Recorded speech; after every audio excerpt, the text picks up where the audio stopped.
Or good afternoon. Good afternoon. Good afternoon, everybody. Good afternoon. Good afternoon, Dr. Levine. Thank you for having me today. I've been looking forward to the program. Yeah, the program will start just now. Very soon. Yeah.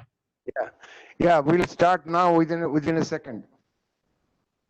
Yeah, Tapan, we should really figure out a way to have some informal interactions during these kind of meetings. I mean, we really miss that, when it comes to these kind of meetings. It's great to listen to lectures, but we really like to, hey, how are you? Catch up on the side. I don't know how to do that in these virtual things. Correct. Especially, maybe you should arrange a meeting, Shri Kumar, on your sea mobile. Definitely. Why not? Everybody will come. Definitely. That was a great idea. So yesterday. Yeah, it's in Bali. So that's another reason to arrange a meeting. To go. Yeah. All the more reason, yes. Yeah. Yes. Right. Yes. Very good. So, Ira, what Sorry, time is it for you now? It is 4:30 a.m. Oh, wow. You're an early bird, Ira. Yes. Well, normally I'm at my desk around 4 a.m. every day. Oh, wow. It's easier to get work done when everyone else is sleeping. Right. Very good. So you follow our Prime Minister's regime. Yes. Okay. Can I ask if the lockdown is still fully enforced in India for COVID? In certain places. Not all over. It is in selected places. From last week, it has been now very much open in many places, but there are still areas which are locked down, and government is now much more stricter about micro areas. For example, if there is a city, it is not the whole area, but the specific cluster of buildings or residences are sealed if they find anything infected, to reduce the danger and allow the other people to go about their businesses. For example, I have many factories. I employ more than 2,000 people. We are working almost 80% strength. Oh, excellent. Very good. Yeah. So we are doing fine. Are your universities open for students? No, they are all online. Yes. No, only for exams they are supposed to go physical with the distancing and all that. But classes, they have announced that it will still continue until the end of the year. Okay. At least in Gujarat. At least. I have kept 15 minutes break in bit after the second session, so that time that interactions and communications, talking, everything can go on. So let me start. Otherwise, I will be out of gear as far as the timing is concerned. So we are going to start this. Dr. Nivedita, are you there? Yes, she is there. Yes, sir. Okay. I am there. Good afternoon, everybody. Good Okay, afternoon, just Tapan sir. 1 minute. Yeah. Ladies and gentlemen, welcome to India Seaweed E-Forum, the cultivation and industry way forward. Second day today, the theme is post-COVID-19, the current scenario of seaweed cultivation and the downstream processing challenges and prospects. So in the first, I'd like to invite Dr. Nivedita, the principal scientist, CSIR Lab, IICT Hyderabad. She will speak about impact of seaweed trading on Atmanirbhar Bharat. Dr. Nivedita Shaw, please start. Good afternoon, Tapan sir. Good afternoon, everybody on the panel. And before starting, I would like to thank the organizer for giving me opportunity to present my talk on this auspicious this webinar. Please load my presentation. No?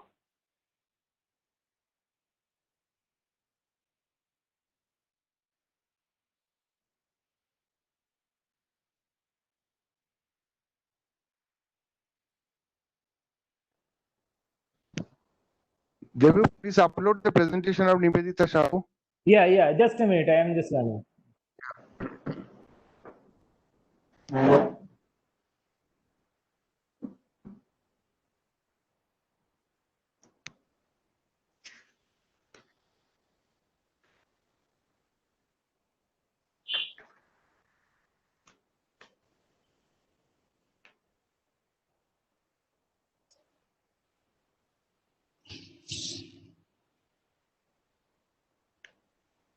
Hello, sir. Hello, Nivedita. Hello, Dr. Sahu. Hello, sir. All good.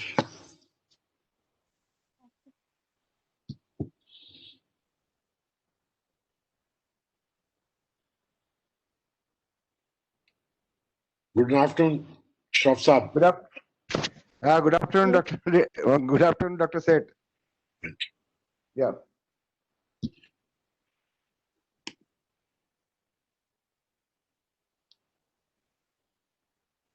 Shall I start? Yes, ma'am. You start. So, once again, welcome to the second day of first session of my talk in this important webinar. That is impact. Hello, am I audible properly? Hello, am I audible? Yes, Dr. Yes, Sahu, you are audible. Yes, you're audible. You're audible. So I'll be presenting on impact of seaweed trading on Atmanirbhar Bharat. Next, please.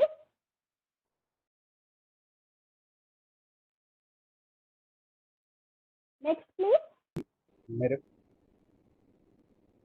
Move to the next slide. She's requesting.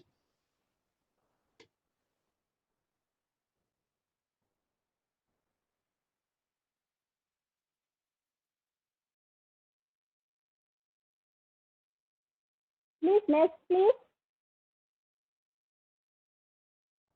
Hello.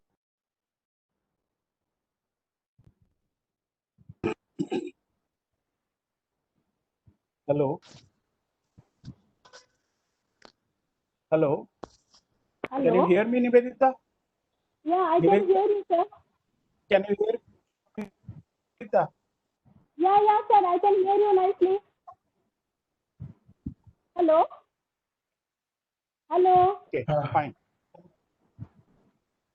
Tapal sir, please, next slide, please. Please go to the next slide.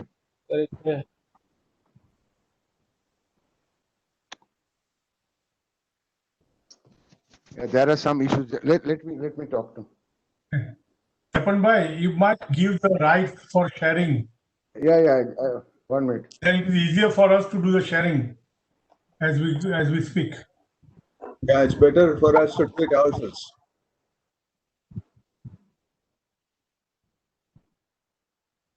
Or else I will just go on talking just like that. Can hear you. We can hear you. Go ahead.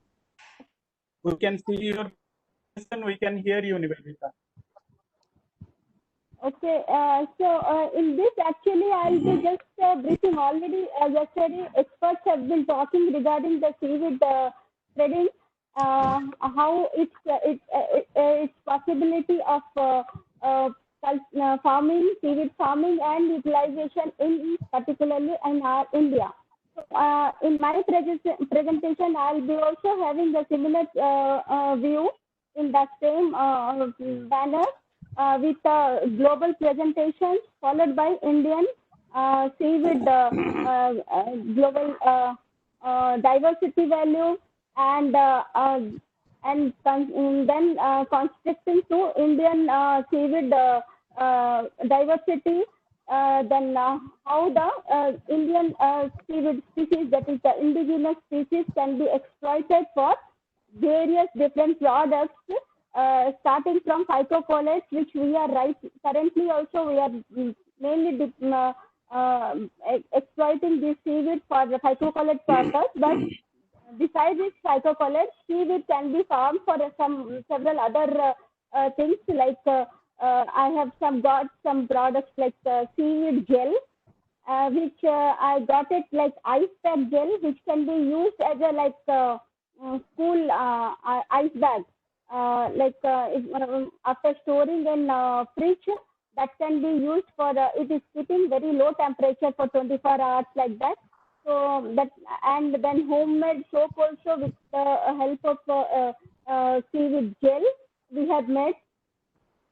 And along with that, actually, I would like to share this information that this seaweed knowledge, seaweed science, seaweed biology, the way right now at present in India we are facing, it has to be spreaded in a multiple times. It has that awareness should be spread to the low level education, like school going children onwards also, and then the interest, because it should not be restricted to only coastal area. Coastal area will be of course talking about the seaweed cultivation, but regarding other we have so many things in seaweeds that like agriculture type of seaweed culture, its products, its utilization, everything. If we can go, then the study can be given to school children also. And I had very proud to say that I personally started with my daughter's school from class 6 onwards, which was appreciated in their national science exhibitions. And small kids were so curious to know more about seaweeds, which they were having new information for them. And they were really very happy that this is just, I was just talking about how algae is important for them.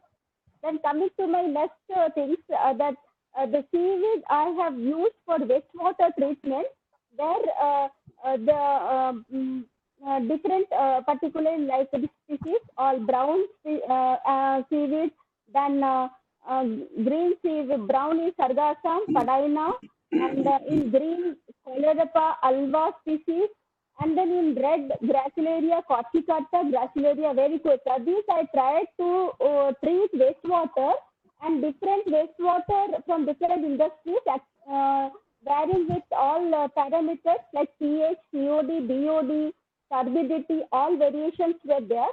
So all I saw that the seaweed have a tremendous role in reducing in some, based on the types of the organic and inorganic loads in the effluent or wastewater from generated from different industries. The seaweed has enough potential to reduce nitrogen, phosphorus, like aquaculture wastewater. It can use, and the same water can be recycled, and like that it can grow. Then similarly, if we go for wastewater treatment with the help of seaweed, and then I used to integrate with membrane science to get a ZLD process.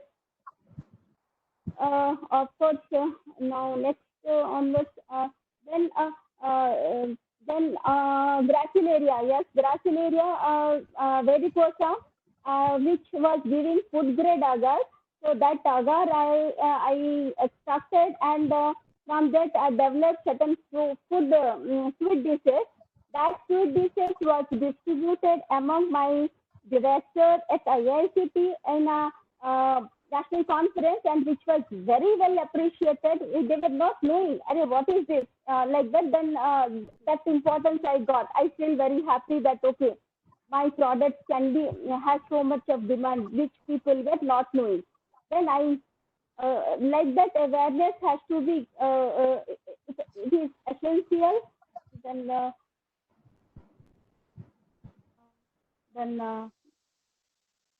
yes, seaweed, what, like that, some certain important things, that how it is actually, I had compiled some points so that I can say that really this seaweed trading if we follow those things, then it will help us to give a Atmanirbhar Bharat, which was recently our Honorable Prime Minister Sri Narendra Modi has actually given. So his vision on if I can get my slides, it would have been better. I can explain.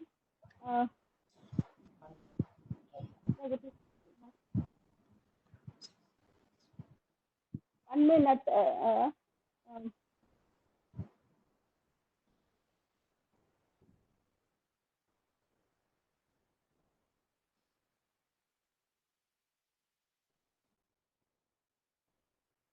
Actually, there is a problem of the very slow speed of internet. That's why the presentation is not coming. So it's a tech situation. So let's see that how it improves.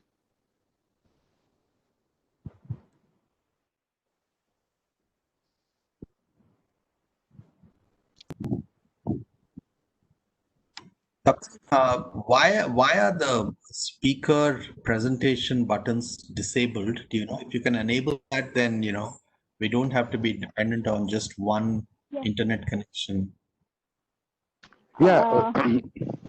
1 minute. I'll just go Yeah. on. Now it has come.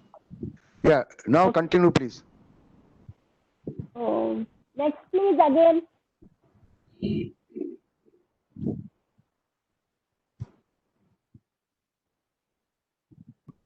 Dr. Shah from... You have to give rights for sharing to the speaker.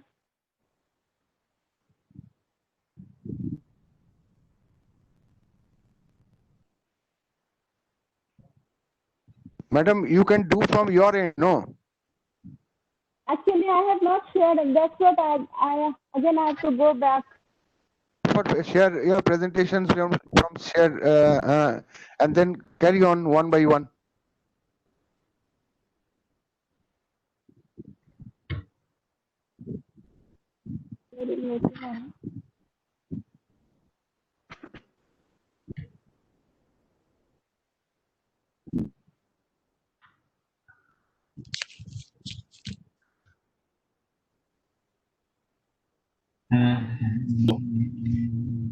Yeah.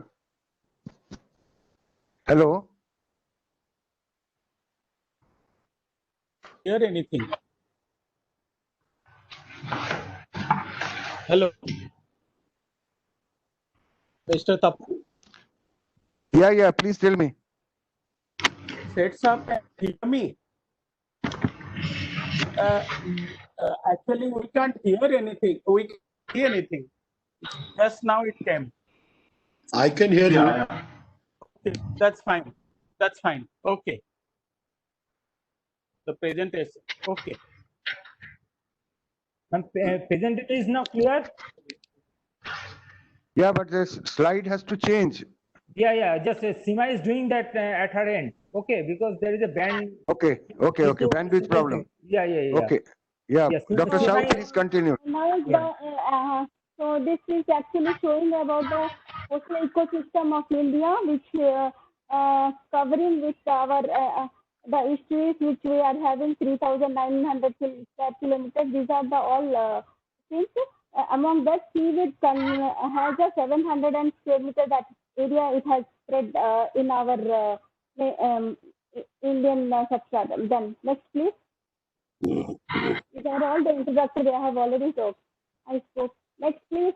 I spoke about this. The seeded species worldwide and India.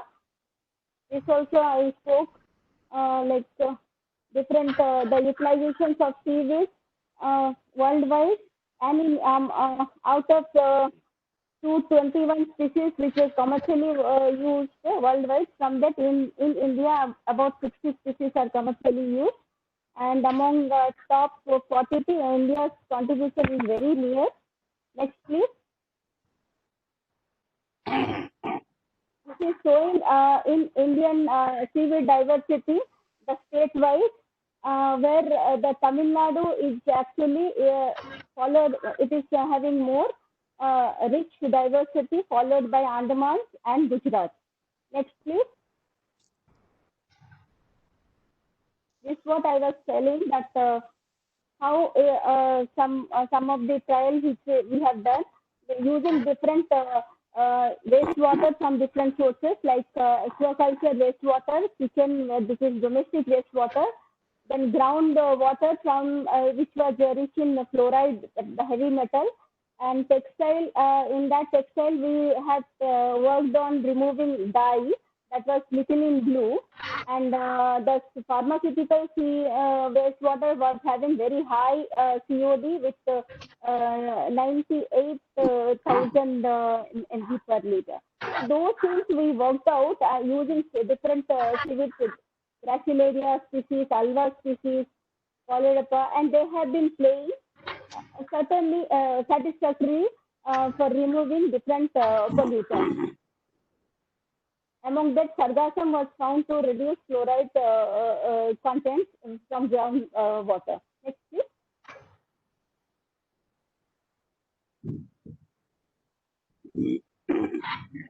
This was actually, were done by using a adsorption process. So here, this slide, how in the lab we have been doing, and it is in. Next, please. Which I was talking about, this is the ice tech, which is maintaining very low temperature. And I have studied that it protects the fruits and vegetables.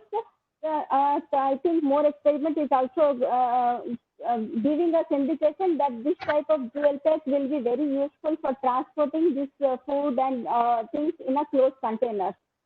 Then with the gel, we also prepared homemade seaweed soap. Next, please.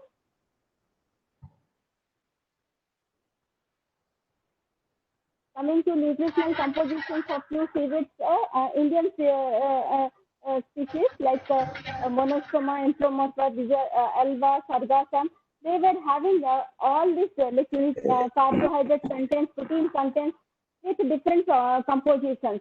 So among that protein contents was quite high. Whatever they studied, the seaweeds we found quite carbohydrate also in carbohydrate was high in Monosperma, Entomorpha, and also in Gracilaria. Gracilaria was the species Vericosa. This is showing the Vericosa. The agar was extracted. Next, please. There I will be. Next, please. So this is the things I was telling, the agar, which that the powder, these are the strips and gel. After drying, it was extracted, and the dishes which we were prepared at IICT. This is next, please. This agar was actually food grade agar. It was shared in a conference to our directors and other chief guests came, and well appreciated, very well appreciated. Next, please.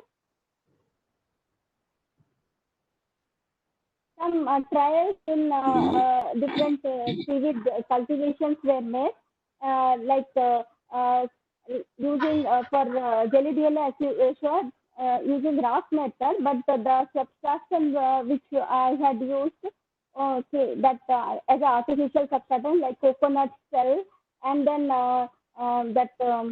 bivalve cells also I had used, but of course coconut shell was having little interesting, but I said that okay, it can also support to grow that Gelidiella acetosua. Similarly, for this was the Vericosa, which was grown in from lab to land, but this is the box method where we have done very successfully this transfer from lab to land. Then coming to Tapaphycus cultivation, a new methods actually it was introduced, which was known as grafting method in Tapaphycus. Grafting method using three different that strain we had color wise, red, green, and brown at Mandapam. So these were used like in higher plants. The grafting method is simple, and using the same simple method it was used, and with after the 60 days, the plant was done. The mature plant was harvested. That harvested plants also studied, and it was found that the plant, grafted Capophycus was quite better and high in carrageenan yield than the individual that was cultivated. Similarly, one trial were also done with other carragenophytes like Acanthophyra. Then Laurencia also we have done. Next, please. Dr. Sahu, can you short the presentation, please? The time is another important question. Nothing is going on. I'll just conclude after 2-3 slides. This is just based on already I have explained just the objective of National Coastal Mission, that is NCM, which was actually visioned by our PM, Narendra Modi, Honorable PM Narendra Modi. So we have certain 5 objectives. In that, the 5th is actually the smart coastal villages and cities, where they are giving very importance to this seaweed mariculture and small, and they are also giving very this importance to that is coastal agriculture, fisheries, which can be given, which can be promoted for global best practices to enhance export potential. Next, please.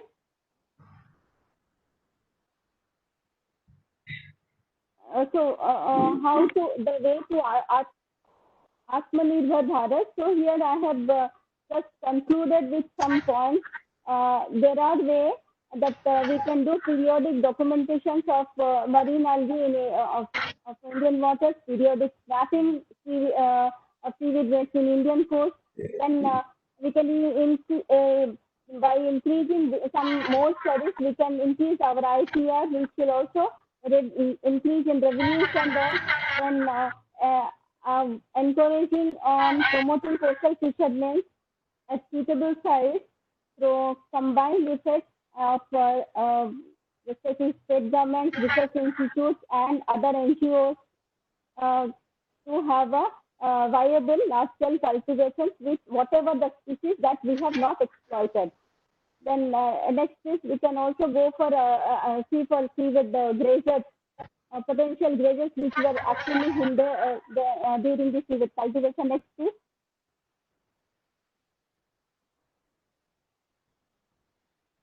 Then focus on innovations in seaweed cultivation methods through skill development training also can be introduced.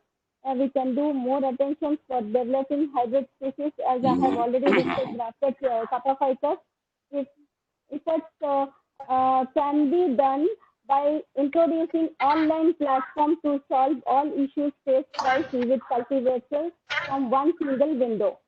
So these are the ultimate very steps towards transformation for seaweed trade into sustainable enterprises, which will help in giving our Atmanirbhar Bharat. Next, please. This is what actually it has coupled. This is talking about that hindrance what we have used to got in seaweed grazer during Gracilaria edulis cultivation. So along this case, we listed around 50 more other fauna and flora affecting Gracilaria edulis cultivations. Next, please. These are of course known, but post-harvest studies should be also taken care that to increase the shelf life of the harvested things. So proper storage and proper maintenance of the seaweed should be made. Next, grind has to be proper, storage has to be proper. So this is the slide. Please don't laugh, but this is the practical and serious things what I would like to point it out. I have been talking in previous all conferences also. Seaweed experts in India are very less. Here, very less, and in this slide, you have to see many are not there. So my urge is to this is very important topic and it has to be transferred to the younger generation in a very attractive manner, very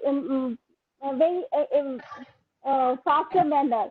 So that is my humble request to all experts that it should be transferred in a legacy form. That much only. So this slide, talking this slide, my intention is to propagations of seaweed, not only farming seaweed science, and has to be given more importance in India. Next, please. Thank you. Thank you, Dr. Shahu. Now we will invite a basic example of working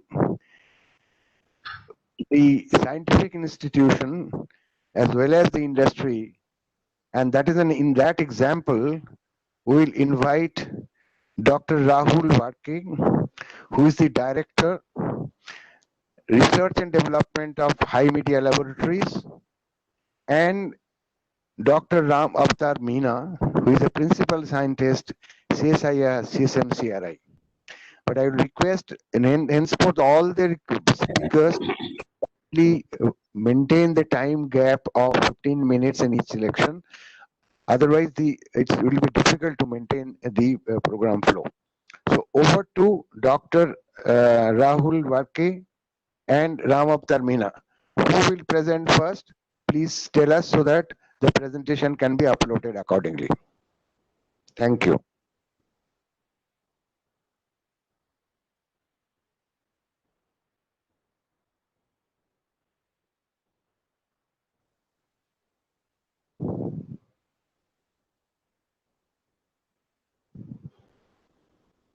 Dr. Ram Avatar Meena, are you there?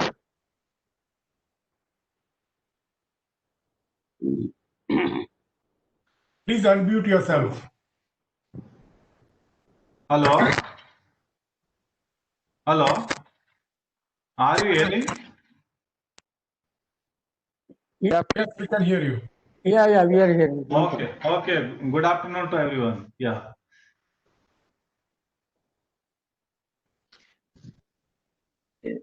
Are you sharing these slides? Hello? If you can share from your side, you please do that. Otherwise, you will do. I think Dr. Madan has sent to you, so it is okay if you can share, no? Okay. So, Devuk or Shima, can you upload the presentation of Dr. Ram Avatar Meena? Yes, Seema, please run this. Yeah.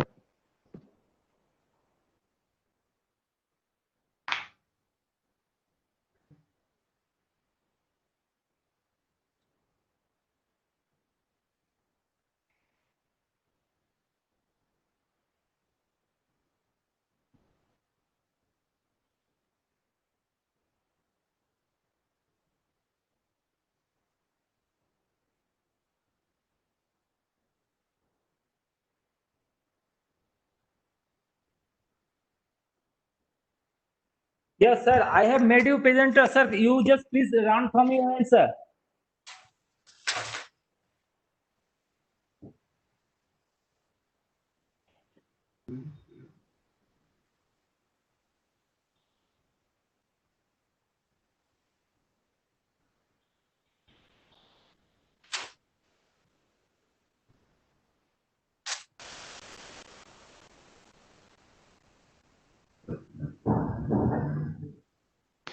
Dr. Meena, can you do it from your side? There are some technical problems. Okay, I will try.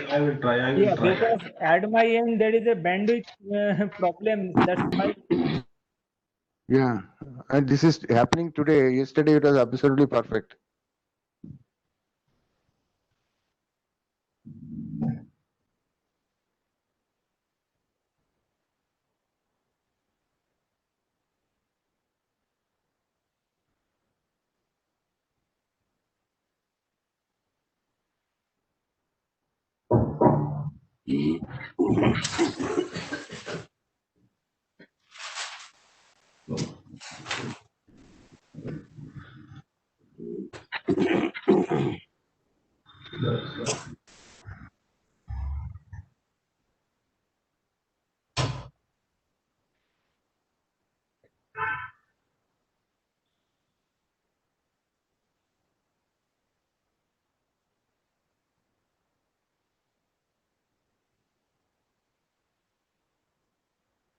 It's not working actually. I don't know.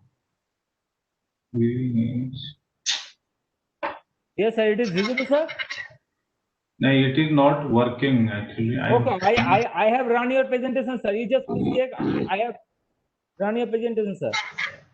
Yeah, but it is not seen on the thing.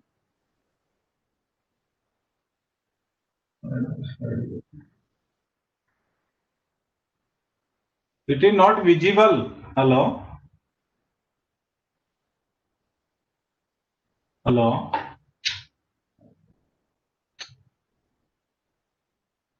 Hello?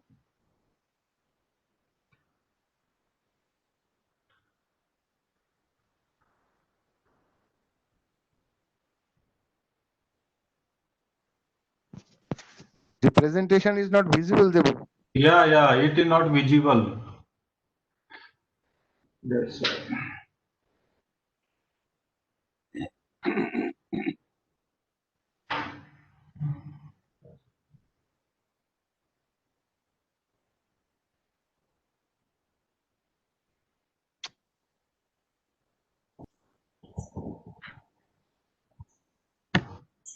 Tapan, who's the host of the meeting? The host of the meeting might be able to give permission to Dr. Meena to make the Yeah, the host presentation.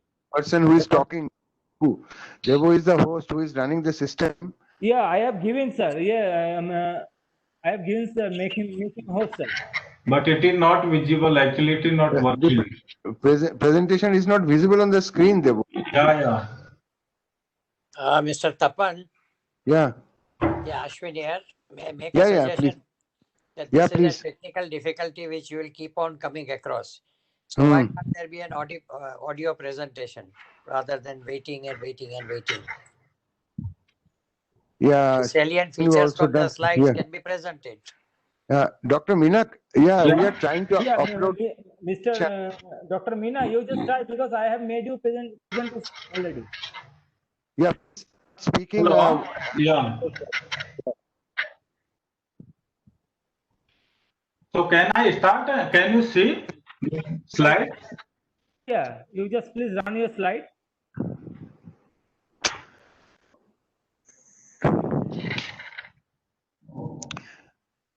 Dr. Meena, from your slide, you talk. Okay, I will. 1 minute. From share, you just run your slide application. It will be ready. Okay, actually today I am going to say something about indigenous technology for the production of valuable seaweed product, which is the really requirement of indigenous industry as well as to make self-dependent. According to Atmanirbhar, as Dr. Sahu has mentioned.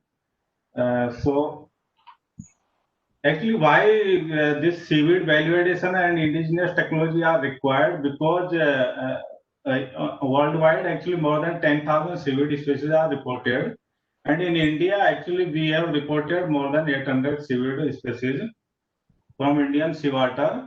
And among these seaweed, actually this rhodophyte and phaeophytes, red and brown seaweed are very important for commercial exploration. So, and other reason to develop the indigenous technology for indigenous seaweed biomass is to actually we are till today producing actually this required hydrocolloids are very less. Like AGAR, we are producing only 400 tons per annum, and we are importing more than 2 tons of AGAR for indigenous requirement.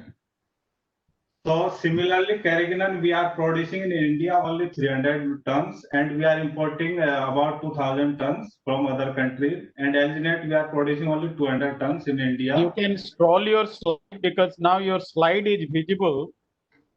Yeah. Now I can see. Yeah. Okay. But again, it's invisible.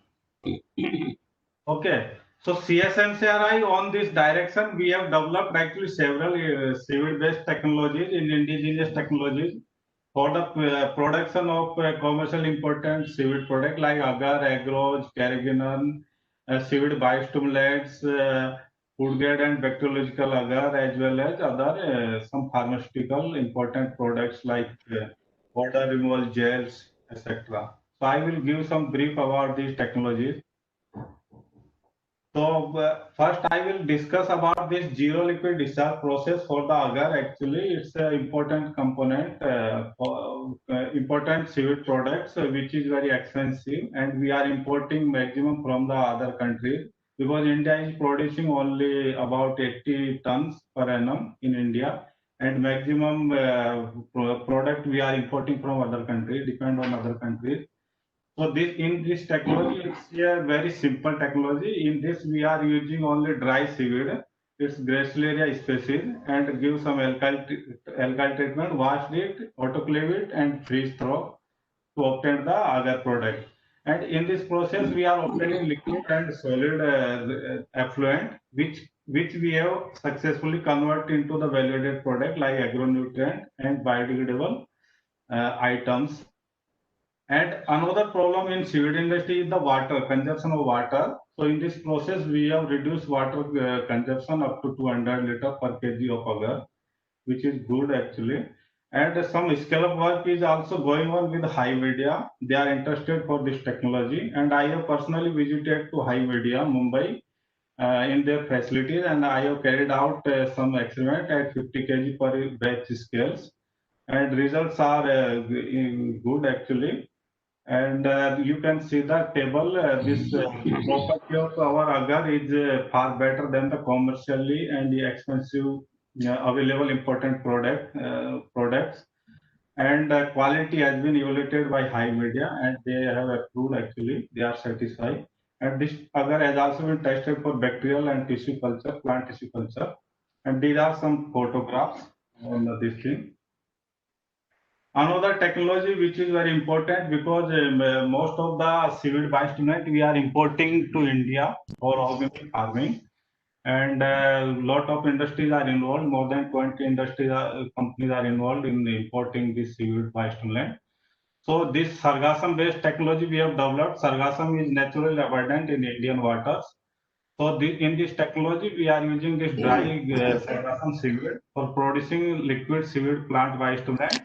The leftover residue is rich in carbon and cellulosic as well as alginic content, so it can be utilized for this any one compound. And the resulting biostimulant is rich in micro and macro nutrients.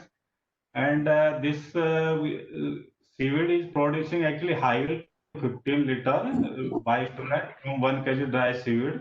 And it has been tested on some crops, and yield was increased up to 13 to 26%. And due to its simplicity as well as its availability of biomass in abundance, this technology has been transferred to 8 industries in India for commercial productions. I have given some field trial experiments. So you can see onion bulb yield was increased up to 28%. Actually, this technology has been transferred to Mac Agro and Mineral Private Limited, Bhavnagar. And they have utilized this active ingredient sargassum extract for making zeolite and bentonite based solid formulations. So we have utilized this formulation as well as native liquid seaweed stimulant, and we found that the yield was increased up to 28% in presence of solid, while 13% on the base when we are utilizing liquid seaweed extract as a foliar spray. In case of cumin, the yield was increased up to 25% when we are using this solid formulation, while up to 15% when we are using as a foliar spray of this LSPB. And in case of groundnut, the yield was increased up to 18 to 19% when we are using this solid bentonite and zeolite based sargassum induced formulation, while up to 23% high yield was observed when we are using this only seaweed liquid extract as a foliar application. This is the actually first breakthrough in Indian seaweed industry. And this technology was very simple, in which we are using only this integrated process, in which we are using this fresh kappa physalis average seaweed, and we are getting shape and this liquid and solid granules. This liquid is a good biostimulant, and solid, which is rich in carrageenan, can be utilized for the carrageenan production. And detail, I think Mr. Seth or maybe Dr. Rup will give. So I will not go in the details, but it is the well-proved and explored technology. And now IFFCO is marketing this product in India. Another technology which we have developed is the agroge technology, which is actually very expensive seaweed polymer, which is it depend on the quality and applications. So eco-friendly and energy efficient technology using indigenous seaweed biomass comparative table with existing process. So you can see existing process are two-step process. Our is only single step process. We are producing agro directly from the seaweed. And autoclave we also required in our process. Homogenization we also required. Forming gel, which will take actually 3 to 5 hours, we don't require in our process. Freezing thawing we don't require in our process. Milling we don't require in our process. Solvent filtration is also not required in our process. Chromatographic fractionation is also not required in our agro process. So this technology is very simplest technology, and we are isolating this agrose at room temperature. No any complex this setup and temperature is required for separation. So you can see the property of our CSMCRI agrose process. These parameters are identical with the commercially expensive product, and we have also got the trademark from Government of India for this product. And this product has been benchmarked with the commercially expensive available product like Sigma and Merck. And you can see our low concentrated gel is good with the high concentrated gel of the important product. So we are using 0.75% CSMCRI agro gel and 1% Sigma agro, and performance is good. Similarly, Merck agro's concentration is 1% and our is 0.75%. So you can see performance is same in both the gel, and UCS level of CSI CSMCRI agro is about 25% less compared to important products. Dr. Balram Ghosh, IGIB from IGIB has also been tested this agros, and he found that there is the performance is identical with the standard commercial agros, and there is no DNA and RNA detected because the bands are clear and there is no degradation of RNA and DNA when they are running. Recently, actually, we are focusing on developing some formulations which are good for pharmaceutical application or maybe some body applications. So recently, we have developed one foot gel, which is good for removing the odor from the rim when we are wearing socks. After applying this gel, there is no odors. It is also inhibit the bacterial growth, keep foot free, feel dry and no irritation, coolness, no itching was observed. This sample has been sent to one company, and they have tested on some peoples up to 14 days, and the results are very satisfying. So one Bengal Biotech is interested for this technology. So I think soon we will commercialize it. Similarly, actually, we are planning to develop because this seaweed polymer are hydrophilic and soluble in water easily, actually. So we are trying to make water stable, hydrophobic, biodegradable material using seaweed-based seaweed biomass.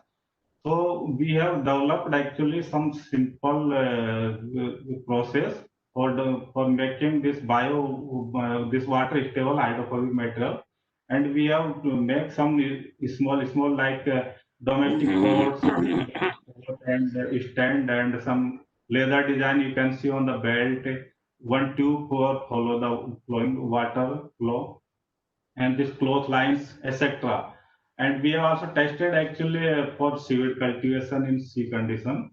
So we are actually going to develop this type of product for some biodegradable farming or some applications.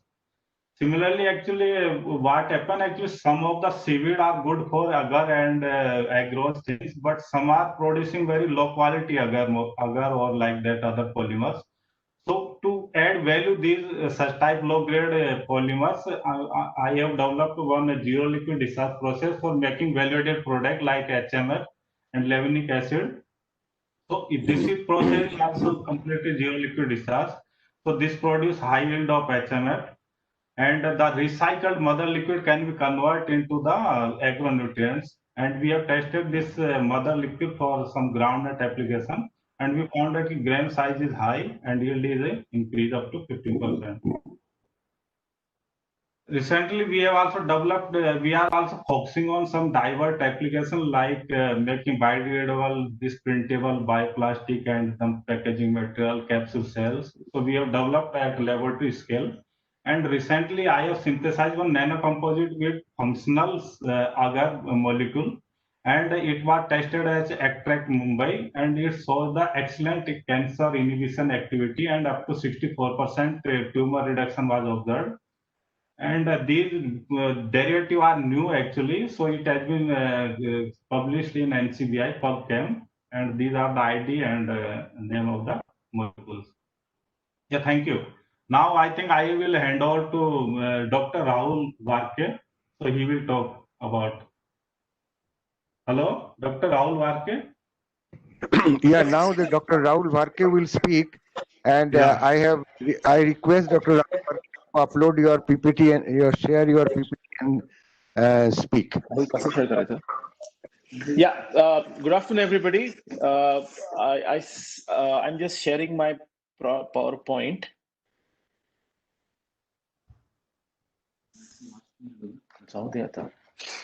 Can you see my PowerPoint? Yes. Okay. Yes. So I'm trying to conserve some bandwidth here because we are also having some challenges with the bandwidth. So I will, rather than seeing me, I would rather keep the slides on. Is that okay? Yeah. Yeah. Okay. So good afternoon, everybody. And this is Rahul Warke from HIMEDIA. And I will be, since Vishal and we both are going to speak, I'll be the one speaking today on behalf of HIMEDIA. So we've been working with CMCRI for Dr. Meena for development of AGAR. So I will talk a little bit about AGAR.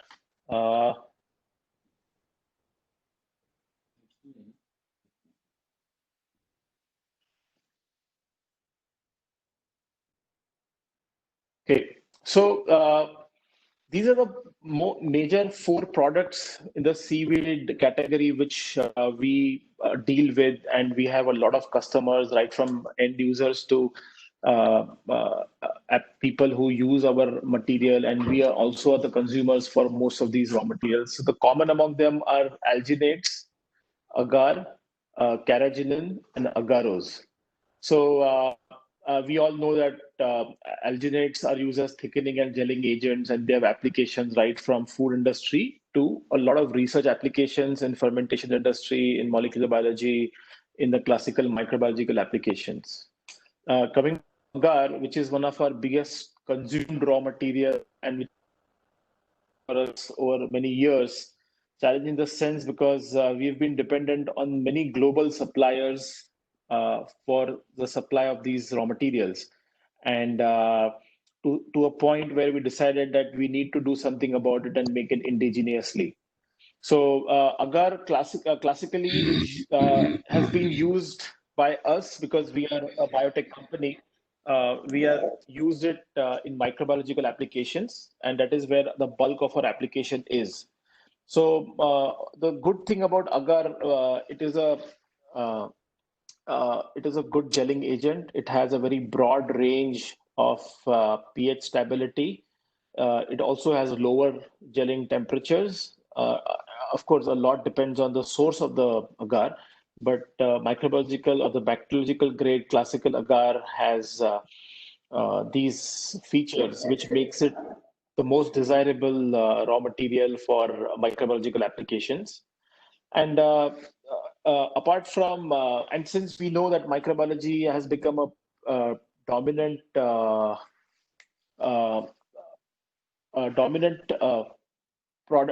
testing in GMP now. So pharmaceutical companies, food industries, all have, and hospitals have emphasized on more and more microbiological testing. So infections, control of clean room facilities, testing of food. FSSI has been pushing and have come up with aggressive norms for testing of food products. So microbiology has become very important in testing of all these products. And of course, depending on the application, we have various different kinds of agars. And I will speak about agar more in this presentation, since we are a huge consumer of this product line. Another product which I would just briefly go through is carrageenan. Carrageenan, we are not manufacturing this product. We are trading this product, but we have a huge customer base in this industry, where we source it from various manufacturers, and then we sell it to our end user who buy it. We have specifications as per which we are supposed to sell the product. And the last is agaros.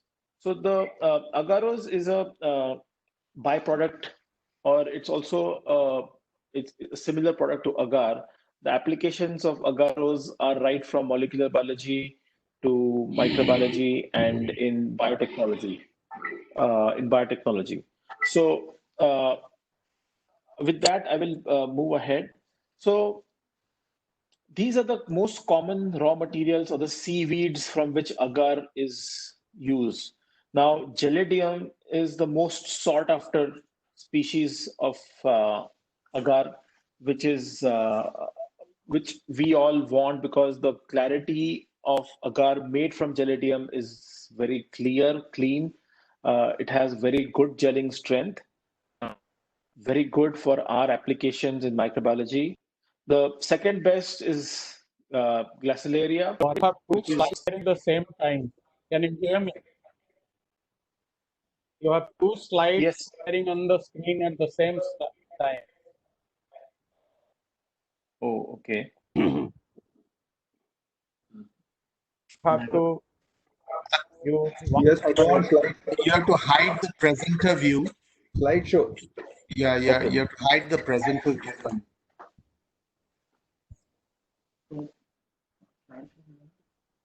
Yeah, just give me a minute. Go on the slideshow mode. You are not on the slides. Yeah, just a minute. I will. Just click on slideshow. Now, is it okay? Yeah, yeah. Go ahead. There is no problem. Perfect. Go ahead. So from this slide, you can see the different geographical locations where Gelidium and Glaciolaria are coming from. The largest suppliers of Gelidium and Glaciolaria seaweeds are mostly the Gelidium are from the northern parts of Africa, southern parts of Europe. That is where we get the best quality of Gelidium seaweed. The other Glaciolaria, of course, predominantly comes from Southeast Asia. China is a big supplier. Indonesia and these parts is from where we get the Glaciolaria species. The rest are not so significant, and they are just more from a point of view of information. So I will, since time is a challenge, and I don't think I should go into the details of the chemistry. And we all are aware that it is basically agar is a polymer of agaropectin and agarose, and in a nutshell, these two together form agar, a molecule. Polymer, sorry. Some more slides on the organic, how the structure of this agar. So this is something which I wanted to talk about, and this is another thing why we got into collaboration with CSIR is because what has happened in the last decade, there is been a huge shortage of the Gelidium species. and it is not cultivable. It is uh, it is so CMCRI came to us, and CSMCRI came to us, and they said that we can definitely help you in this, and we initiated a project in Gujarat with Dr. Reddy, and he was the person who spearheaded the project, and now we are continuing this project with CMCRI. So basically, in short, a couple of reasons why this seaweed gelidium has become a problem is too much of harvesting in the sea. The countries around Europe and Northern Africa have regulated the harvests. A lot of EU regulations where fishing and because the fishing and the harvesting of gelidium species goes hand in hand. So both the governments have regulated that. So cultivation remains the ultimate option to be self-reliant because I don't see any any changes happening in terms of regulation by these governments to extract the seaweed. And we did try using the local seaweed, which is available in southern coast of India, but the gel which is formed out of this lot of challenges. The agar which comes out of it, it is not a very clear agar. The gelling strengths are very weak. The gelling temperatures are very high, which is not desirable for applications in microbiology. So that's the reason why we decided, and we also wanted to be. So that is why we decided to work with CSMCRI in Bhavnagar, and here we have done one project. We have done one small harvest where we were able to grow. It was not gelidium. Glaciaria dura. We were able to grow Glaciaria dura, and the yield was the quality of the agar which came out was very good. Dr. Meena, who spoke before us, was a part of this process where we right from harvesting to all the way to purification. We've been able to successfully complete one harvest. Now we have to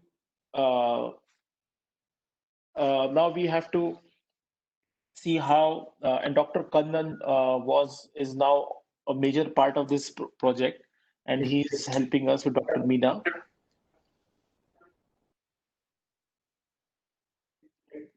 Dr. Sahu, can you mute your microphone, please?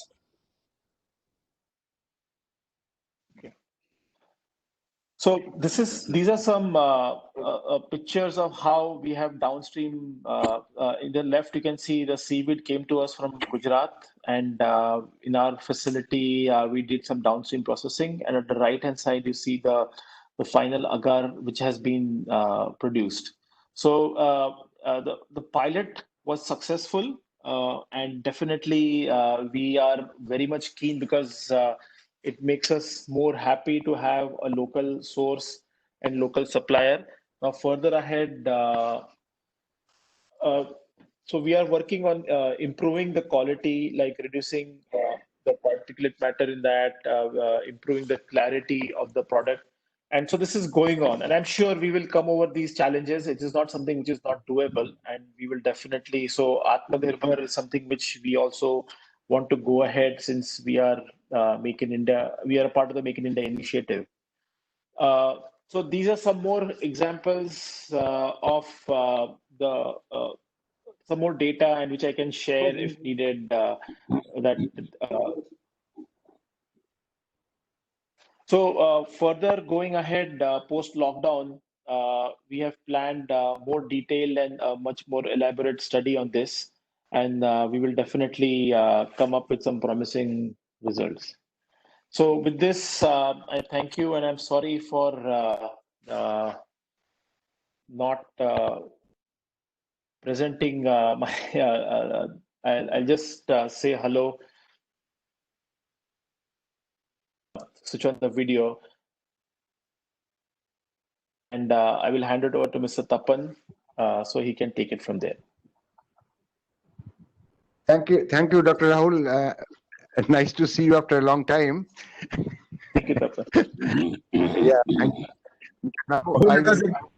Rahul, it was a good presentation. Happy to know that things are working very well. I'm CRK. Thank you, sir. Okay, now I will invite Dr. Dinabandhu Sahu, Professor of Botany, University of Delhi, to speak about the seaweed cultivation along Indian coast way forward. But Dr. Sahu, before that, I just want to ask Dr. Tejun Hans. Dr. Tejun Hans, can you hear me?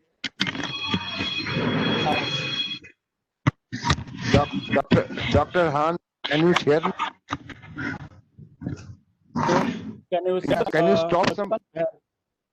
No.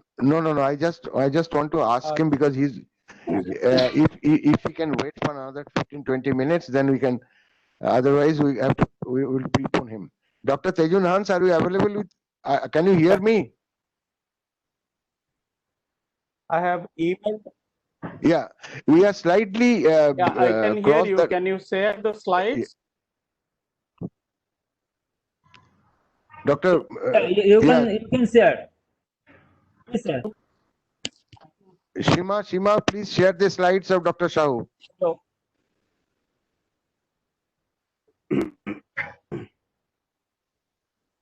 are you finding it difficult? Or Dr. Sahu, can you do it? Can you do it from there? Okay, I'm trying. Yeah. Yeah. I'm trying. Just give me a minute. Yes, sir. I'm running. Yeah, no problem. Just a minute. Oh, you are running? Okay. Try.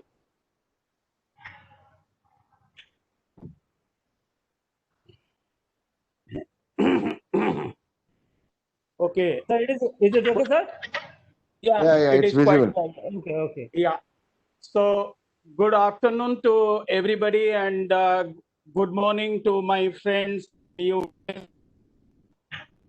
Canada, it is quite early in the morning. I will not talk what has been already discussed since yesterday. So I will be very, very specific. Going into the details of specific of the seaweeds, I will be talking about something which is practical and practicable from the Indian point of view. I have been hearing about the seaweeds research and utilization of more than 40 years now in India, and but unfortunately not much has happened as far as the seaweeds is concerned. One of the big is the supply chain. I'm not talking about the processing technology. These technology are quite well standardized.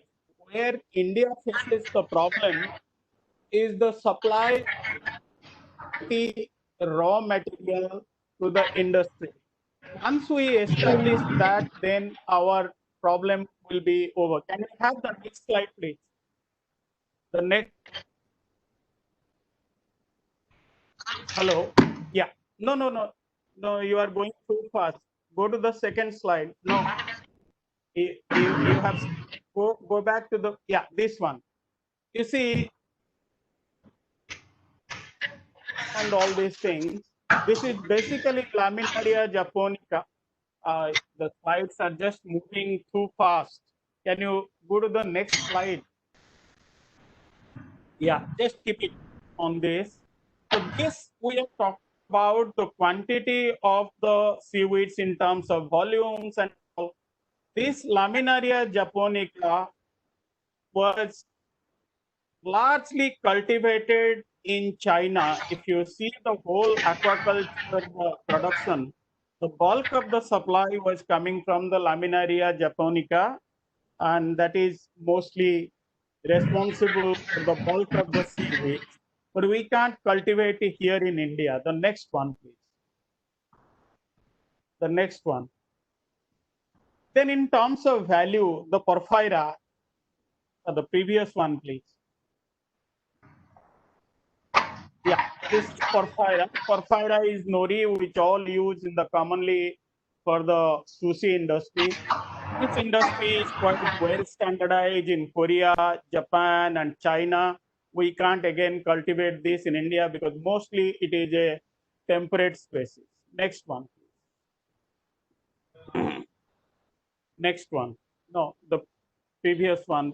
No, no, before, no, after this. Yes. Cultivation. We don't have such type of Apophicus cultivation in India. The picture which I am showing is, hello, go to the Apophicus one, please. I think that's a big problem. Hello, the next slide, please. The next, not the previous, the next. I'm sorry, the next one, please. I think, can you hear me at the ICC? Yeah. This one, sir, the India. Or no? Not the one, the previous one. I said the Kappa ficus one before this. This? Yes. You will only change the slide, please. You will only change the slide, only change. Otherwise, the flow of presentation will just go away. So when we are talking about the Kappa ficus cultivation, India is not yet a player. However, there is a much of talk about the Kappa ficus cultivation.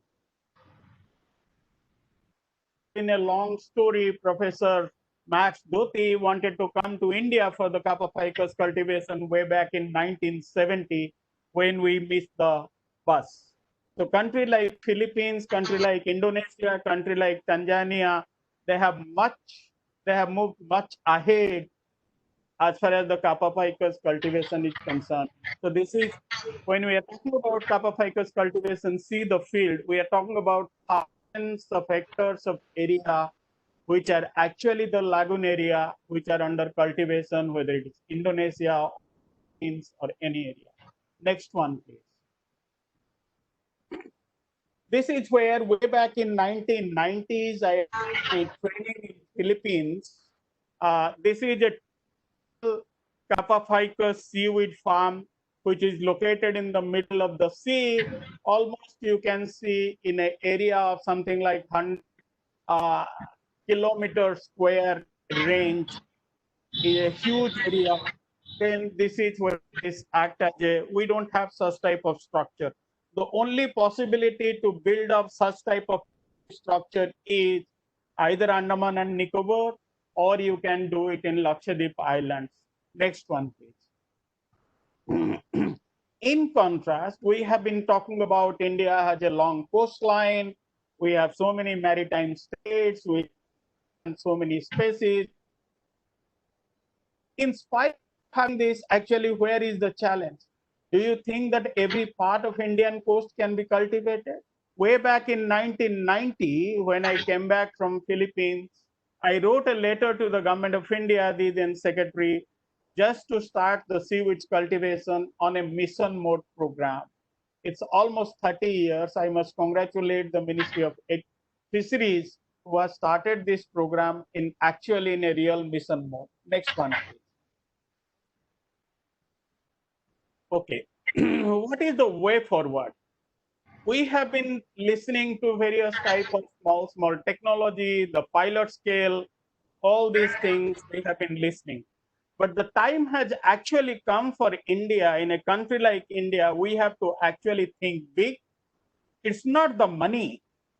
Although 600 crores have been sanctioned, it's not the money, but the willpower to do it.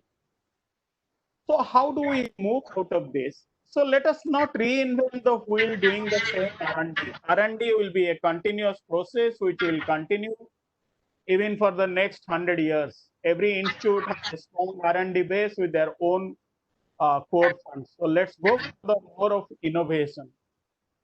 We have been listening, people have been talking about that, okay, we have 700 species, 800 species, obviously. Let us be very clear that we can't cultivate all the species. We have to really identify 3 to 4 taxa which can go for the large scale cultivation which is actually required by the industry. I have worked in the seaweeds industry. I have worked in the research institute. I have worked in the government. I have also worked in the university system. in the policy making system. What is more important is there has been a strong disconnect between the academia, scientific, and the industries. Now the time has come. Let us start forward and join hands together. So what we really need to do is, we have been listening that Indian is not good. Like the kappa 5, we have imported and made it Indianized, and then we started cultivation. Let us import some high-yielding varieties immediately following the due process. Settle the unnecessary issue of seaweeds cultivation in a time-bound manner. Let CSMCRI, CMFRI, and other seaweed researchers identify the seaweed cultivation areas in different states in consultation with the industry, state as well as the central government. This is very, very. Hello, can you hear me? I can hear a lot of noise. Can you hear me, please? Yeah, please carry on. Yeah. Decentralize the seaweeds cultivation for each state, and in the country, we are having a shortage of really seaweed experts. Many of the people from CSMCRI, CMFRI, and other university system, they have actually retired. And earlier there used to be systematic survey of the seaweeds by CSMCRI and CMFRI, but such type of survey is actually reduced. So now you need to actually produce a next generation of experts, which are very, very important. If you want to make it successful, have buyback arrangements with the seaweeds farmers with predetermined price. If you have a lot of fluctuations, you will have a lot of problems about the supply chain. Maintain strict quality control of the raw material. In India, most of seaweeds material, except the kappa ficus, is coming from indiscriminate, unscientific manner of harvesting. And that has actually affected the marine ecosystem in a many ways. So strict monitoring and mid-term correction is necessary wherever it is required. What's happened? We sanction a project with a large number of objectives and everything. And the end of third year, we said this couldn't be done. That by that time, the whole process is gone. So next one, please. So what is required? While science is global, the technology has to be local. That's very, very important. And within local, it has to be very, very different for Tamil Nadu, Lakshadweep, for Port Blair or Andaman, other places. We cannot just have one magic wand of seaweeds cultivation for the every area. So these are the key points which is very, very important. Identify key areas for the seaweeds cultivation in different coastal districts. If you want to have a 10 lakhs tons of achievement of the wet seaweed. Identify suitable space for different coastal areas, both for sea as well as the brackish water areas. We have all been talking about the seaweeds cultivation in the sea, but we are not talking about the brackish water area, which is very, very important. We do not have suitable areas like Philippines or Indonesia. Many years I have been hearing the example China, Philippines, Indonesia, Japan, but when we'll give our own example, we must think. After carbon dioxide, nitrogen is the biggest challenge. So therefore, my suggestion is go for integrated trophic aquaculture, IMTA, integrate India's aquaculture program with seaweeds culture program. That's very, very important. Whoever is taking the note of this, please try to incorporate programs. I have put my fingers in the seaweeds cultivation for nearly 40 years. We do not have a seedling banks. We need to establish seedling banks like other countries. India doesn't have a high quality seedling banks. Develop land-based cultivation for high value products. Use deep sea water for seaweed cultivation in Lakshadweep and other areas. I have worked in deep sea water seaweeds cultivation with Professor Masao Ono in Japan, in fact, who came to India and started his monostroma and enteromorpha cultivation in India and made an industry out of this in Japan. So seaweeds cultivations in different countries actually centered around one person, whether it is Professor C.K. Seng in China, or it is Professor Masao Ono and other group in Japan, or it is other people in Philippines or Korea. I am not going into the details. So these are the important things. When you have a area, we need to venture the new areas. So my suggestion is go for the artificial reef construction, to go for the marine productivity, as well as the seaweeds cultivation. This is one area where nobody is talking about. Artificial construction, reef construction is going to be a huge industry for the future. Women's empowerment is very, very important because the socio-economic conditions and the coastal dynamics are very, very different in the coastal area compared to the mainland India. Next one, please.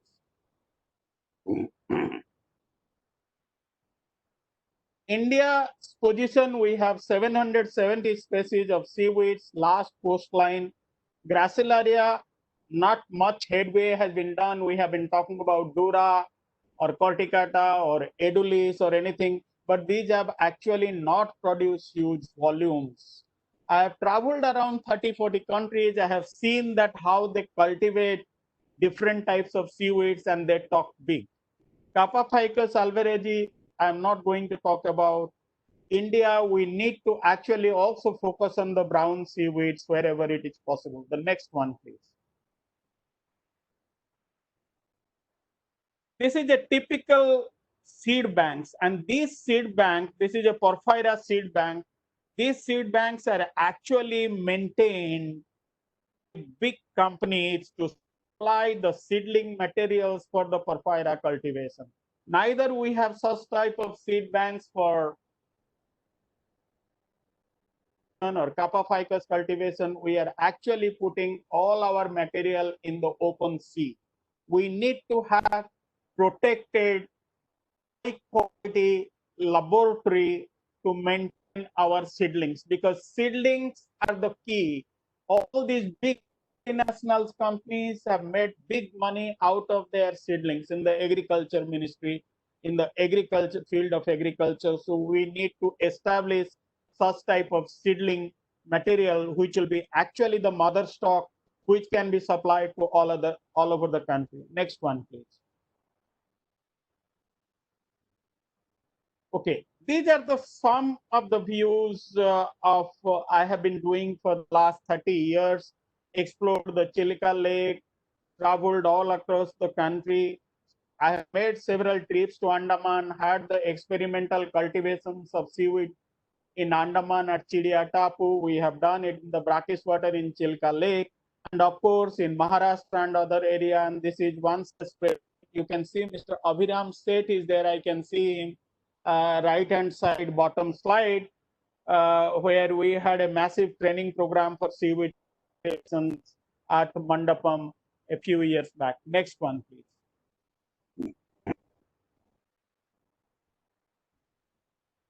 So the Joint Secretary, Dr. Balaji, was talking about is a country which we are number 2 in the aquaculture.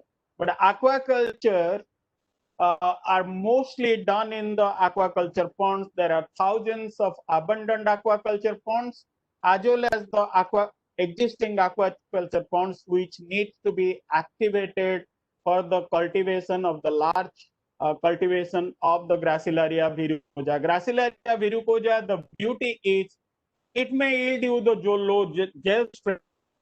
Growth is very, very fast. It can remove a lot of nitrate and phosphate from these aquaculture, which are very, very important.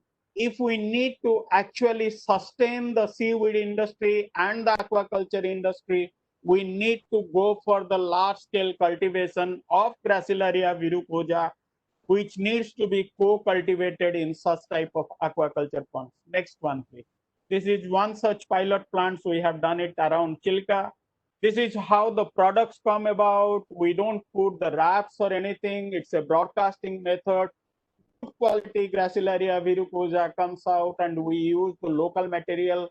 We expanded this, and we have demonstrated this almost in 200 hectares of area in different areas. So the country has a huge area. If we have to think about the large-scale seaweed cultivation, actually after the cup of ficus, it is the Gracilaria which is going to provide you the most of the livelihood. Next one.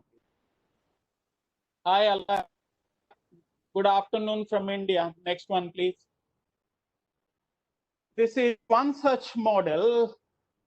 This is, no, the previous slide, please. The previous one. Previous one. This is one such model. All of you, no. Next one. Yeah. No, previous one, please. After this. Yes. This is one slide which I am showing. It's very important. This is a typical slide of the Chilika Lake in Odisha, which is a 1,000 square kilometer brackish water lagoon based in Odisha. And it had a massive problem of aquaculture where we introduced the Gracilaria culture along with the fish and prawn culture. It has been quite successful program which created actually a lot of jobs for the women, especially for the women. And this program highly appreciated by the government of Odisha and also other parts of the country. And we tried to replicate this program where the women started earning between 10 to 15,000 rupees per month. And these are actually not deep sea program. These are the type of programs which we need to, besides having the Kappa ficus cultivation, we need to encourage the other local or high value seaweeds in different areas. This is one such example. Next one. Shahu, You can see these are, I'm concluding. I'm just, because your slide presentation is slow, that's why I'm wasting time. My slide is prepared for exactly 14 minutes, not even 30 seconds. Okay. No, because I am running out of time. Next one, please. Next one. This is all the harvesting. These are the local, what we call the drying process. Next one. I'm quickly running the slides. So this is one area which we have neglected. This is monostroma and enteromorpha cultivation. Nobody is talking about this. This is very important in the low salinity area where India can go about this.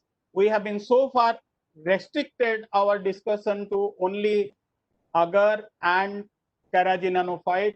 This will be a very good edible seaweed species in the low salinity area. Next one, please. Yeah, these are the local language. We can't talk English, Hindi in the coastal area. We need to produce this type of brochure for the local area implementations. Next. Rate of carbon dioxide is very important. Yesterday, somebody was talking about the removal of carbon dioxide. Compared to the tropical forest, the seaweeds can actually sequester more than 3 to 4 times of carbon dioxide from the seawater. Acidification of ocean is one of the biggest challenge which we are going to face. And that will basically affect your seaweeds cultivation as well as the whole marine productivity. That is where it is necessary. Next one, please. 3 more slides. Next one, please. This is where network for using algae as a carbon dioxide sink. This program was started by Korea since 2006, and I have been participating in this program. All the seaweeds country we have been talking about, from Philippines, Indonesia, China, Japan, Korea, Australia, New Zealand. These are the Asia Pacific network which has been successfully running for the last 14 years. I'm a member from India in this particular group, and a lot of discussion have taken place about this, about the blue economy. We are talking about the now for the last 3-4 years, And this is the network which is quite responsible. This is a global network which is doing extremely well. And because of this program, a massive afforestation, underwater afforestation program has started in Japan, Korea, and China. I'm not going into the details of this. Next one, please. This is one very important example. Use new technology. Talk about the innovations in the seaweed industry. We are still talking about the seaweed cultivation of 1970s, 80s, or 90s. This plant actually generate huge amount of fly ash. We need to construct artificial seaweed bed to have large scale carbon dioxide absorption. This is where the ministry needs to integrate with the power ministry and try to have this fly ash to use as an artificial base. Next one, please. This is required for the country in a budget of 600 crores for the artificial reef construction. These are the artificial reef constructions which are having a lot of benefits. Next one, please. This is again the artificial reef constructions which India needs to actually go for the artificial reef constructions if we need to become a global player in the seaweeds. Next one, please. That requires a whole lot of discussion. Next one. These are different types of artificial reefs, starting from the concrete to the tires, to the iron beams, even to the aeroplanes. You can use the artificial reefs for enhancing the marine productivity and restoration of the marine ecosystem, including the seaweeds. Next one, please. The program which we did is very important. Teach a man to fish. The seaweeds models. There is a TED talk if you can want to know more about this. And this is what we have been propagating about. Teach a man to fish, how to cultivate seaweeds and have its own, the profit. These have been translated into various languages where our story of seaweeds cultivation has been focused, and it has been taught in many management institutes as a very successful model. Next one, please.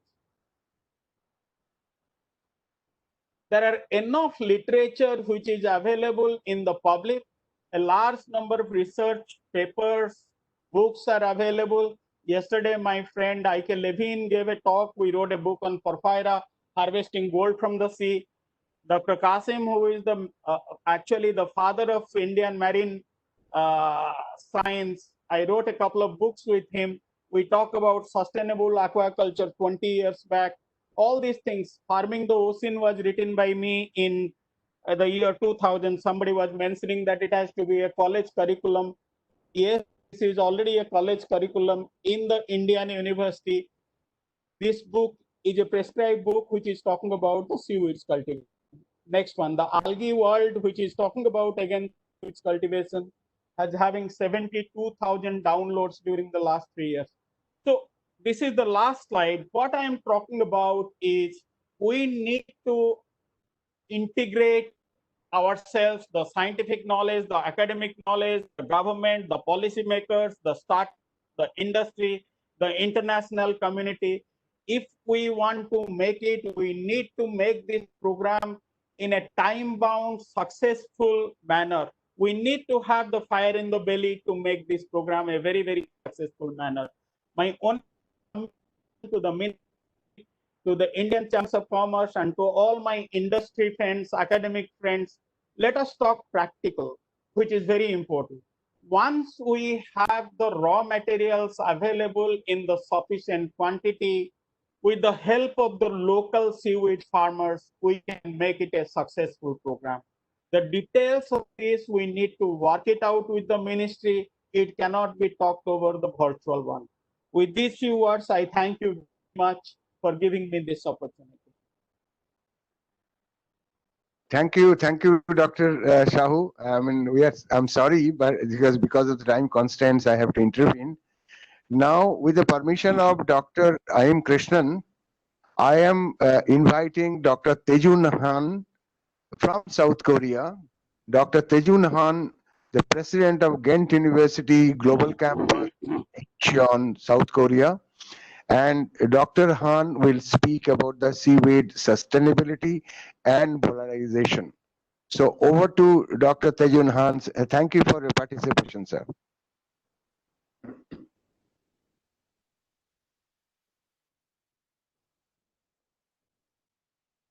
Yeah, please continue.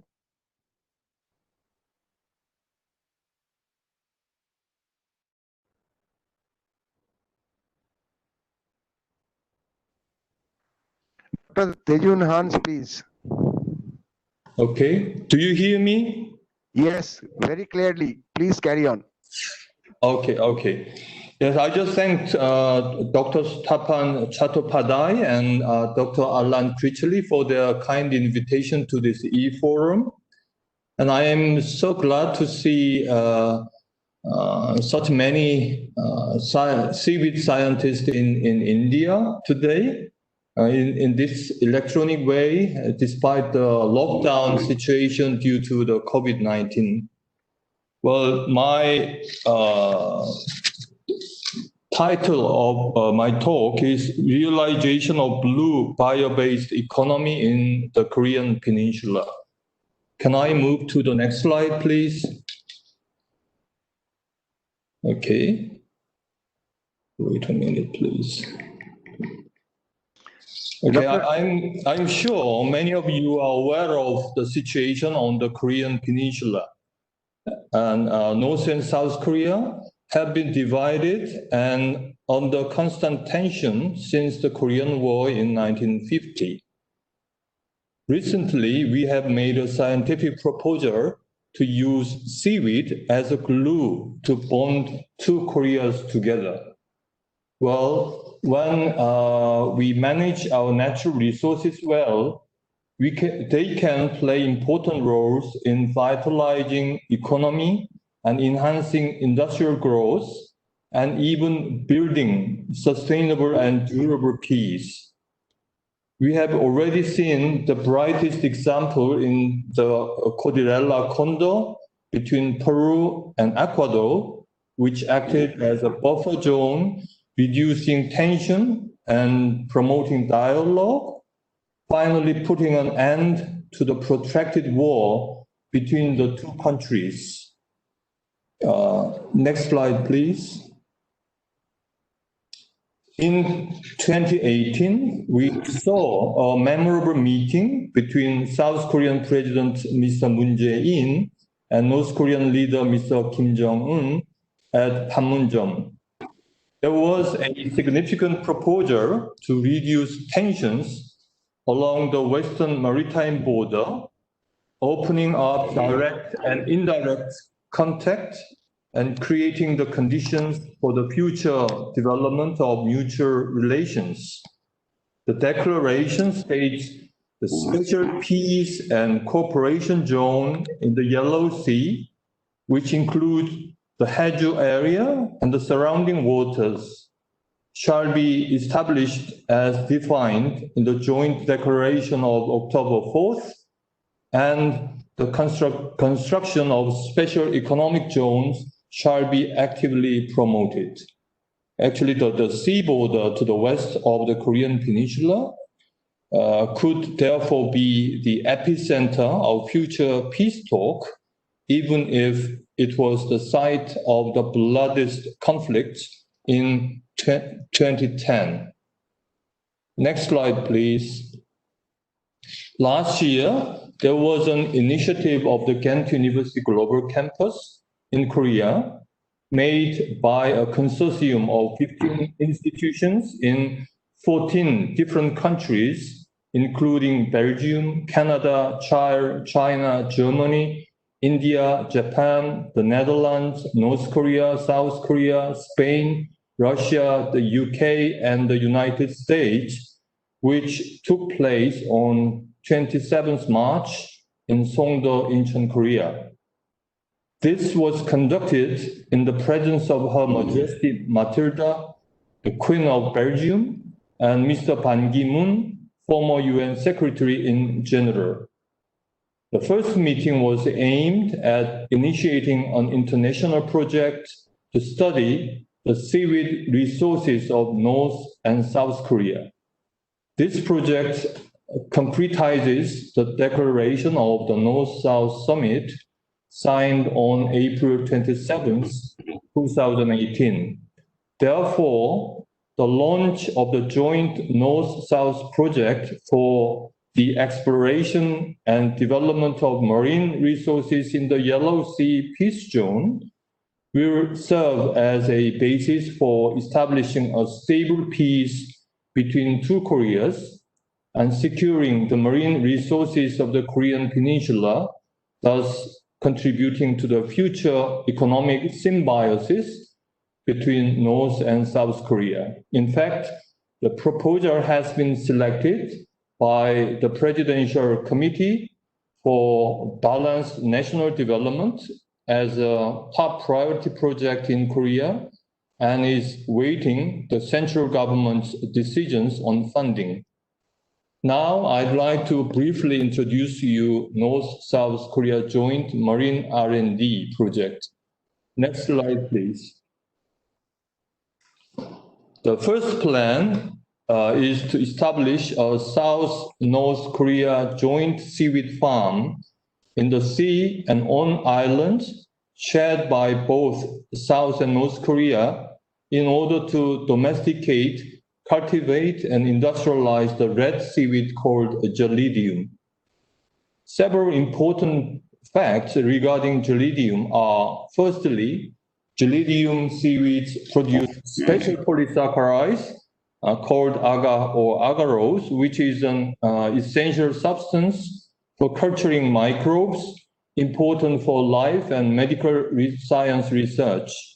Secondly, the country Morocco is the major supplier of Gelidium, actually contributing to more than 50% of global production, but they decided to cut down the legal annual harvest of Gelidium by half.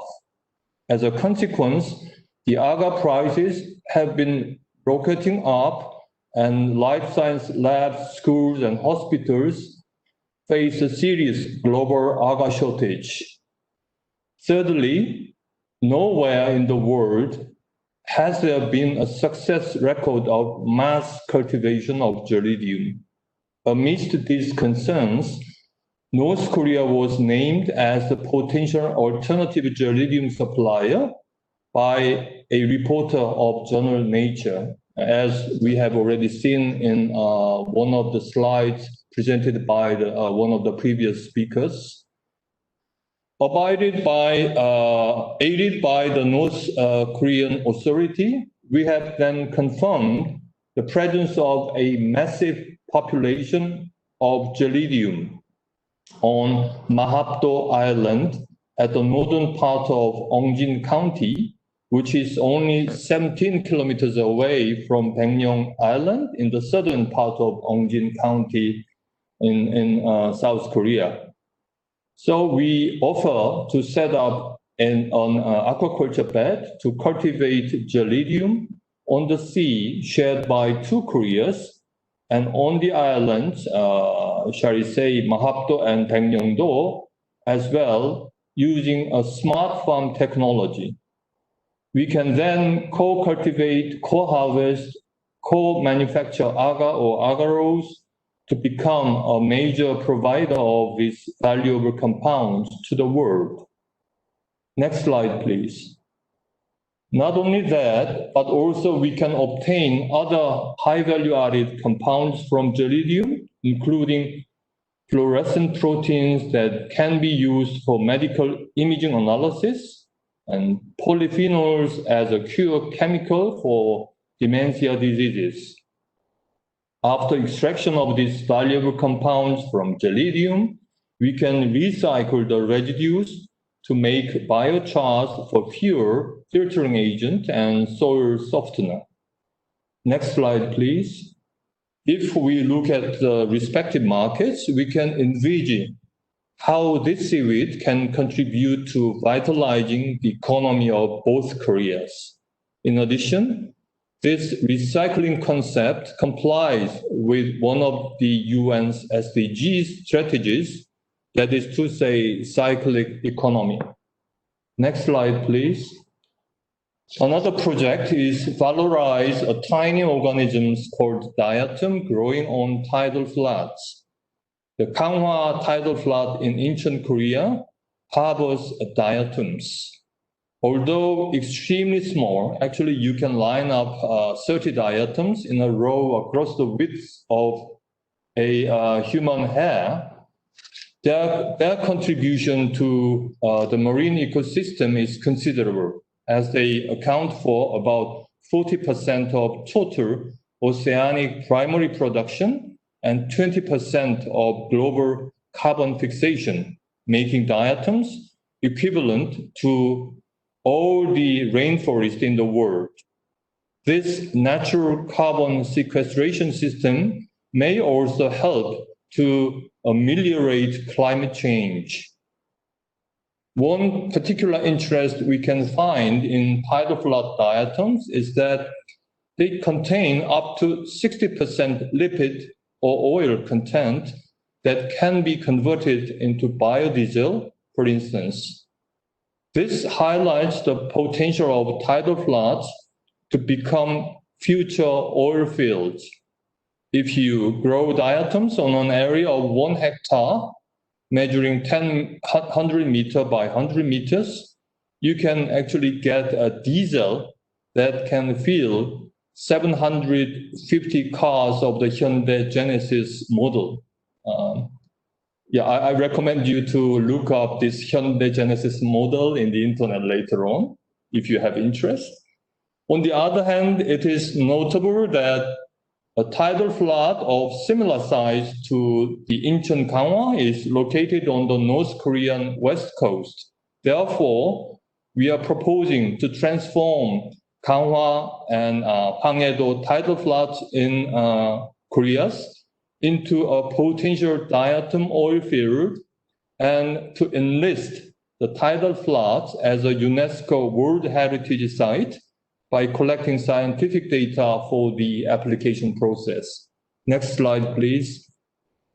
As you can see in the global market sizes, the proposed project will stimulate economic growth through industrialization of diatom-derived oil essential for food, cosmetics, medical applications, and biodiesel. It will also promote the development of international network, tourism, and job creation through the acquisition of UNESCO World Heritage status. Next slide, please. An overall project will consist of 3 major steps, including first, selection, domestication, retention, and mass cultivation of suitable species of seaweed and diatoms through integrated multidisciplinary joint research and technological development. Second, cascading biorefinery platforms and applications of life cycle assessment and energy return on investment studies. And third, recycling and closed-loop process aimed at transforming waste into high-value-added material. These will be performed in concert with a market analysis of target materials, types, and functional profiling and artificial amplification. This one-source multi-use processing will simultaneously produce biofuels and other high-value-added products while maintaining clean and safe ocean. Next slide, please. This slide shows how we are going to work and who we would like to involve. Next slide, please. Finally, what about the expectation of encouraging outcomes? The projects may facilitate regional security and political stability. In other words, in terms of cooperation and peace peace across the border. The Korean initiative will pursue a bio-based economy embracing eco-friendly and sustainable zero-waste economic values. Direct and indirect diplomatic economic effects are projected at 1.7 billion and 60 billion US dollars respectively, because there will be no need to import high-priced agar, and sales revenue from diatom and geranium-derived products, ripple effects from development and operation of biotech industrial complex, and economic recovery ascribed to the spread of North-South economic cooperation. As I mentioned at the outset, seaweeds are a source of unique sticky substances which could well be the adhesive to hold the two Korea fabrics together. This Korea Peace Project offers such a solution by providing a means to facilitate connectivity and engagement. So if the three leaders, Mr. Moon Jae-in, Mr. Kim Jong-un, and also Mr. Donald Trump unreservedly continue their input, support, and shared visions, we can create a strong framework through which we can move forward together. Next slide, please. Okay, in closing, I'd like to share a well-used expression that John Lennon said, "A dream you dream alone is only a dream. A dream you dream together is reality." Well, perhaps I'd like to extend my invitation to some of you for participating in this project. And if we undertake this journey together, I'm sure we and Seaweed can and will make a huge difference for the future of Korea and the whole world. Thank you for your attention. Thank you, Dr. Han, for your wonderful presentation. We are very happy that you have participated. We have missed you in our program in Chennai, but this time you had made it. So thank you very much.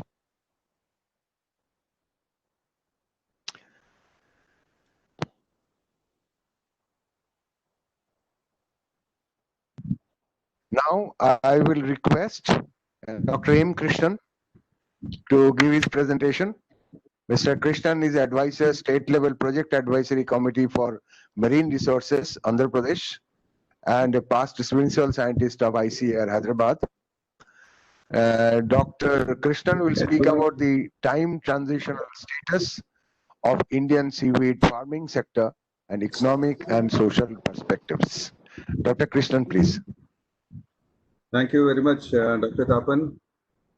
It's always a pleasure to be associated with the ICC, and I'm very glad to inform you that this particular work, which we have been doing for the last 2 years, is now complete, and it has been accepted in marine policy publication, and the results which we had actually got out of this work was presented in the conference we had at NIOT Chennai in February, and now I will be presenting the full set of results.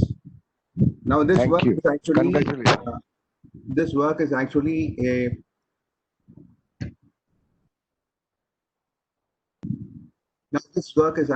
a continuation of the work that was done for the Food and Agricultural Organization, Fisheries and Aquaculture Technical Paper 580, wherein it was a 6-country project, and it was completed and published in 2013. And what has happened to the whole project of the Kappa ficus farming, which is happening in the Ramanathapuram district, had to be documented, and we felt that it is very essential for us to do a time transitional status of Indian seaweed farming sector in Ramanathapuram district of India. So next slide, please. Next slide. Yes. Now, as you can see that what were the advantages which made it a success for seaweed farming to happen such a good way in the Ramanathapuram district? One of the most important features of that particular initiative, which was actually a public-private partnership kind of initiative, which had come up on its own, is that there was an involvement of the government organization, the CSIR, CSMCRI. CMFRI was also partially involved. And then we had a wonderful non-governmental organization, the Aquaculture Foundation of India, who are located in Chennai. And then we had our Mr. Abhiram Seth, and then we had the banking people along with us, and also the Tamil Nadu Fisheries Department, who were very much engaged in imparting training to the stakeholders. So this kind of a network was operating very well during the time 2008 to 2013, and that was actually contributing a lot to the economic as well as social welfare of the seaweed farmers of Ramanathapuram district.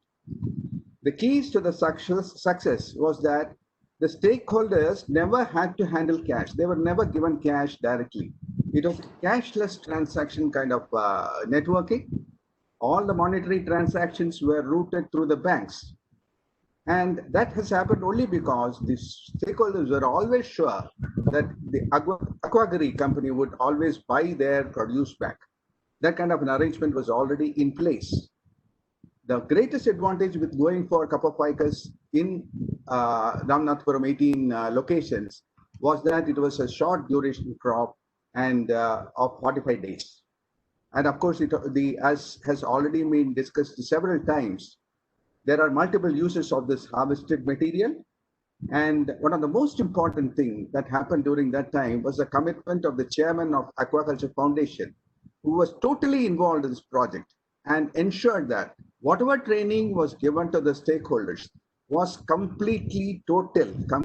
It was so efficiently run, and the commitment of the training staff was also so excellent. And then finally, it was actually the women folk who were actually engaged in this activity of seaweed farming, seaweed culture. But then slowly the men also started coming into play, and they also started playing a big role in this work. Next slide, please. This is, of course, Mr. Abhiram Seth's fond photograph, which shows a cup of ficus seaweed farming in Ramanathapuram, and the farmers tending to their rafts. There were about at the different points of time who were involved in this activity. Next, please.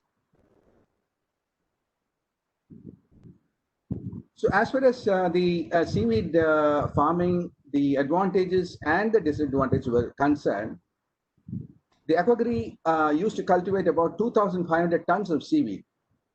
About 1,000 fishers and seaweed farmers were involved, and the annual cultivation was around 600 to 800 tons. The harvested output was purchased at pre-contracted rates. A fixed price actually prevents any kind of market risk that could happen for the stakeholder or the seaweed farmer. They were the entrepreneurs who could work as per their flexibility and deliver products for a fixed price. They also received support from the fisheries departments and the other institutions, including the scientific institution, especially CSMCRI. Aquagri provided them with supplementary inputs, loans, grants, as and when it was required. So therefore, it was a viable model that does not displace the coastal communities from their natural habitat. That was one of the greatest advantages. They did not have to go urban in order to earn extra livelihood. They could stay in their place and earn additional income. It ensures that they were not forced to migrate to cities for employment, as they could earn a comfortable livelihood in their current situation. 600 fishers, seaweed farmers, earned a sustained income on a contract arrangement with a fixed price. They had to just work for 3 hours, and a coastal farmer could earn as much as Indian rupees 700 to 800 rupees a day, which is just not possible anywhere else in any other economic activity as far as fisheries is concerned in India. And that too with a 3x3 meter raft. But unfortunately, owing to, even though the government is keen on making seaweed cultivation as a mainstream activity for the coastal communities, there are quite a few impediments. And that has to be, taken care of. Next, please. So we are here. We did a survey and we collected data from a number of stakeholders, and the same stakeholders from whom we had collected data in 2009 were being contacted and collected the data from them in the field. And then we have now tabulated the data and given you the results. The average number of cycles in a year in 2009 was 5 to 6. Now slightly it has reduced to 4 to 5 cycles in a year. And that means the number of cycles has gone down by about minus 16%. Now there is additional sources of seaweed planting material, which is being provided by both Aquagri as well as C6 Energy. And the number of rafts or lines cultivated per beneficiary also has slightly gone down. So the performance is not exactly keeping up with the performance that was there in 2009. It has sort of come down a little. From 50, it has come down to 40. The yield has declined again. That is a very important thing that has to be noted. From 300 kilos per raft of wet weed to 180 kilos. And for dry weed, it has come down from 30 kilos to 18 kilos. That is really, we have to take care of that. During August and September 2013, the entire seaweed crop in Ramnathpuram was lost due to the heat stroke. After 2013, the seaweed material were transferred from neighboring districts from Gujarat state also, and the farming is recovering now. However, the productivity, the number of cycles, and the production has drastically reduced from 2013. Next slide, please. Now, we look at the transactional changes in seaweed farming in Ramnath. Of course, accounting for inflation factors also, we must look into that also when I have to write my final results. The rate per kilogram for wet weed was just 2 rupees 75 paisa then in 2009. Now it has increased to 5 rupees. The increase is around 82%. Dry weed has increased from 20 rupees to 45 rupees. The proportion of wet weed to dry sold weed was 5, now it is 15. And the income, which was earlier credited to through the bank, was 13,500 rupees per person per month in 2009, while in 2019 it has slightly declined to 11,000 rupees. And there is some kind of other transactions besides the bank transactions that is happening in Ramnathpuram. Due to severe loss in 2013, the income of the seaweed farmers have reduced. The seaweed farming during 2004 to 13, was promoted through various government schemes. Hence, the transactions were completely through the bank. Currently, the farmers are adopting the farming with the support of the government schemes. Industries and few farmers are also doing on their own investments. Next slide, please.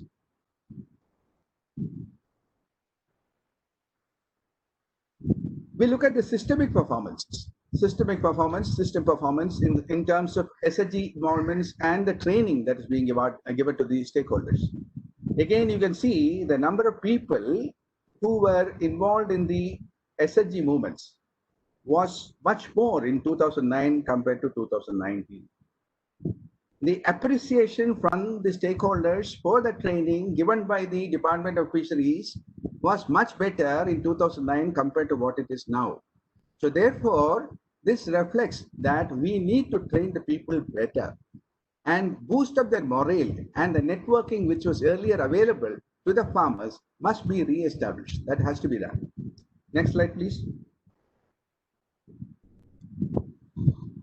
Institutional involvement in seaweed farming. We have the role of private sector. We have the role of CSMCRI. We also have the role of CMFRI, the commercial banks, and the level of knowledge that the stakeholders themselves have. You know, in all these parameters, if you see, you can always see that they were performing better in 2009 than what is happening now in 2019. So therefore, we need to have a complete review of the operations which is happening in seaweed farming in Ramnathpuram district. Seaweed farmers' opinion on institutions have not declined. They still have a very good opinion about the institutions which are involved in seaweed farming. But still, their opinion ranges from good to excellent. 3 more companies are now involved in the trade. Majority of the farmers are familiar about the technology. Their dependency on institution has certainly reduced, but they still have a very good rapport with all the institutions which are involved. Next, please. This is my final slide. Besides other results which I could be showing, but because of the lack of time, and I want to make it a point that I will restrict to 15 minutes. Quality of life ratings among the seaweed farming in Ramnath. Now, if you see the quality of life, we have taken the parameters which includes income, education of children, possession of personal transportation, own personal transportation, leisure, and what role seaweed farming could play in future in their lives. So therefore, again, this quality of index, now we have developed an index for that, and the results are different from what I am showing it here on the table. But again, it shows that the performance was actually much better in 2009. So we need to, next slide, please. So therefore, we need to have a complete review of the work that institutions are performing. What are the glitches which has happened to the network that has happened in order to make the seaweed farming process in Ramnathpuram slightly more inefficient than it was in the previous decade.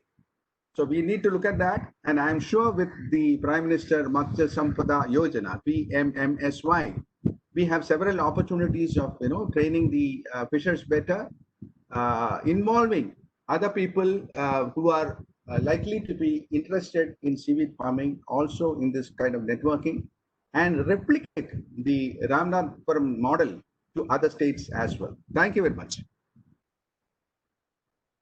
Thank you, Dr. Krishnan, for your very, very data-based presentation. Now I will request Dr. Kajal Chakraborty, the Senior Scientist, Marine Bioprospecting, ICAR, CSIR, CFM. Dr.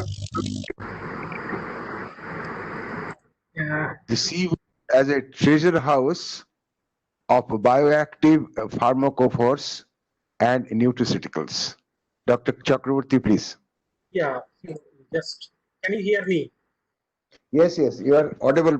Can you upload your slides from your end? Yes. Yeah, please do that. Okay, fine. Is it visible? Can you see the slides? Yes. Okay. Yeah. Thank you so much. A very good afternoon. And at the outset, I thank the organizers for inviting our institute and be a part of this seaweed platform, particularly organized by ICC. And thank you so much. And with that, I'll start my topic actually, because our institute is one of the pioneering institutes who basically works on seaweed as a source of important bioactive molecules. So that's how the topic has been kept, the seaweeds, treasure house of bioactive compounds and nutraceuticals. So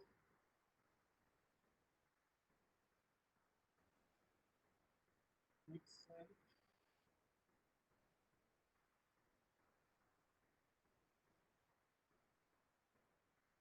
It's not going to the next slide.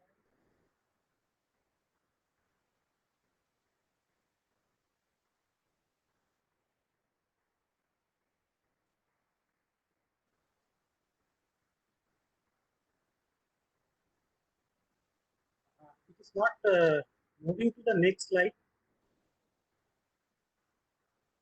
Yeah. So basically, this ocean, we know very less about than the moon, because ocean is such enormous reservoir of the various bioactive compounds and valuable molecules. But before we start about seaweeds, how seaweeds are very important to elicit the important bioactive molecules of various health purposes, I would like to focus on how the marine organisms are the important sources when we compare as the terrestrial organisms. So if you see that this basically these are the chemical compounds with the pluralities of bioactive properties basically present in the marine organism. They are basically the adaptive mechanisms. Marine organisms living in stressful environment, and due to their adaptive mechanisms, they are evolutionarily mechanized to form, to biosynthesize very important bioactive molecules of pharmaceutical importance. And you can see in the recent years, the boom of marine bioprospecting began in the recent years. There are more than 18,000 compounds which have been isolated as compared to that from around more than 1.5 lakh plus terrestrial products. Some of them are under clinical trials. So basically, this marine flora, as I told, is largely unexplored.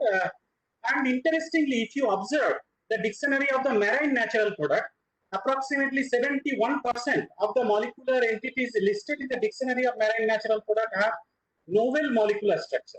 It is novel molecular structure as compared to that of 40% in the dictionary of the natural product, which have been obtained from the terrestrial organisms. Basically, in preclinical and the cytotoxicity study, marine organisms show very higher incidence of the pharmaceutical potential, around 1%, as compared to 0.1% from the terrestrial organism. That tells us how important the bioactive compounds from marine organisms are, and a very important source to develop very good bioactive molecules and nutraceutical and pharmaceutical leads. And the number of the new marine components reported each year is increasing more than 1,000 compounds.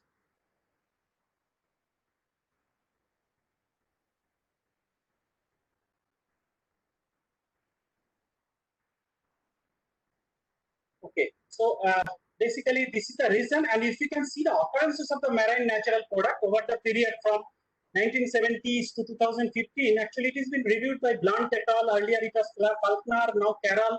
Basically they developed a marine lead database, which is the comprehensive database of all the marine derived compounds which has been enlisted in the particular database. And in each year, more than 18,000 marine metabolites have been being registered in the marine lead database. Okay, so basically, if you see the distribution of bioactive compounds among the marine organisms, the seaweeds comprises around 9% of the total amount of the bioactive molecules, and you can see the sponge. But the advantage of being seaweed is that you can culture these particular organisms. You can culture, but unlike other marine organisms like sponge, sea cucumber, which is very difficult, and it is a tough challenge for the mariculturists to culture those, unlike the seaweeds. Okay, so seaweeds are therefore the exceptional storehouse of the bioactive natural products with the prominent pharmaceutical and functional food applications. Seaweeds are also, if you see that SOFIA report of FAO 2020, which the Honorable Secretary mentioned the other day, that around 32 million tons of weight valued about 13.3 billion US dollar, basically from the mariculture itself. And interestingly, the seaweed mariculture species comprises around 27.5% of all aquaculture, which is according to the SOFIA FAO 2020 report. And India's marine ecosystem is bestowed with more than 0.26 million tons of wet harvestable biomass, which is rather scantier as compared to those from total world average. And therefore, also you can see that, as Honorable Secretary mentioned, that PMSS, Prime Minister Matsya Sampada Yojana, has given a special emphasis for the seaweed cultivation and the seaweed. Around more than 600 crores have been earmarked for the seaweed resource and utilization. And it will definitely bring, I think, that near to the world average. So, You can basically these are the different bioactive compounds from the seaweed. Is a various potential pharmacophores. They are potential pharmacophores basically this. And we have developed, our institute has developed various bioactive molecules, a library of the biomolecules, and also nutraceutical products from the bioactive molecules for health management from the seaweeds. So some of the examples of the bioactive molecules I just mentioned in this slide. I think the slide is moving little slower than that I am telling. So these are some of the examples. Cadalmine green algal extract. Cadalmine is our brand name of our institute. For joint pain and arthritis, anti-diabetic extract against type 2 diabetes, anti-hypothyroidism extract, hypertensive extract, and antibacterial extract. And latest one was immunoboost extract, because basically to keep it in mind in COVID that our innate immunity needs to be improved. And seaweed also we could able to find from our detailed preclinical trial that it is a very good source of developing immunity. Is the compound, so we could able to concentrate the particular compounds which have a prominent role of increasing immunity of our system. And this will be commercialized very shortly, and we have expressed of interest has been advertised, and this will be shortly commercialized to one of the partners this year. So basically, we have published along with Dr. Vikram Singh and myself in the Journal of Food Science and Technology that we could able to find that in India, the functional food supplements and products from human health from the sea is very, very less, around 2%, because it is basically not, actually, though it is very highly active, these bioactive compounds from the organism, marine organisms and algae, but it has been not worked out in detail. So therefore, much things need to be worked out to make it available to the consumers or persons. So much work needs to be done. Seaweed basically is a source of huge bioactive, many bioactive molecules, basically less mortality rate and higher life expectancy reported in the coastal communities in the Southeast Asian countries. As you all know, they regularly consume seaweeds as a food item. So seaweed is basically a natural source of phycocolloid, which I will not elaborate because much has been talked about on this. Algae, carrageenan, alginate. So this I just skip this particular compounds which has been used in the industry widely. I focus on some particular bioactive compounds which has importance or prospects in the human health. So our institute has many granted patents on the particular compounds and the products which has been developed. And also our publications on this area has also shown, we have started this work around the year 2003-04. At that time we have started particularly on the bioactive molecules, though our culture, we have started our institute around 1972 in our Mandapam Research Center. So many publications, around more than 200 publications we have particularly on the seaweed bioactive compounds, and those things have been commercialized.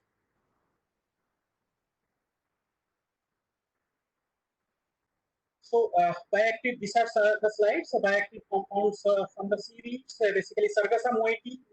We have worked out some of the major bioactive compounds belonging to aryl polypeptides, pyran derivatives, monocyclic. So because this is basically the library of bioactive compounds, which other than utilizing, we can use as a source for the semi-synthesis or synthetic strategy of these some of the very important bioactive molecules of small molecular weight bioactive compounds. So can be a very important resource for a natural product chemist. So seaweeds also we could able to find some of the oligosaccharides from the seaweeds, and these things have been patented and published in the peer-reviewed journals. And as you can see here, some of the seaweeds are having ACE inhibitory activity, and we have compared with the standard captopril, which is basically a standard ACE inhibitor.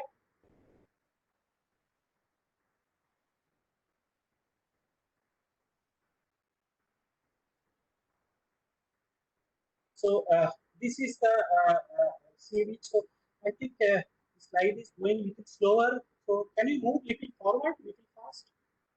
Little move fast. This I have already spoken. Please move fast.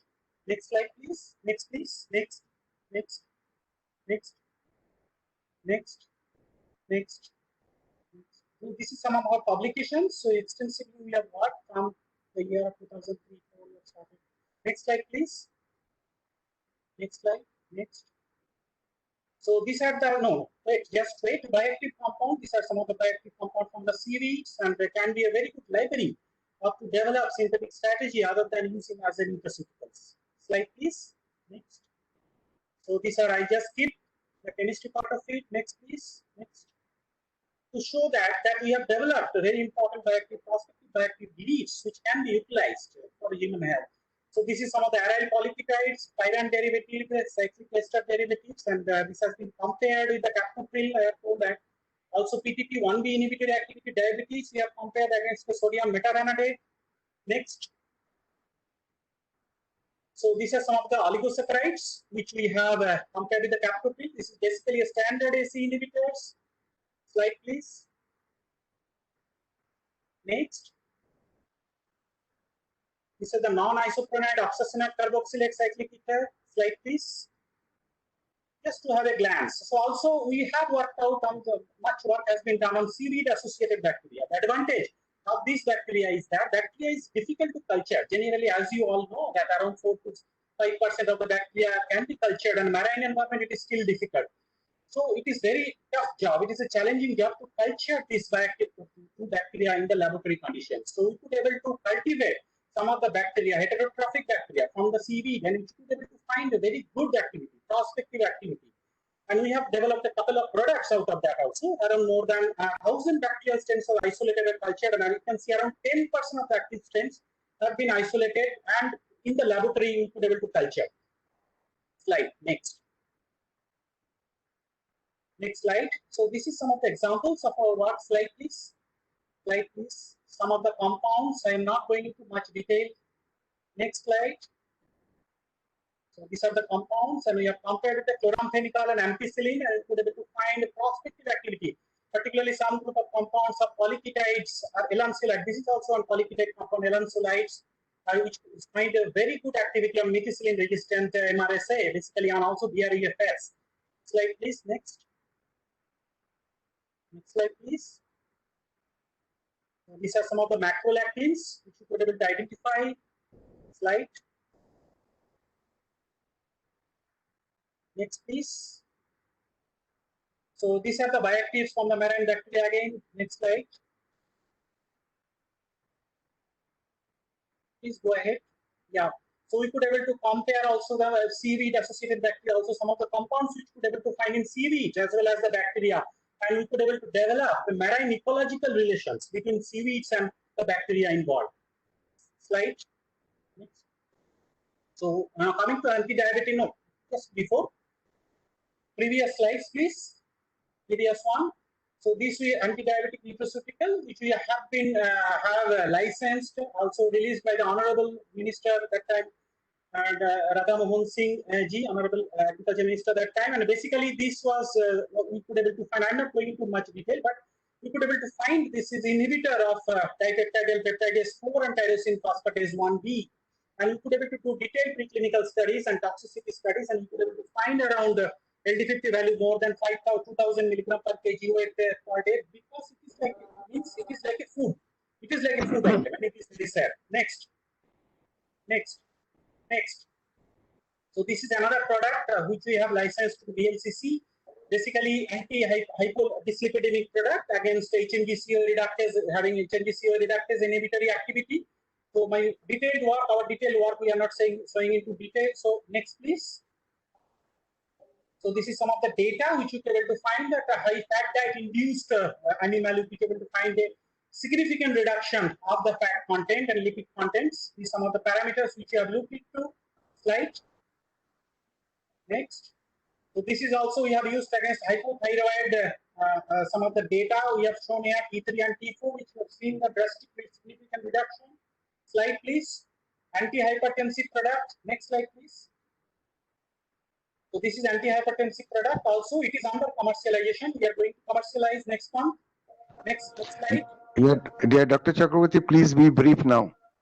Yes. So just can you go ahead, because you from your side it is being moved. So this is anti-osteoporotic product. So this is some of the detail actually related to that. Next, please.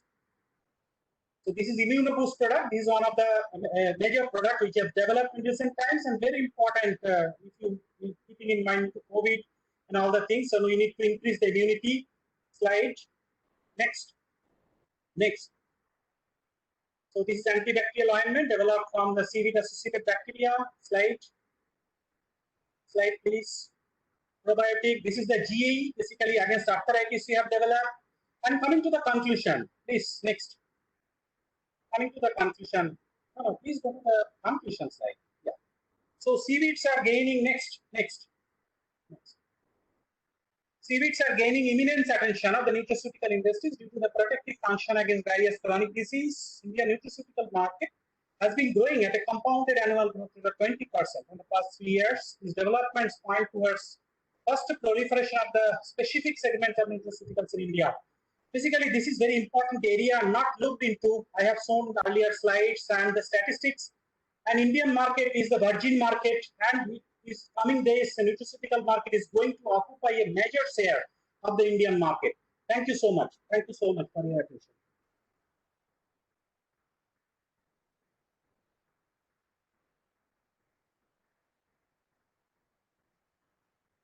Mr. Chattopadhyay, I did it already. Thank you so much.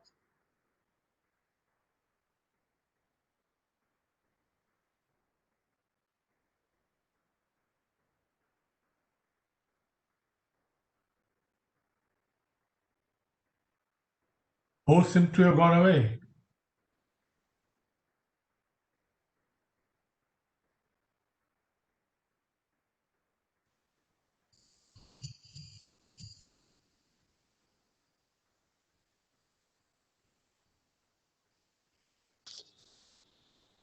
Mr. Nirupraj, are you there?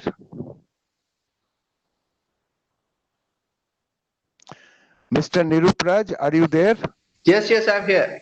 Yeah, so please start. Your subject is potential investment future on Sri Lanka seaweed industry and can be a source of raw materials to Indian industry. Yes. Please. Yeah.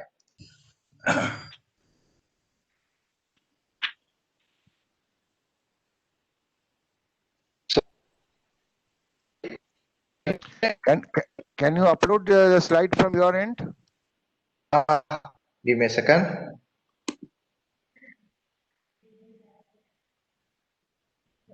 Wait a minute. Yeah, I make you presenter. Please run your slides, sir.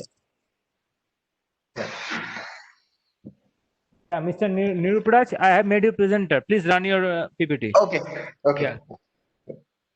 So, good evening, everybody. This potential investment future on Sri Lankan industry in seaweed and Indian intervention is my presentation. So, Sri Lanka is a newly. Hello.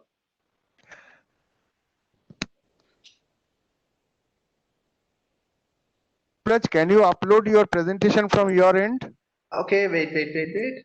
Yeah, please do that. Okay.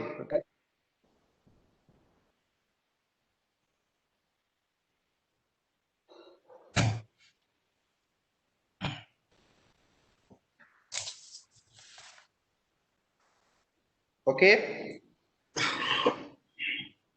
Yes. Yeah. Right. Yes, please continue. Yeah. Okay. So Sri Lanka has been identified as a new investment opportunity on the seaweed. So we are working in the government and private end. There are, different approaches being made to explore the investment potential as well as industry's potentials also. So since after the 2009 conclusion of ethnic conflict, government has more intention to develop fisheries as well as the aquaculture product, export-oriented products. So in the meantime, Sri Lanka is a small island nation, so it has more potential area in the northern region of Sri Lanka. It's very close to Indian territory. It's just between 32 kilometers from India. So that's what India has a very good, influence over the Sri Lankan seaweed industry. So we have long history in the seaweed, exported to Britain during the colonial period. Then we started wild collection with several species, especially with the Gracilaria. Then after the tsunami onwards, we started the Hapapicus cultivation as well as Sequoia cultivation. In 2012, 2013, it got the highest momentum. So now it is in a very lucrative kind of coastal business among the especially women-headed families. So we cultures Gracilaria species, Euchymia species, Hypophagus species, Ulva, and Caulopa species. We have two species called Caulopa landlipera and Caulopa racemosa. So current status, especially in the northern region, the northern region has 5 districts. So we have different administrative setup like districts for the province. So in the Sri Lanka, the northern province has the maximum coastline. It has 580 kilometers coastline within only one province out of 1,800 kilometers of coastline. The coastal culture, because as we have very extended, shallow continental shelf, the northern region is more potential for small scale investment up to massive scale investment, because we have several island patches which provides protected offshore areas which is highly suitable for seaweed aquaculture. And finally, a recent development we are doing with a tissue culture laboratory with some foreign investments. It's in the Jaffna. Jaffna means it's very close to Tamil Nadu.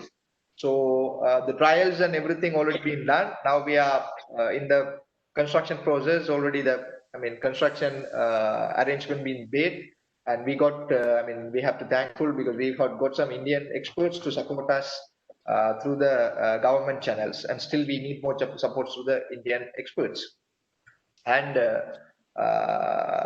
there were different policies because we are planning to develop a BMP and biosecurity protocols for seaweed cultivation as well as value chain development process also, because still we are doing raw materials in Sri Lanka. That's what I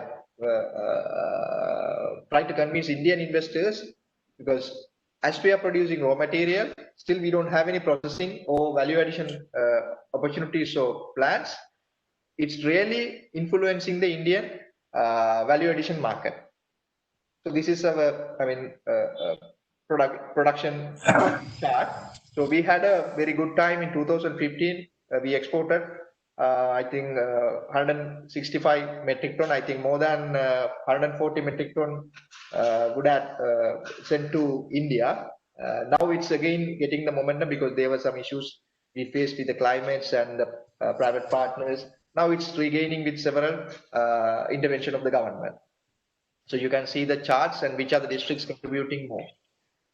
And the locations also you can see in the current slide, how the locations being distributed all over the northern coastline. So as we have 580 kilometers coastline, still we are utilizing very small part, less than 5-6 kilometers of the coastline only we are utilizing for this kind of seaweed cultivations up to now. And the numbers of farmers also, when we compare with the Indian intervention, is very just 124 to 130 farmers only up to now engaging with these 64 metric tons. And the resources in Sri Lanka, as already I mentioned, 1,700 kilometers of coastal stretch and more than 4,000 square kilometers of the territorial sea and the continental shelf. The deep range is from 1 meter to 5 meters. This is just between 1 kilometer of, from the coastline towards deep sea.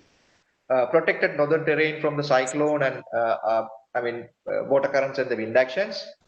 There's no more different, drastic changes in the parameters like water parameters or environmental parameters. More or less, it's same throughout the year. Comparative industrial pollutions, because fortunately or unfortunately in the northern region we don't have massive industrial pollutants. After the war, with the government interventions and the NGO interventions, now there's a huge labor force which is highly motivated towards the seaweed cultivation. They're expecting to intervene in the cultivation, but still the resources are limited. and compact locations, because if an investor comes, he can just keep his entire investment or entire cultivation necessities. If we say 1,000 metric ton he needs, he can have a small area to produce these entire things. Don't need to scatter the projects. And transportation infrastructure is also well connected, as Sri Lanka is a very small country and it's closer to India. So the transportation also well connected. It's easy. In the next slide you can see. So Jaffna International Airport, it was supported by government of Indian government. So already it is operating due to this COVID situation. It's been stopped now, but very soon they will start it. And the KKS Harbour, I think already after this new regime taken the charge, the negotiation already started. There were some announcements also made by the government. KKS Harbour going to be established very soon. The road networks, connected road network between these set harbors as well as roads. So this is, locations what I mentioned earlier. And already government in the process to identify the potential areas, and we are mapping it. And whenever the investors come, we can produce it to them also. And the supports also through the one-stop window. The government is ready to support to the investors, or the government is ready to support to the raw material importation, because as we have raw materials, if any investors ready to purchase it, the government is ready to support in export the materials. As I earlier mentioned, this every districts are having different potentiality for seaweed culture. 230 kilometers of the hostel stretch, it is only in the Jaffna. Jaffna is the peninsula, and parameters always more or less same. No huge changes in the parameters, especially salinity, pH, and turbidity, because in the northern province we don't have any rivers. Freshwater runoffs. And the culture locations, we can connect the airports or shipping ports within 25 kilometers of land routes. The government supports. As well, Kilinachi also, the next district of Jaffna, it is also same distance from India. There's no big difference. It has same environmental parameters as well as supports also. The distance little higher than the Jaffna. It is about 65 kilometers from the Jaffna airport and the harbour. Mana also similar. And Mana in the self, if Mana Pesala harbour is starting the operations, it is 25 kilometers from I think Ramanathapuram. Some of the locations which have been identified for the seaweed cultivation with a private investment or private partners, especially with a massive scale culture needs. If it is an island just close to Jaffna, it is in between India and Jaffna, close to Kachadivu, which was given to Sri Lanka earlier due to thing. And this is Paladivu, that's also little downward, southwards of Delph Island. These islands are isolated islands, no any industrial pollutions and human settlements, because you can operate, or the investors can operate their entire activities without any influences, other influences. Irunadiv also same, and the Mannar Island. The Jaffna, already as I mentioned, this is the government supporting mechanism which can support to the local producers as well as the international producers when they approach for raw material productions or culture productions. So research and development, they will provide the support through the government institution called NACDA, National Aquaculture Development Authority, and the cooperation with private sectors. So they can bring down their, material support. So the government also ready to provide some loan facilities for the investors in the basis of private-public partnerships. And there's a project called World Bank Agriculture Modernization, but there's a necessity to have a local partner, Sri Lankan partner in the board. Only they will release the funds, because only for a international partner, it is difficult to get that kind of supports. So institutional approach, the investors should approach the Ministry of Fisheries and Aquatic Resources then the ministry will direct the relevant local stakeholders, National Aquaculture Development Authority, that is the local licensing and monitoring institution under the Ministry of Fisheries. So these two institutions will support in the other ways. The Board of Investment will be the tax concession things. Even today morning I had a meeting with them, so they are ready to support the people who really wanted to work with the Sri Lankan producers. So thank you. Yeah, thank you very much, Dr. Nriparaj. Now I will request Mr. Mahendra Patel, the Director of ICC SIR, Gujarat, and Mr. Patel will speak on seaweed cultivation and industry way forward. So, Yes. Mr. Mahendra Patel, yeah. Yes, I'm here. Can you please give me the sharing rights? It will be easier Yeah, for you me can, to share. you can already share. I mean, your slides we can see. No, if I do it from mine, it will be faster and more controllable, please. Please do that. You have the sharing option, so you can do that. No issue. No, I don't have it. You have to allow. Oh, okay. Devu, can you allow? It is always better. Yeah, I am just making him presenter. Just a minute. Please. Meanwhile, good evening, everybody. I'm very happy to be here. I'm one of the outsiders, complete novice in the field of seaweed. Even the spelling I just learned how to spell seaweed as a one word or two words. But I'm very much part of the EXIR, which is something which we are doing. This is my, I'll just start with my presentation. The EXIR is an institute which was promoted jointly by Excel Industries, Pidilite and Mamta Group, which is my companies. Excel Industries in agrochemicals, Pidilite is in paint and adhesives, and Mamta Group, we are in machineries. But we came together in order to focus on the climate change and the impact of the climate change on the society in different ways. And we established the EXIR earlier in Ahmedabad. And after Ahmedabad, we shifted it to Mandvi as being the right site for doing the further work, especially on the seaweed cultivation, because we consider that seaweed is also very important product for fighting the climate change because of carbon capture and many other properties which it has got. Now, what we are doing is, mine is a completely non-technical related to the seaweed part. It is mostly the actual industrial approach of how we are going to do what we are going to do and why we are doing it.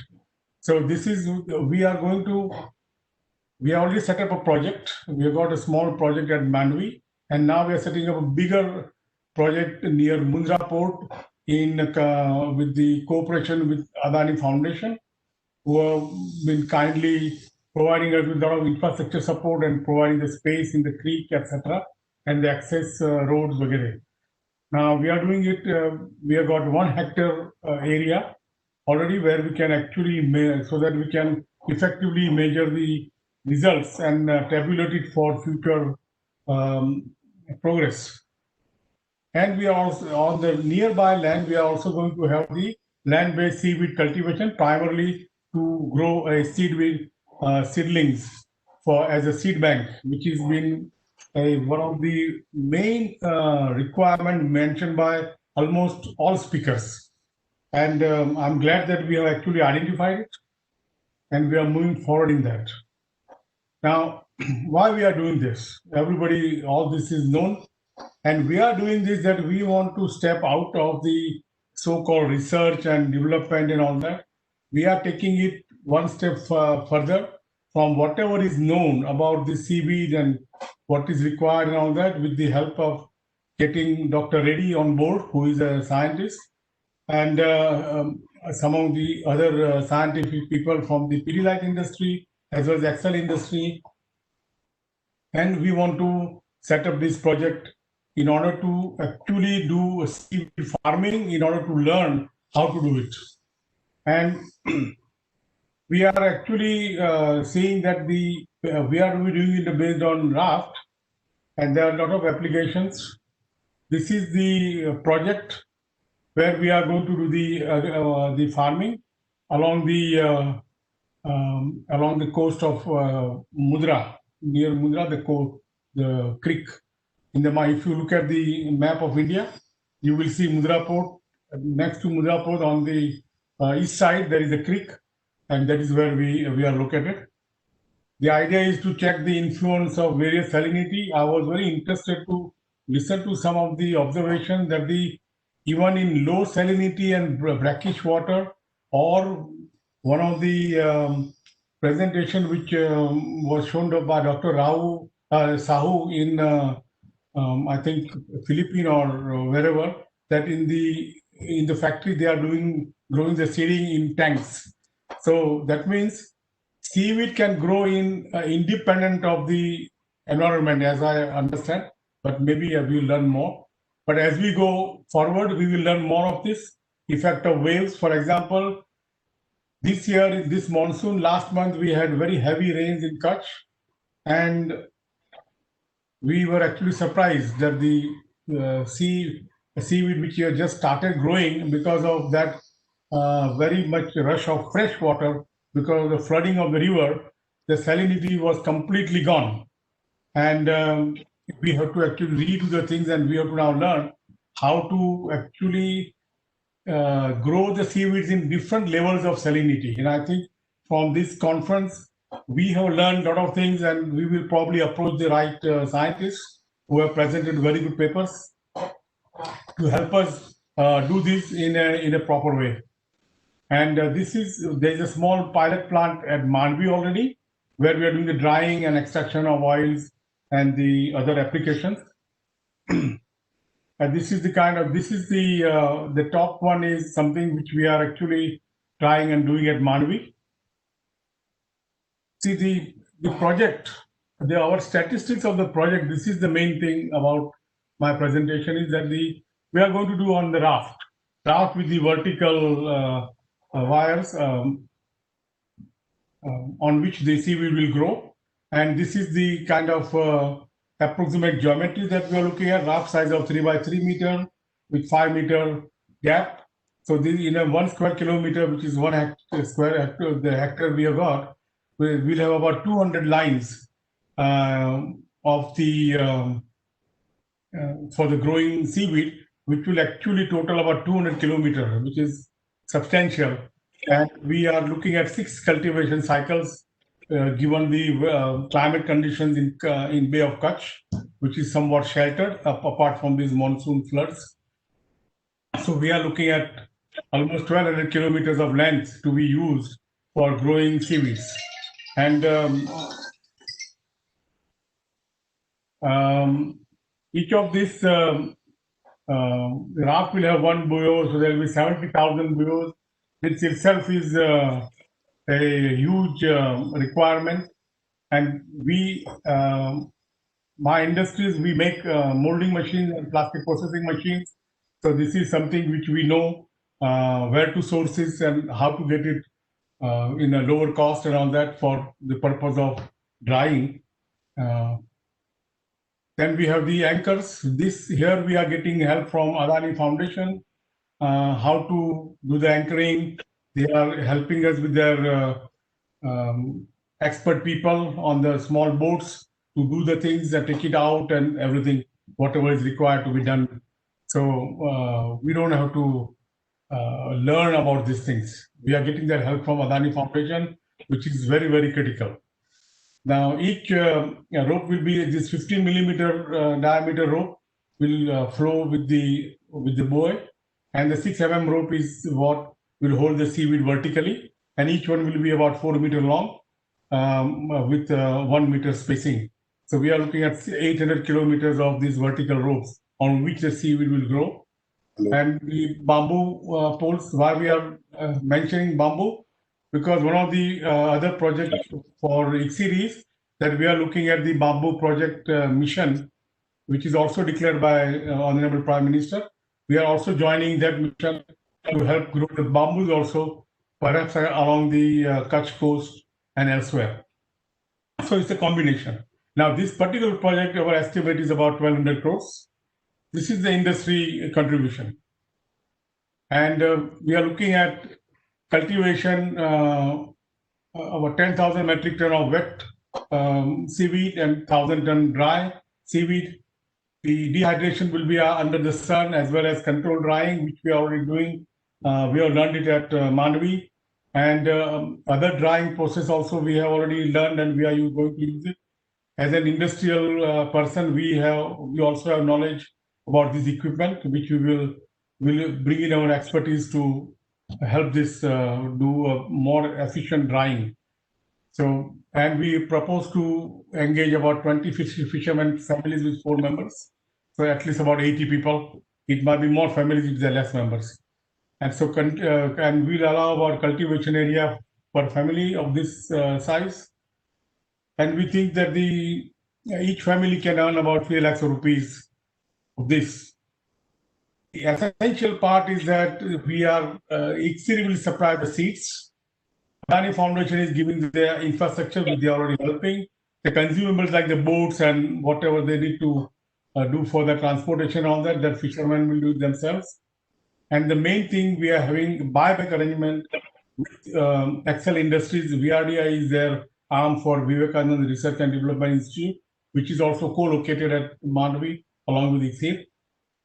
We'll do something for further experiments in biorefinery, etc.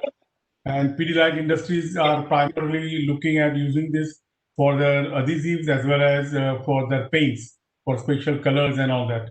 So that will be, and they will probably use a wet seaweed also, which will be easier. So this is what we are aiming to learn from the seaweed project. Okay, what are the materials required? What we have to do differently in order to grow the seeds?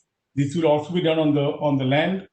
And we are also actually thinking, now that I heard of a lot of this presentation, we are going to add how to do this aquaculture inside a building. So perhaps it can be a vertical situation, multi-story building where you can grow seaweed, maybe different qualities or different things.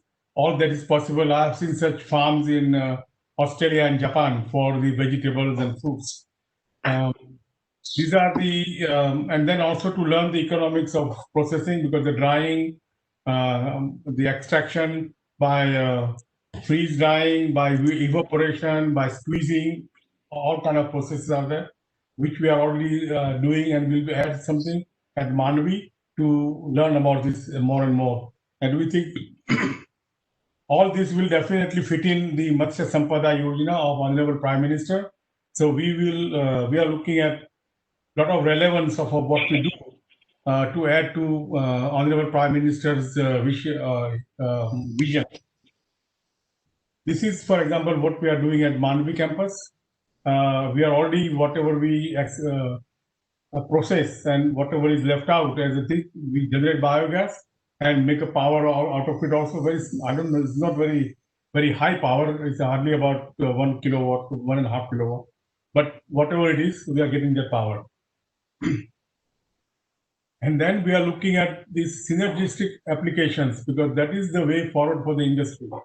That we have to, and Ashwin Bhai, our chairman, yesterday mentioned very much that it is the other things of seaweed which we need to consider, especially something like potash, which is already imported 100% from abroad, and we can actually get a lot of potash out of the seaweed, as well as a lot of the nitrogenous, somebody also mentioned about nitrogenous related elements and the materials out of it.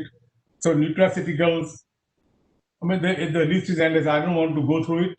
All of you are much more knowledgeable about this than me. And as I said, from the industry point of view, I am very excited about looking at all these things in terms of developing the new equipment, machinery to make all these things, because some of these things may not be available. If they are available, maybe they are imported, then we have to learn how to substitute for doing it in India. bioplastic. We are already in plastics, for example. We are also making packaging machines, flexible packaging machines, and we also do the flexible packaging with bioplastics for companies like Kellogg's. We already given them trials for packaging the Kellogg cornflakes and cereals with bioplastic flexible films, which are more difficult to process than otherwise. So it is a processing, that technology and that expertise we have. So we are looking at these benefits, which I'm sure the other industry, and we will be sharing this, all these results and everything on our website as we go along, as well as through such forums. We'll give it to the industry. And all we want is that more and more people should get into this, because if one thing I have learned from this one last half day and today's few hours is that seaweed is one of the most underappreciated resource that nature has bestowed on us. And we have been very foolish not to understand how to use it wisely and use it more. Because, for example, all these refinery derivatives can actually show very well what are there is no limit to these applications.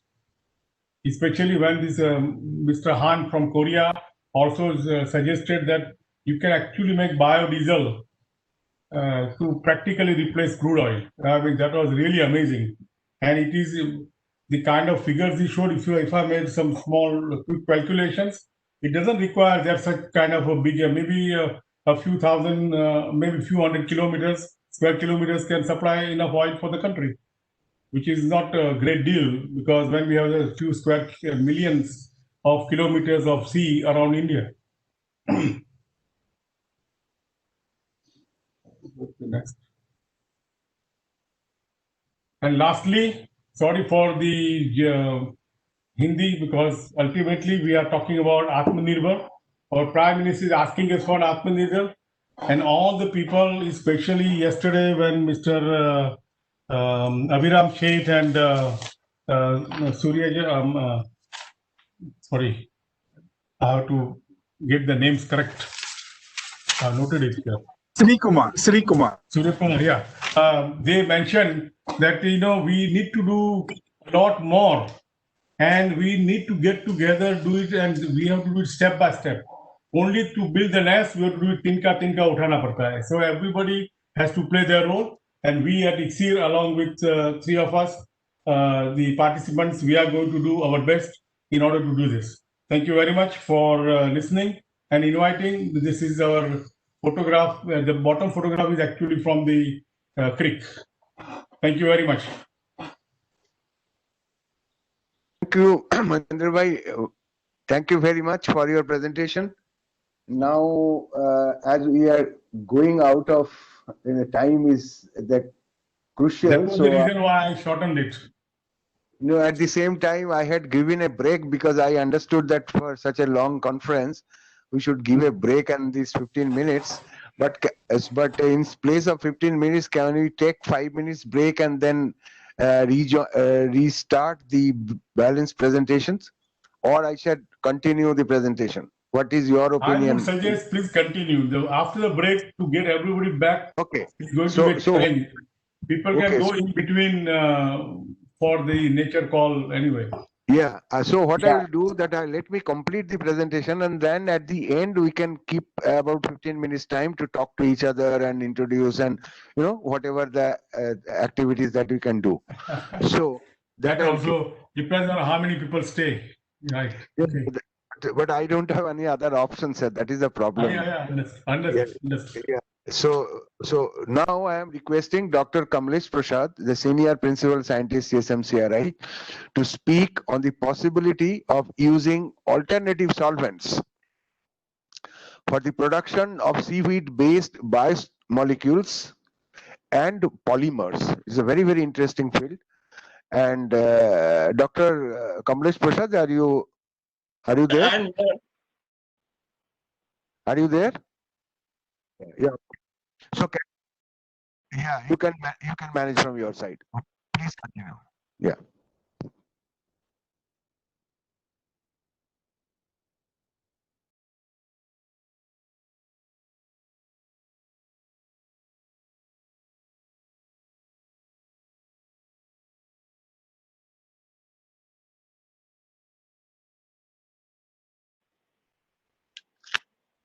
Am I audible now? Yes. Yeah. But can you? So We are not. So I am sharing my screen now. Just a Yeah, moment. please share. Yeah. Yeah.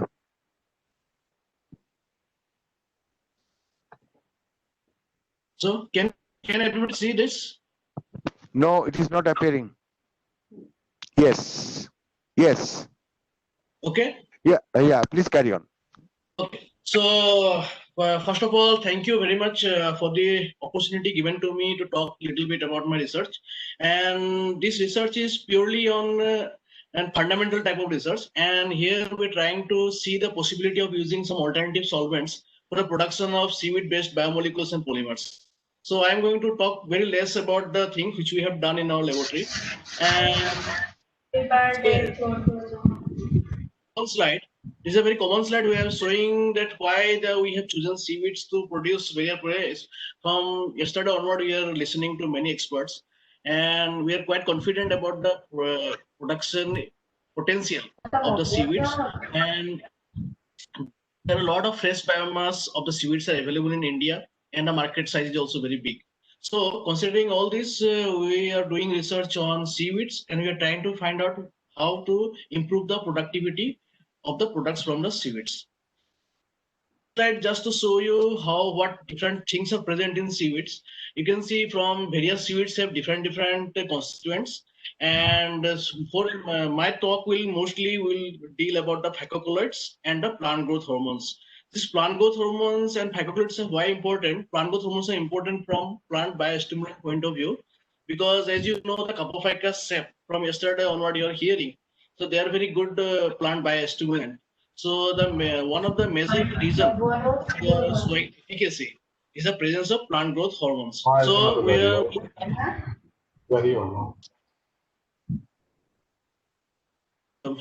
somebody should mute their microphones. So the plant growth hormones, they're very important category of molecules that are present in seaweeds. So we have done a lot of work on it. And phacocolloids. Phacocolloids mostly agar, carrageenan, and alginates. So I'm going to talk about these two particular categories. So, and this is a very important slide which I want to show you, because from yesterday come to know that the total Indian agar and agarus or all the phacocolloids, the total 35% of the domestic demand is only fulfilled by the indigenous production. So we have found out of what is the major reason. One of the reason is that incomplete utilization of the biomass. So whenever you use seaweed as a biomass, so you have to utilize it completely to get the full benefit of the products. So therefore, mostly the seaweeds are very low yield. Somewhere we are extracting using water as a solvent. So maximum yield we are getting for agar is 20 to 25%. So where the other things are going on. So we are trying to improve the yield. How to improve the yield? Then again, there are a lot of there are processes where the multi-step operations are taking place. So multi-step operations always reduces the yield. So whenever the number of steps increases, the yield always decreases, because these polysaccharides are all water-soluble things. So whenever you increase the operation, the productivity will go low, because there is a lot of chances of losing the products in water. So we try to see the possibility of using other solvent systems. So we try to see whether some solvents can be used such that we can get the product in one step or without doing much variations in the parameters. So among the various solvents, you can see here that two types of solvents are mostly water is a solvent which we are regularly using, but except water, there are other solvents called non-volatile solvents and supercritical systems. So that two solvent systems are known, and one called ionic liquid, which is having the structures like this. And these ionic liquids are nothing but they are viscous liquids at room temperature. Okay, and these viscous liquids, the cationic part is an organic moiety, and the anionic parts are mostly inorganic moiety, but in many cases they are organic moieties as well. And our focus of using, because since there are different types of ion liquids are available, the cationic part can be imidazolium, can be pyridinium, can be alkanium, can be ammonium, can be collenium. So we are our focus is to use some bio-based moieties as well, such that the environmental impact or burden can be reduced. And apart from this, the other solvent systems which are also equally important and are deep eutectic solvents. So deep eutectic solvents are are just like iron liquids, but they are much easier to prepare than iron liquids, because if you want to prepare iron liquids, you have to go for 3 to 4 steps. But in case of deputic solvent, it is just a very easy way of preparing, because it is just a mixture of hydrogen bond acceptor and a hydrogen bond donor. So, and it can be obtained from various natural sources. For example, you can use any of the natural flavanols, alkaloids, or sugars as a hydrogen bond donor to prepare the deputic solvents. So these are the most easier solvent systems.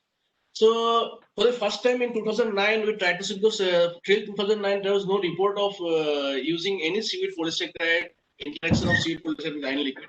So in 2009, for the first time, we have seen the interaction of carrageenan with imidazolame-based iron liquid known as 1-butyl-3-methyl-imidazolame chloride, BMBICL.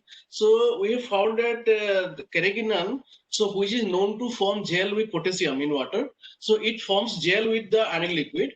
Of course, the quality of gel formed with kappa carrageenan was quite stronger in comparison to the iota carrageenan, and lambda carrageenan, which does not forms gel at all, it gives formation of gel in the iron liquid. So these results encouraged us to use the some iron liquids to extract carrageenan directly from the seaweed. So seaweed you have taken again Apophecus alvarezi, and here you can see you have reduced the steps. So normally what happened in alkali, and if you extract using water as a solvent, so you have to use alkali and you have to change the pH variation you have to do. But here we have just take the aqueous extract and we have added the iron liquids. So in particular some of the iron liquids, this is the name I have given: choline fumarate and choline adipate and choline capriate, choline laurate. So in this particular iron liquids, we've seen that the coagulation of the mass was taken place. So this coagulated mass was pure carrageenan. It was just after washing with isopropyl alcohol, we get the pure carrageenan in one step.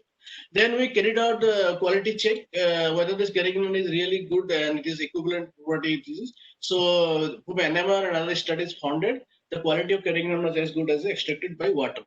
So then this is then, since being a chemistry person, we try to understand the mechanism, how the extraction is taking place. So we established the mechanism of extraction of and we found that this is only happening because of the strong ionic exchange between iron liquid and the kappa carrageenan. Because kappa carrageenan has C4 position, the sulfate is always counter-ioned by potassium, and when the ionic when we adding the ionic liquid, the cationic part, it is the, in case this polonium part, they are replacing the potassium and forming a adduct with carrageenan and getting the precipitate out.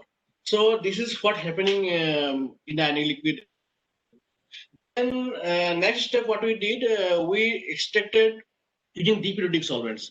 So in deputic solvents, we have used two types of deputic solvent. One is hydrated, one is non-hydrated. So you can see here, one deputic solvent, I just tell you the name if if not ever, it is, we have prepared using choline chloride and urea, glycerol, all are different. For example, if you take chlorine chloride and add urea in 1:2 molar ratio and heat it at 50 degrees, you will get a liquid. So this is called deputic. So similarly with glycerol and with ethylene glycol. So these liquids are very easy to prepare, and we have hydrated it up to 10%. And you can see the increase in the yield of carrageenan was around 60% yield we were able to get carrageenan yield, kappa carrageenan yield. In when we compare with water and conventional method with alkali method, so the yield was much higher. So this is very important from commercial point of view also, because since we are able to increase the yield of carrageenan up to 60%, which is normally not possible by any other method. And then we try to understand the mechanism as well. So you can see in the lower part of the slide that we have studied the mechanism and how the hydrated deputic solvent is helping the extraction of more extraction of higher amount of carrageenan. So we have found that there is a formation of a intermediate, this type of intermediate, which is very stable in terms of the sulfur and sulfur and nitrogen content. On the other hand, when we non are used, the adduct which is forming, or the intermediate which is forming, they are having higher amount of because it is a they are associated with each other, making the structure more rigid, and therefore the extraction is not easily. But when hydrated things are used, the structure become loosen up, and this helping for the better extraction of the carrageenan. On the other hand, when you are using urea, urea is known to have break hydrogen bonds. So what happened? It is breaking hydrogen bonds very randomly, and as a result, lots of. Therefore, the extraction quality, the product quality was not as good as we extracted using choline chloride, glycerol, and in water. Well, then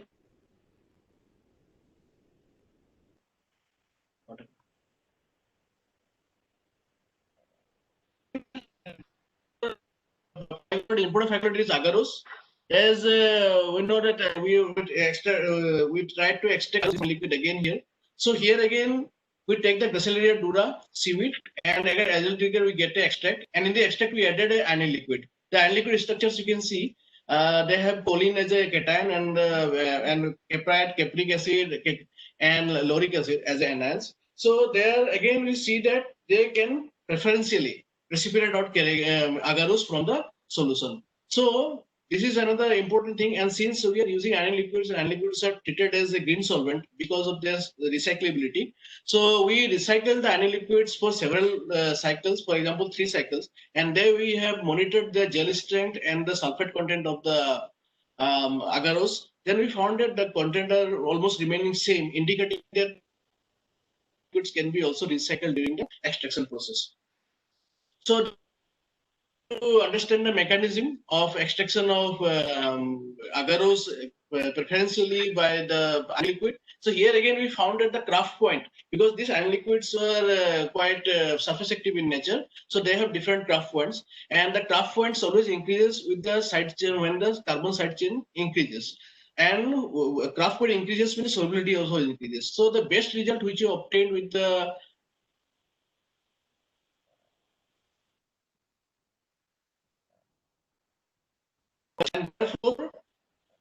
and the craft point was higher, and then therefore the solubility in water was higher.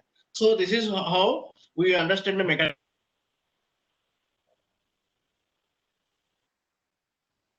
Thing which we work with is the selective extraction of plant growth. Plant growth are playing very important role in plant management, and we have established water-based methods for the extraction of the.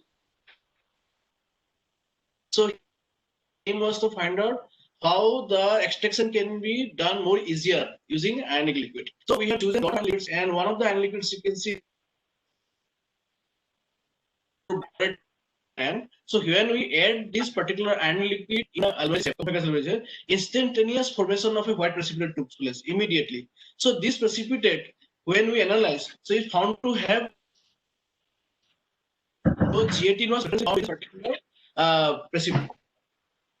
Done our studies using mass spectrometry and MS also to see whether the G18 is present or not, and if present, how much it is present. So then we have done our all studies using ESIMS, and we have confirmed the presence of G18 in the precipitate. This is how. Then we try to see whether why like is giving the why not. Alpha. Alpha is known to does not have potassium. So then when we added the anion liquid, no precipitation taken place. And on the other hand, then we come to we try to see whether the potassium is responsible for the of G18 on it or not.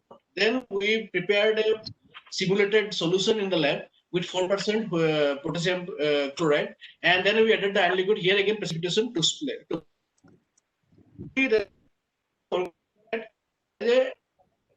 As potassium and boron type of molecules, and G18 due to the pi interaction with the particular with the boron.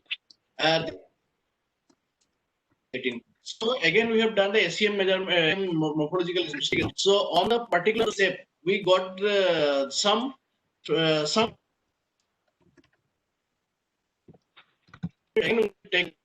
it. So we can also confirm the presence of.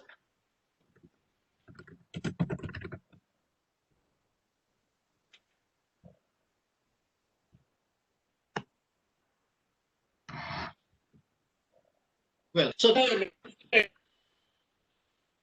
we have to make it with G. So again, after this, again, liquids, you can see the hexafluoro and some other liquids to see whether other plant growth hormones can be also extracted in this liquid. And we use this particular liquid which causes different phases, 2 phases, because these are hydrophobic ionic liquids. So then see that some ionic liquids, for example, for the hexafluorophosphate type of ionic liquids, they're able to extract GAT, but GA was extracted. So, Dr. Prasad, your voice is cracking continuously. Hello. Your voice is cracking continuously. Yeah, your voice is continuously cracking. Can you make it brief now? It's okay. Hello. Is it okay? Yeah. Yeah. Yeah. Please continue. Yeah. So it is about 18% of the acidic is extracted and 65% of GA18, and no GA3 was extracted using the ionic liquids. So what I had to again with the calcium alginate, and these calcium alginate trials were selectively able to extract IgG, which they now also in plasma therapy also COVID-19. People are using extract the IgG from the patient who is infusing the blood to the patients, and this is very important because alginates were able to selectively extract from human blood serum. So in Portugal, so this work was very appreciated and was also selected in the hot article in the Green Chemistry. So I come to the end of my talk, and I appreciate the contribution of my all students who are working with me and doing some PhD work. So thank you very much for. Thank you. Yeah, thank you, Dr. Prasad. Now I will invite Mr. Bipin Saini, CEO of Basai, who will briefly talk about the seaweed-based regulatory challenges. Mr. Bipin Saini, please. Yeah, good evening, everybody. Hope I am visual. Everybody hear me? Audible and visible, both. Okay, fair enough. Thank you very much. It's a pleasure to be invited and to be talking on the regulatory aspects of, seaweeds, especially in the agriculture field. I've been briefly able to attend this event yesterday also and today, and I have come across a couple of things which may raise concern. Now, I'll be basically talking about the importance of regulations, regulatory compliance in general, for the very reason that, when the scope of commercialization increases for any niche product, the regulators always turn across, and then there are concerns, environmental concerns, there are safety concerns, there are marketing concerns, there are consumer concerns, there are safety concerns. I recall there was a statement yesterday stating that, for land, this is in sea, you don't need any kind of permissions, or that the sea is open to everybody. That's not going to be the case, because if you need some space for commercialization or for cultivation of seaweeds, obviously there are going to be regulations coming into place. Just to cite an example, beaches in India cannot be privatized. So coastal laws are going to come in, state governments are going to come in cracking. They must be already doing. Still, I feel that since it's a niche market with an opportunity to grow, then probably we can go ahead with it. And the seaweeds and the of seaweeds is being, highlighted by the fact that they are 33% of the total biostimulants are, having seaweeds coming across. Now, India sometime in 2019 came across draft guidelines as biostimulants, which involved seaweeds, seaweed extracts, in fact. So just briefly running through the total process, that why is regulation needed? So when a niche market product comes across, then the regular and it starts gaining importance, then it's supposed to. I've just coined a phrase. Hopefully, you guys will like it. Just because you say so, we don't have to believe so. That's what the regulators think. You say so, that's fine. It's good. It's organic. It's everything. But how are we gonna believe? Belief can be given by scientific evidence. Now, earlier, biostimulants or seaweeds have been coined as snake oil a long time ago, and then there used to be a skepticism about regarding the benefits in agriculture, but thanks to scientific research being done by all of you guys who've been sharing your academic and research prospects on various issues of seaweeds, thanks to you, now those skepticism has gone aside, and they're actually coming into play, and people are trying to understand the importance of seaweeds in the food industry, maybe the pharma industry, maybe the agriculture industry, and everywhere. But then if you see that the confusion comes across when niche products start being manipulated in various issues. This same thing happened with biostimulants. Everything was probably going on fine. Everybody was enjoying their own sweet corner niche market access and everything. And then all of a sudden, people started spiking biostimulants with chemicals, biorational pesticides, plant growth regulators, and whatnot. And that started creating a confusion. And then the Indian government, globally already biostimulants are still being, toyed. The regulations are still trying to be drafted, redrafted. There's still concerns. India also started the same thing in 2019. But then spiking was the main issue, and that's what triggered it. So as I said, that when commercialization crosses, as long as a niche market is there, there are no concerns. But the moment it picks up, and then some players come across with some marketing gimmicks. That's what I call it, marketing gimmicks. My product works better than yours. My seaweed extract works better than yours. But probably there's some other thing also happening across. So, those are the kind of concerns across coming there. Then the Indian government on its part, under the Pradhan Mantri, the PM's Matsya Sampada Yojana, clearly states that the scheme to bring about blue revolution through sustainable and responsible development of fisheries sector in India. Now, the word responsible itself triggers a regulatory compliance coming across in the near annual. You may already been experiencing it, but I can assure you this is going to get tougher and tougher. And the problem with niche products is that the moment regulatory compliance comes into play, there are certain formalities, certain studies, certain data generation, which comes into place. And then the people start saying that, our industry starts saying that, oh, it's too expensive. We're still a niche market. But that's the price we have to pay. Everybody has to pay for any product which has to be commercialized. Mexico, I've been told that there's a Scottish, there's an existing Scottish seaweed cultivation policy in that regard. So, yeah, that's fair enough. India should also have, and just to give you a brief, the national policy on marine fisheries was gazette notified in sometime in 2017. And then thereon, there were 3 draft policies coming across. One was a national inland fisheries and aquaculture policy.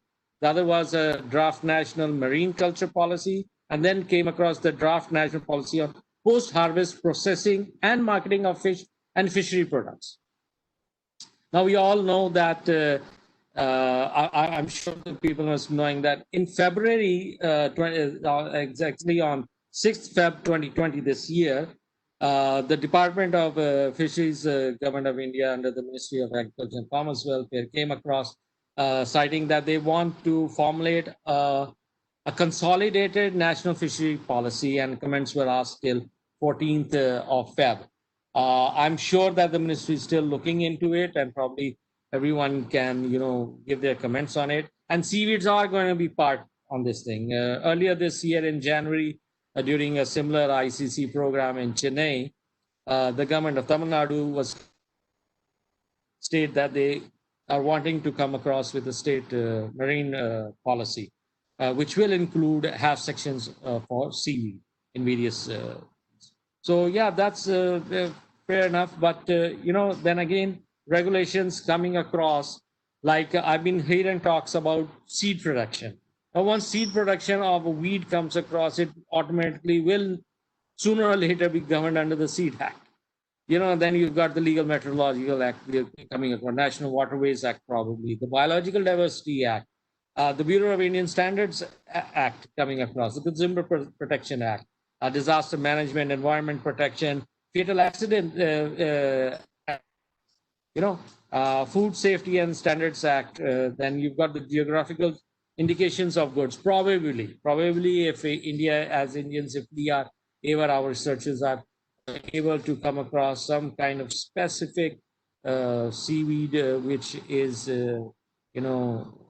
confined to the Indian territory, probably these things can come across. So these are various compliance issues coming across. Safety of workers. I've been seeing photographs being floated around of fishermen,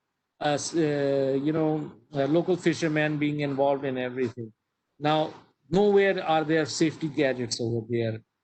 This is a kind of responsibility we have to take across. As an industry, as a growing industry, this thing is what is the need of the hour. Now, the other factor about regulatory compliance is the evolving of biostimulants or biostimulants with seaweed extracts. How come that? The world is still toying around with identifying, defining biostimulants. In the meantime, people have already gone across, the industry has already gone across dramatically to involve nanotechnology into it. Now, sometime back, about a month back or so, if I'm not wrong, the Food Safety and the Authority, FSSI, came across finalizing a document which was floated about in 2019 again, coined as the Guidelines for Evaluation of Nano-Agri Products and Nano-Agri Products in India. Now, this is a final document, if anybody can see. I'm sure that you can find it out at the FSSI website, and you can take it across. But just coming across certain, like in Mexico, they manage sessile marine resources, and those are by the state government. Over here in India also, we've got a huge coastal line with a number of states having access to it. And obviously, the agriculture is state subject, so anyway, they will be governed by that, but only with the directives of the central government. So that's the way things work in India. So, then coming across, then, it's basically upon the further trying to govern, because when you talk about regulatory concerns, it's not only about safety, it also or its usage, but also about its manufacturing processes, how you're going to extract it. And then seaweeds in biostimulants have got graver concerns because you do not know exactly what's working across. So it's a multiple, it's a complex chemical composition seaweed products, and which are at times hard to identify. And just to give you a small example, Bacillus species is considered in the biological world as an amazing species for biocontrol and biofertilizers. Now, Bacillus subtilis at one point of time was only known as a biofertilizer. And all of a sudden researchers came across, and the industry came across certain facts that, okay, fair enough. Now this has got some crop protection properties also. So from biofertilizer, it gets into a plant protection regulation, which are two different legislative sets. Now, on the other hand, you have the Ministry of Environment coming across with a gazette stating not less than 25 species. I believe it was 50 or 60 species, but I'm not sure to recheck it. But there were 25 more species of bacillus which were considered as hazardous. Now, for the food industry, I'd like to give an example that mushrooms are edible. But ask ourselves, are all mushrooms edible? No. There are certain species which are very, very toxic to humans. So these are the complexities we're talking about, and which need multiple, saying. So far, we've seen seaweed extracts in bio working great on horticulture crops, to be precise. But we still probably need to do a lot of work on how it's going to react on medicinal plants. India is a huge resource of medicinal plants also. And basically, we're not talking about seaweeds as such in the field of agriculture as far as it is from the food processing event. But yes, we can say that their extracts, how far are they going to be useful and which species are going to be used. Because I am one person at this point in time, I'd like to make a statement that I wouldn't be surprised that somebody from the research category or the academics or the industry come up across with a novel idea stating that, see, not only on crop production or for food, but it has some property for crop protection, and then everything gets just way off. Giving you an example and taking you back to the Vipin, can you slightly short? Yeah, don't worry. It's always short. Regulatory is always short. It's only when you have to do regulatory compliance, then you start spending years on it. So coming back to the draft regulations which yet to be finalized, it has come across out of the Insecticides Act, which is basically a crop protection legislation, has gone into the Fertilizer Control Order under the Essential Commodities Act. And we have got tolerance, we have got chemical guidance given over there. We've got efficacy guidance over there. It's a single season. The document states 3 locations, but it was clarified from the Council of Agriculture that it's going to be 4 locations. Then what our document misses and is highlighted in other parts of the world is we also need to check for pathogenic extracts present, like Salmonella species, Escherichia coli, and etc. So, these things are there. Then for tolerance limits of heavy metals, so if you're like in copper, it's like 600 ppm. But if you increase it from more than 1,000 or so, then it classifies as a biopesticide. So complexity in the usage of seaweed in the world of agriculture is going to be slightly twisting. We are hopeful that the things will come across on a lighter note. We'll have less compliance required than other crop protection products. But I mean, the involvement of various ministries coming across, right from your cultivation to your extraction to your industrial production to your food industry, to medical pharma industry, to the agriculture field, is going to be slightly a thing to be seen across. We will be sharing a paper on this, highlighting everything so that everybody's there. I'm sorry I couldn't present anything at this point of time, but yes, we will be sharing a paper, and I'm sure that ICC will be, obliging us by sharing it to all of you. Thank you very much, ladies and gentlemen. This is Vipin Saini signing. Thank you. Thank you, Mr. Saini. Now I will request Dr. Ganeshan, the Principal Scientist, CSMCRI Mandapam. Yeah, I am available. Yeah, so kindly make a presentation on your subject, cultivation of Glaciaria, a valuable source of agar and biostimulant. Sure. Many things has been already spoken. if you can make the presentation brief, that will.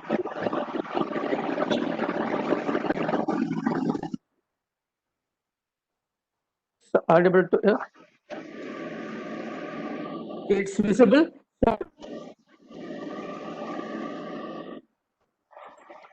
No, slide is not visible. Kindly upload the slide from your side.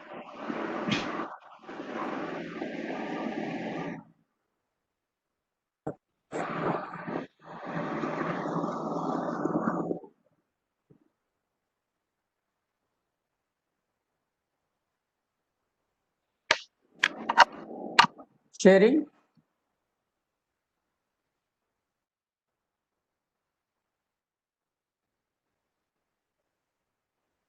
No. No. No, it is visible to everybody. Yeah, it is visible. It is visible now. Yeah. So very good evening. So I would like to give some points about Gracilaria salicornia cultivation, which is one of in terms of stimulant. And this is the which is Gracilaria salicornia, looks similar to Capophycus alvarezi. It is yellowish red in color. The only thing, the major thing identification easy is it has swollen in the apex with a small constriction in the base. And I should just say why we should go for the cultivation of this particular species. We all know that 95% of Equima, Gracilaria and Capophycus in Southeast Asian countries are coming from cultivation farm. The reverse condition is there in India where 90% of seaweed crop are coming from the wild harvest. So in Southeast coast, especially Gulf of Mannar and Park Bay, there are 2,500 dry tons of sargassum and 500 dry tons of gelid annually. So this greatly affects the floral and faunal diversity. So this is that scenario in the Tamil Nadu, where in the region between Gulf of Mannar and Park Bay, harvest is going on nearly 38 villages and around 400, more than 2,500 people are involving in seaweed harvest from the wild.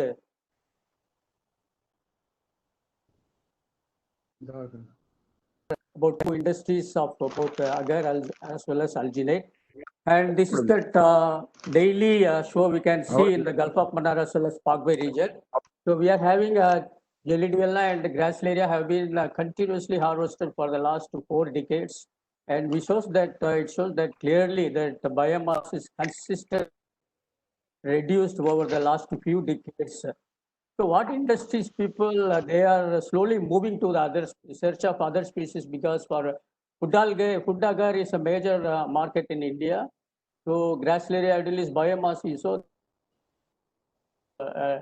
I think reduction. So they slightly moved to the other species which they found in the Gracilaria salicornia.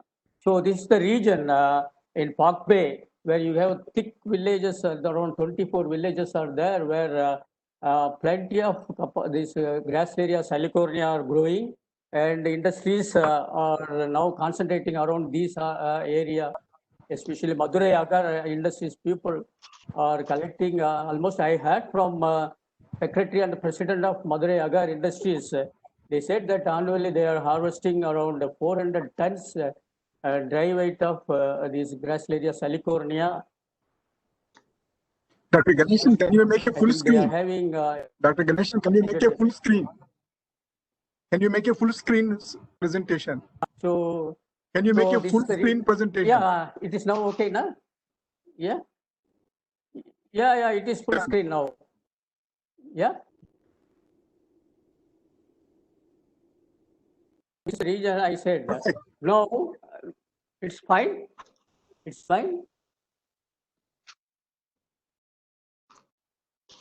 Perfect. Go ahead. Gelidwella and that Gracilaria. In future also this biomass got dwindled. So we are trying to cultivate in an easy manner. So before optimizing the cultivation, we are trying with 3-4 techniques. This was happened for Capophycus also in the early 2000. When first Capophycus came, we started with a polythene bag And later on, we switch over to this fishnet bag and then open culture.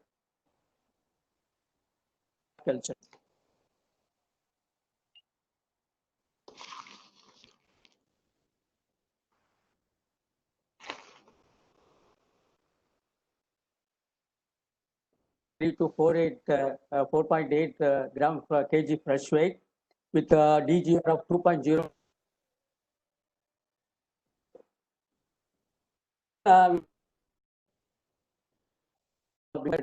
This raft method, which is being adopted for all others, this is also 2-meter raft, and we got, I think, five harvest in a year. The same seed material we have used.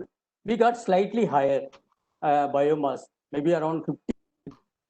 Maximum biomass we got with the maximum daily growth rate of 4.89. So we got another method. So we done, I think, for the 3 years, consecutive years during 2013 to 2015. So we seeded tube nets, and which was again tied into the raft. It gives, I think, a very good biomass of maximum of 60 kilo for one season, and we can able to got 8 harvest per year max. And the daily growth rate is maximum of 3.49. These are the wonderful pictures taken on a different season, how this Salicornia was growing on tube net on a raft. So this is that very good, I think, differentiation we got between that three technique, which is raft, the tube net method got really significant higher biomass from out of other two. So this is that cost economics for the cultivation of this Salicornia, 2-meter raft. Originally, we will be having that infrastructure cost would be around 500 to 600 rupees. So how that 600 rupees expenses and manpower would be daily 500 rupees if we give. Drops per day, if we maintain, it would be a 50 rupees. And we got the average of 26 kilo fresh biomass from a single raft, and we will have the minimum of 7 harvests. So totally per year, we got 182 kilo of biomass.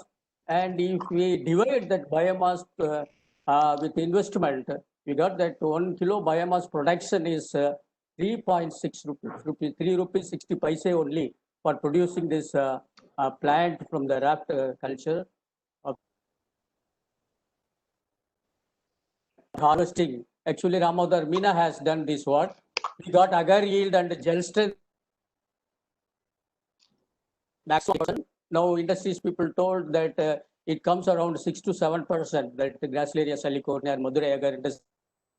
And gel strength also, it is maximum of 800. It would be average of around 510 gram per centimeter square, and gelling and melting temperature is not much higher, which is conducive for cultivate this agar, food grade agar, and viscosity is also low, high, and sulfuric content is low, which is fit for that food grade agar.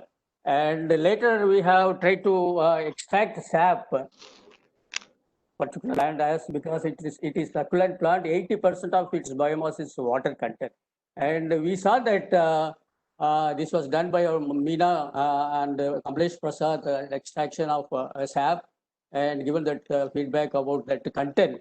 See, it is really very good. So phosphorus, nitrogen, potash content is 46, sulfur, calcium, and everything is very fine. So the second slide shows that we are comparing Kappa ficus as well as Gracilaria salicornia sap. Almost both in concentration and in somewhat, even if it is a lesser, it's not much inferior to the Kappa ficus sap. And this is, I think, I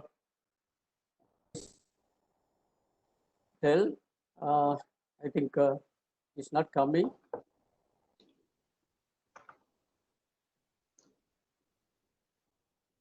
Section, the market, Gracilaria salicornia as well as Kappa ficus. So Kappa ficus is not available naturally, but salicornia is there. Dry weight ratio is almost similar. Sap yield is also 65%, both are similar. So purchase price is minimum, very low compared with the Kappa ficus.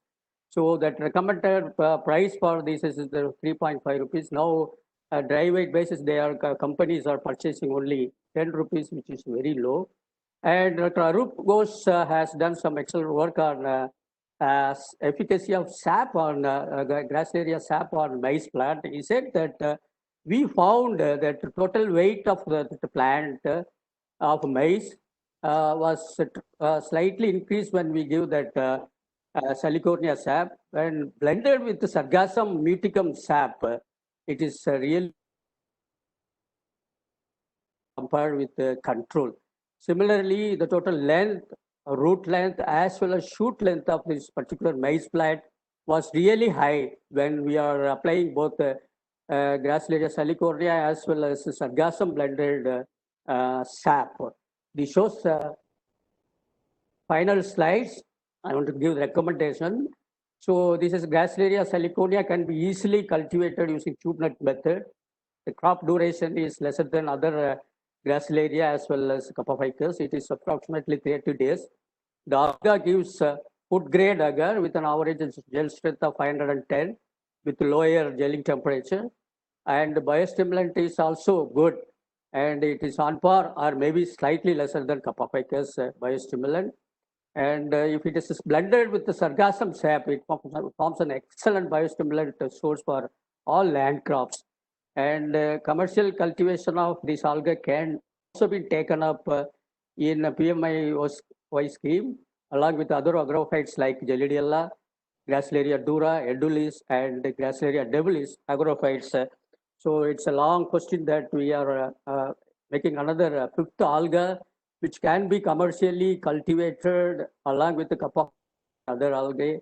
We have to focus on more agrophytes, and this is one of the fifth agrophyte species which can easily cultivable and can be used for agar extraction and can be used as a biostimulant. So thank you. This is my presentation. Thank you, Nata. Thank you. Thank you very much, Dr. Ganeshan. And now I will request Dr. U.K. Sir, who is the Commissioner of Fisheries, Andaman and Nicobar Islands. He will speak about the brief outlay of the seaweed cultivation at present and the future to us. So, Dr. Sir, are you there? Sir, I'm here. Am I audible now, sir? Am I audible? You are clearly audible, but we are not seeing your face. You please open up your video. Video, perhaps it is something. Not working. It is video. Perhaps somebody is, some other channel is. Okay, so you just speak then. Yeah. We Clearly audible.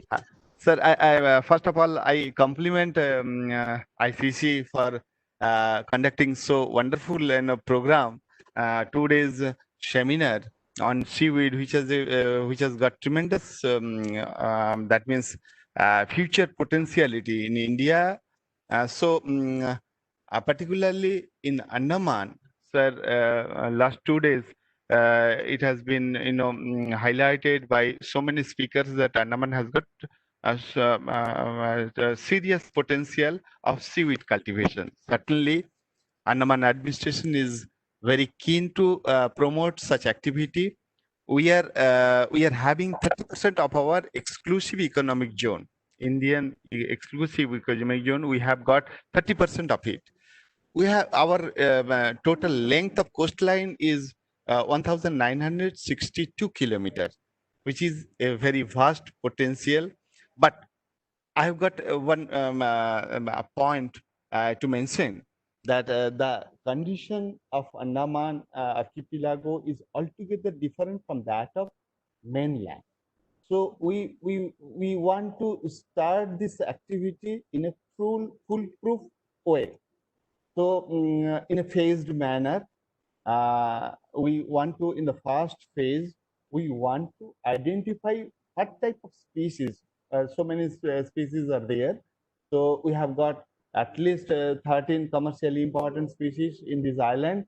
And what are the most suitable species for this island condition to be cultivated? That is number 1 point. Number 2 point, what are the sites suitable for NIOT has identified some of the pockets they have mapped, but it has not been tested. So we want to test it whether it is working or not, and thirdly, what type of culture method has to be taken. Since yesterday, one speaker told that in the oceanic region, even in ocean condition, open sea water also, seaweed cultivation can be taken up. So for that, we need, since there is no this initiative that seaweed cultivation in commercial phase, it is in a very pyramid. That means it has not taken up at all. So we want technical support for that, and for that we have requested CSM CRI and Ganesan sir, just my previous speaker. He is helping us in a very keenly, and apart from that, we have requested NIOT, CARI also. We are working in tandem, and CSM sir, particularly Ganesan sir, is leading this entire project in consultation. Sir, I'm within 2 minutes, sir. I'll finish. So that project will be taken up this year, and we have already entered into MO, and he has initially started. Ganesan sir has already started here.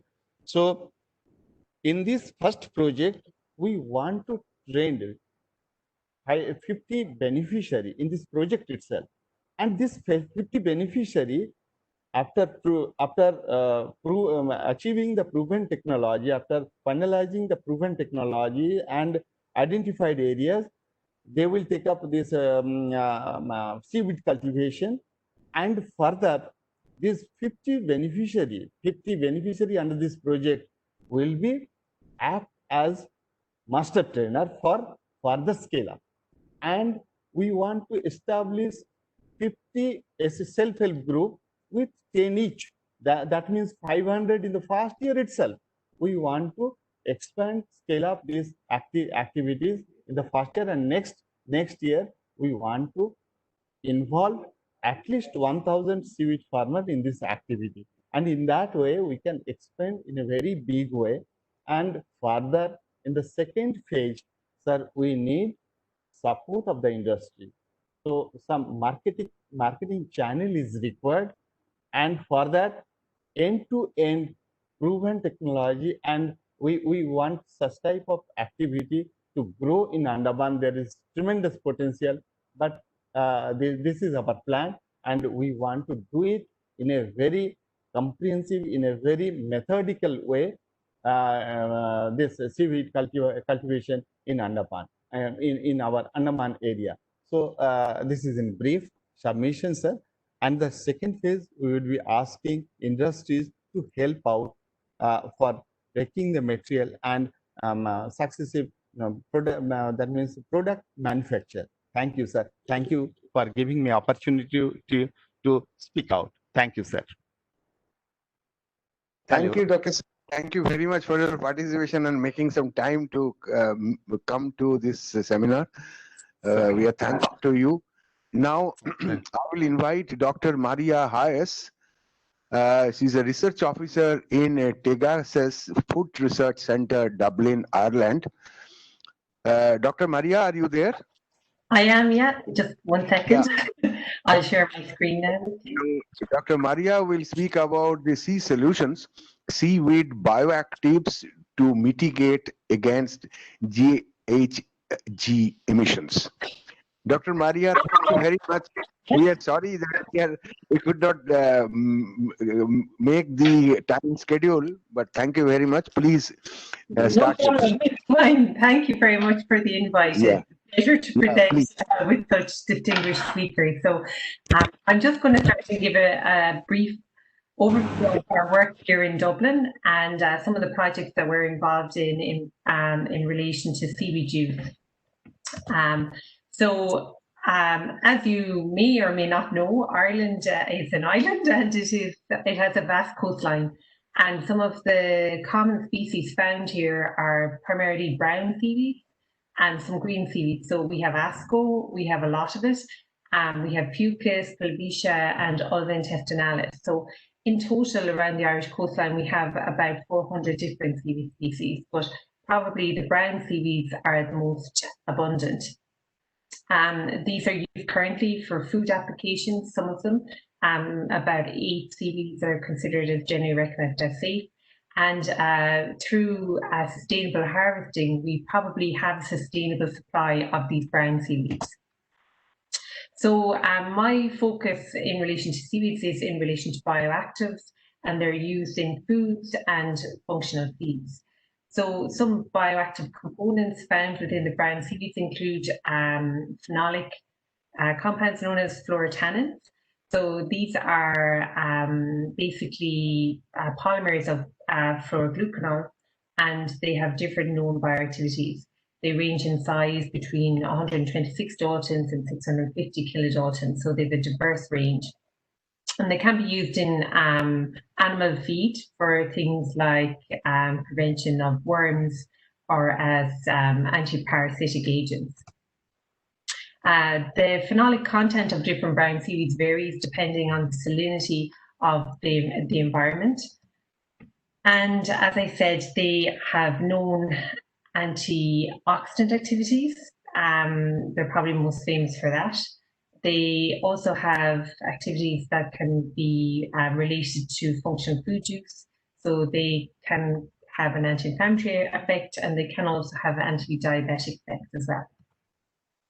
We've established methods for their isolation and characterization, and this work is actually quite old at this stage.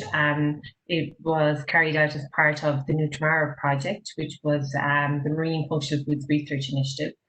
And so the methods basically involve stabilizing the raw materials using different types of drying. So not always freeze drying as I've shown here, because it can be quite expensive. Then different extraction methodologies using combinations of different solvents. Enrichment using chromatography methods.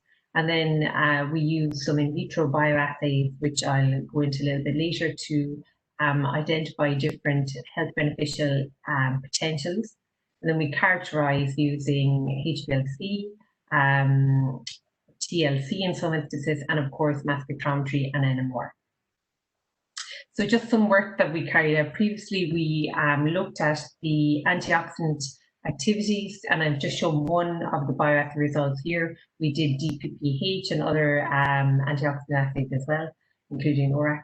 But we looked at the metal chelating ability of different enzymatic digests of brown seaweeds and accelerated solvent extraction extracts of phenolics as well, using different solvents. And we actually found that the green seaweed ulva had the best metal chelating activity of the lot when assayed using this method. We also have identified and extracted small beneficial molecules from green seaweeds, including glycine betaine, which has a heart health beneficial activity, from Ulva intestinalis. We also identified it and isolated it from Codium fragile previously, which is pictured. In terms of other potential uses of seaweeds, you probably know that a lot of them are very rich in protein. So, for example, the green macroalgae contain between 10 and 26% protein. The red macroalgae can contain up to 47% protein. And this protein is considered to be of excellent quality. It usually contains most of the essential amino acids, and the amino acids present are acidic, which impart different bioactivities to the protein extracts. If you compare the percentage protein content in the seaweed to dairy, for example, it's tenfold, or it's reported to be tenfold higher than dairy. So it sounds great, but there is, of course, a caveat to this, and the caveat basically is the presence of the cell wall. So, for example, in the brown seaweeds and some of the red seaweeds, the cell wall structure It's very strong cell wall. It basically contains different sulfated fucins and other carbohydrates to which the proteins combined. And this presents a difficulty if we want to utilize the proteins from seaweeds.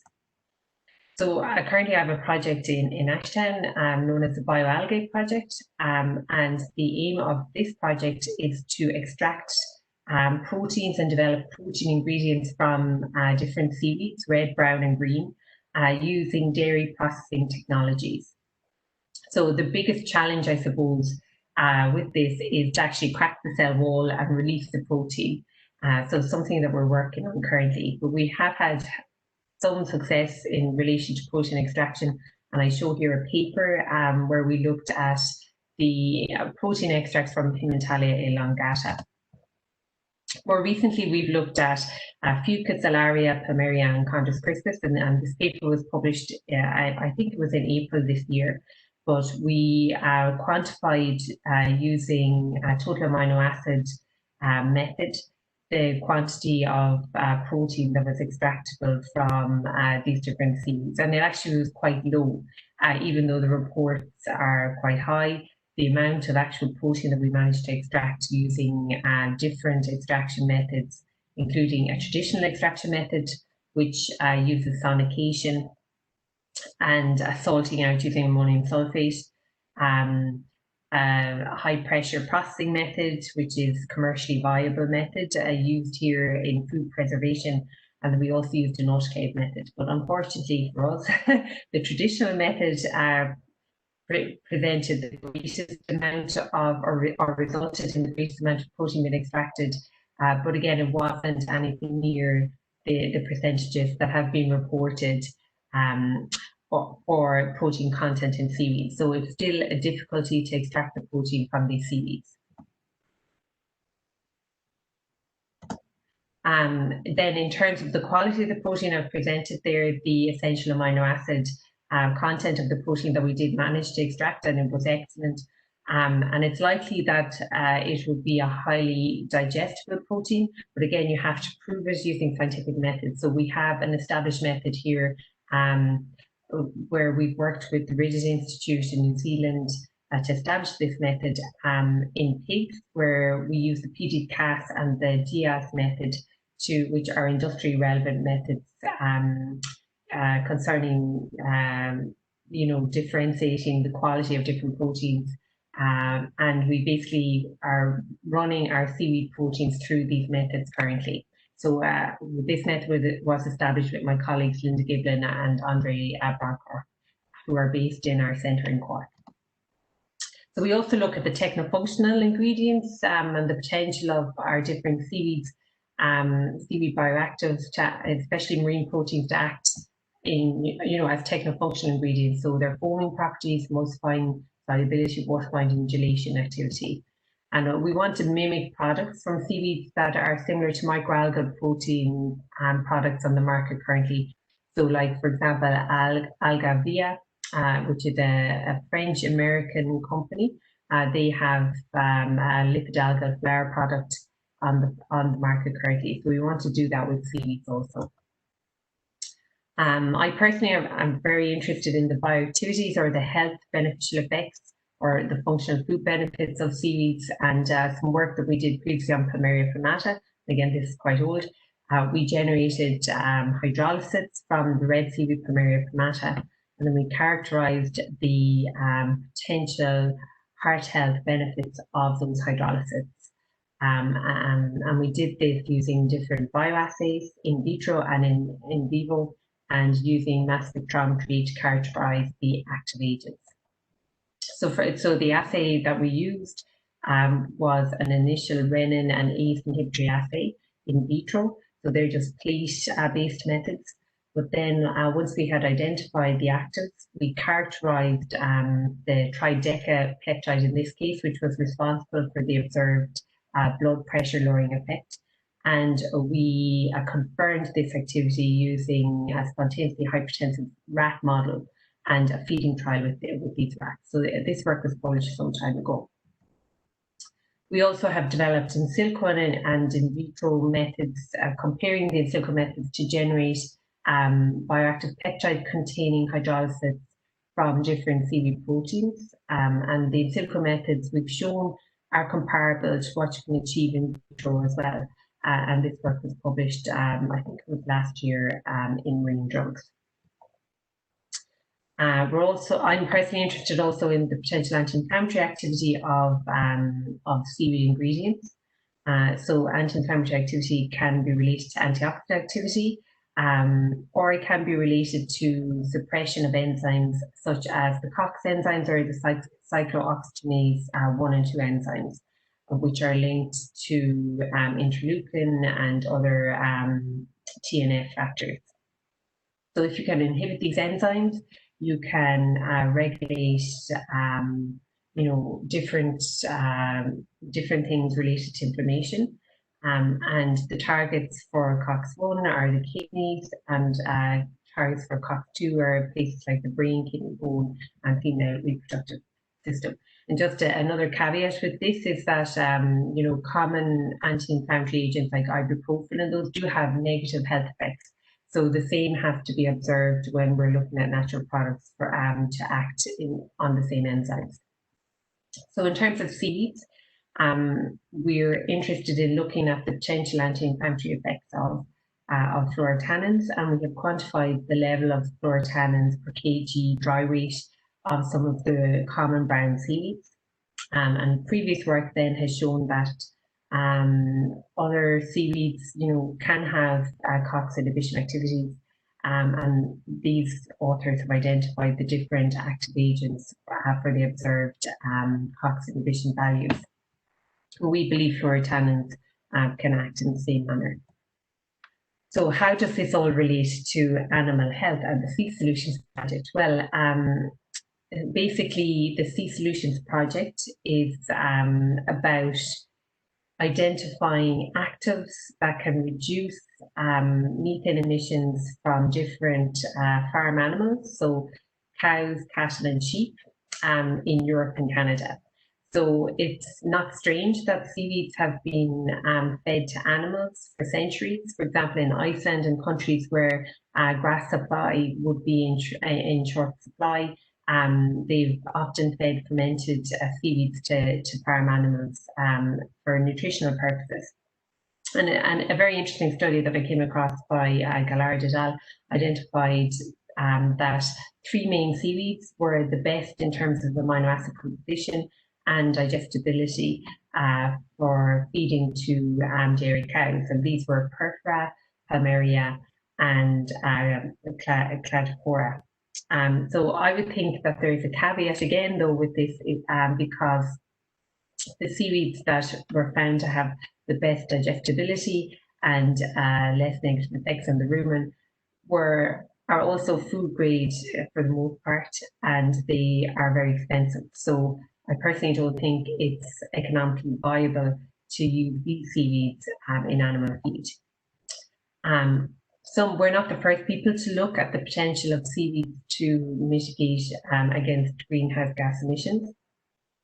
There's been a lot of work done by Rob Kinley, who's Canadian but was based in Ciro, and just recently this year, Ciro produced a report on the red seaweed Asparagopsis taxiformis, stating that it could create new economies due to the fact that low inclusion rates of this seaweed in the diet of ruminant animals can reduce methane emissions by up to 98%. So like the inclusion rate in the diet is 0.2%, and you're getting a reduction in methane emissions. It carried out, following animal trials of 98%. So that's a fantastic result. And it's great if you have a sustainable supply of this particular macroalgae. However, in Ireland, Asparagopsis taxiformis is not produced or cultivated, and it's an invasive species that's not found in huge quantities. So just to give you a context, Ireland, we're a largely dairy country. Our biggest export is dairy, I think after our pharmaceuticals. And there are a lot of jobs reliant on the dairy industry here in Ireland. There is an issue within the EU concerning greenhouse gas levels, and in particular ammonia and methane production from our dairy herd. So we have committed to reducing our greenhouse gas emissions in Ireland in line with EU policy and regulation. And at the moment, we haven't achieved that. So there's a big push here to identify ways in which we can reduce emissions through either diet or vaccine or genetic breeding. So that's where the Sea Solutions project comes into play. So we were very interested in the Asparagopsis work carried out by CSIRO, but unfortunately, it's not a seaweed that's found here in Ireland in our coastal waters, and it's actually quite difficult to get here. Another issue with it is the level of bromoform in the seaweed. So the active agent that is inhibiting the metallogenic archaea in the rumen of the cow are things like bromoform. And even though there is a great inhibition by the bromoform and it doesn't affect milk production yields, it actually increases milk production yields, there's an issue concerning the potential health effects of bromoform in end food products. And to a certain extent that has been, the questions on that have been answered and it's deemed to be safe. There's also a question regarding bromoform and, the impact of harvesting and bromoform containing seaweed in large quantities and the impact that can have on the ozone layer. So that question has not yet been answered or addressed. But however, globally and even in Ireland, there are a lot of companies now established that are looking at growing and producing Asparagopsis species. So there is another species known as Asparagopsis aromatica, which work is ongoing on that to see how well that seaweed reduces methane emissions. But, most of the work by most companies is focused on Asparagopsis. So personally, and the view of the Sea Solutions group is really that, while the results are really interesting, there are technical and economic challenges to getting it to market. And those challenges, we think maybe it's not economically viable. So what we want to focus on within the Sea Solutions project is to look at other seaweeds that are present in abundance around the Irish coast or in European waters or in Canadian waters that could or have potential to reduce methane emissions based on their bioactive constituents. So, for example, some seaweeds have been fed previously to animals, including sheep, that are ruminants at levels up to 2%. And the amount of gas production or methane reduction wasn't measured, but there was seen to be a beneficial effect on overall animal health, and the degree of E. coli shed in the feces was greatly reduced when ascophyllum was included at a concentration of 2% dry matter of the diet. In addition, groups have looked at Cytosyria and included it in different types of grass and hay at 5%, and they have observed a 5% reduction in gas production over 72 hours. And other seaweeds such as have been included in corn silage, and there was a reduction in gas production as well. So this basically is where our project came into play. So I suppose I should mention who the partners in the project are. So Teagasc are leading the project. It's an ERINET H2020 funded project. And the partners are Queen's University in Belfast here in Ireland or Northern Ireland, FinTech in Norway, NIBIO in Norway, SLU in Sweden, AAFC in Canada, and FLI in Germany. So the focus for us is to look at things like fluorotannins or saponins or marine lactic acid bacteria or polyunsaturated fatty acids, lectins and peptides that are present in seaweeds and that are present in significant quantities in these seaweeds, and that these could potentially inhibit the archaea and the pathogens in the rumen and result in a methane reducing effect. So to that end, we have looked at characterizing seaweeds to see which ones have the highest levels of tannins, fucoidins, carbohydrate lectins, and so on. And our focus really here in Ireland is on seaweeds that are present and abundant around the coast, and we think that they would be mainly Fucus, Planaria, Chondrus, Saccharina, and Alaria esculenta. We've looked at the level of different iodines and bromine forms in these as well, and you can see there the different levels. And like the gaps in the knowledge that we want to answer before the end of the project, which is 2023, is basically to determine and overcome the potential negative and positive environmental effects and economic effects that remain unanswered with regard to this strategy. And by the strategy, I mean feeding seaweeds to animals. A big gap that exists is that there is a lack of understanding of the requirements and needs for a new market to decide which seaweed species to cultivate if we're going to go down the aquaculture route. And like we need to decide what traits to focus on regarding breeding these seaweeds and how to reduce the negative compounds that can exist in the seaweeds as well through breeding strategies. So things like iodine levels, and obviously we want to ensure that the seaweed is free of heavy metals. So that presents a problem too. There's also concerns and little knowledge really on the optimum cultivation of certain seaweeds that I've mentioned. And you know, they're the best processes to store and transport them. There's a lack of evidence as well that seaweed-based ingredients for greenhouse gas emissions mitigation, whether they're going to be competitive or feasible or economically successful. And I suppose there is a product that was produced by the company DSM. It's called 3-NOP, so it's a chemical compound, and that has been developed as a feed ingredient with the purpose for reducing greenhouse gas emissions. But where it's unclear yet if basically seaweed can compete with that economically. As I mentioned already, Asparagopsis, the active in it is bromoform. You know, it's really unknown if this will actually have a negative effect on the ozone layer, but there is some evidence to suggest that that could be the case. And basically, when you're looking at seaweeds, we really have to look at either byproducts of the main food ingredient production systems, or we need to look at all non-food seaweeds, because the price of seaweed in Ireland for food purposes is very prohibitive if we're to develop them as food ingredients. So that's it, and sorry my voice is going, but great Galir, and thank you for your attention.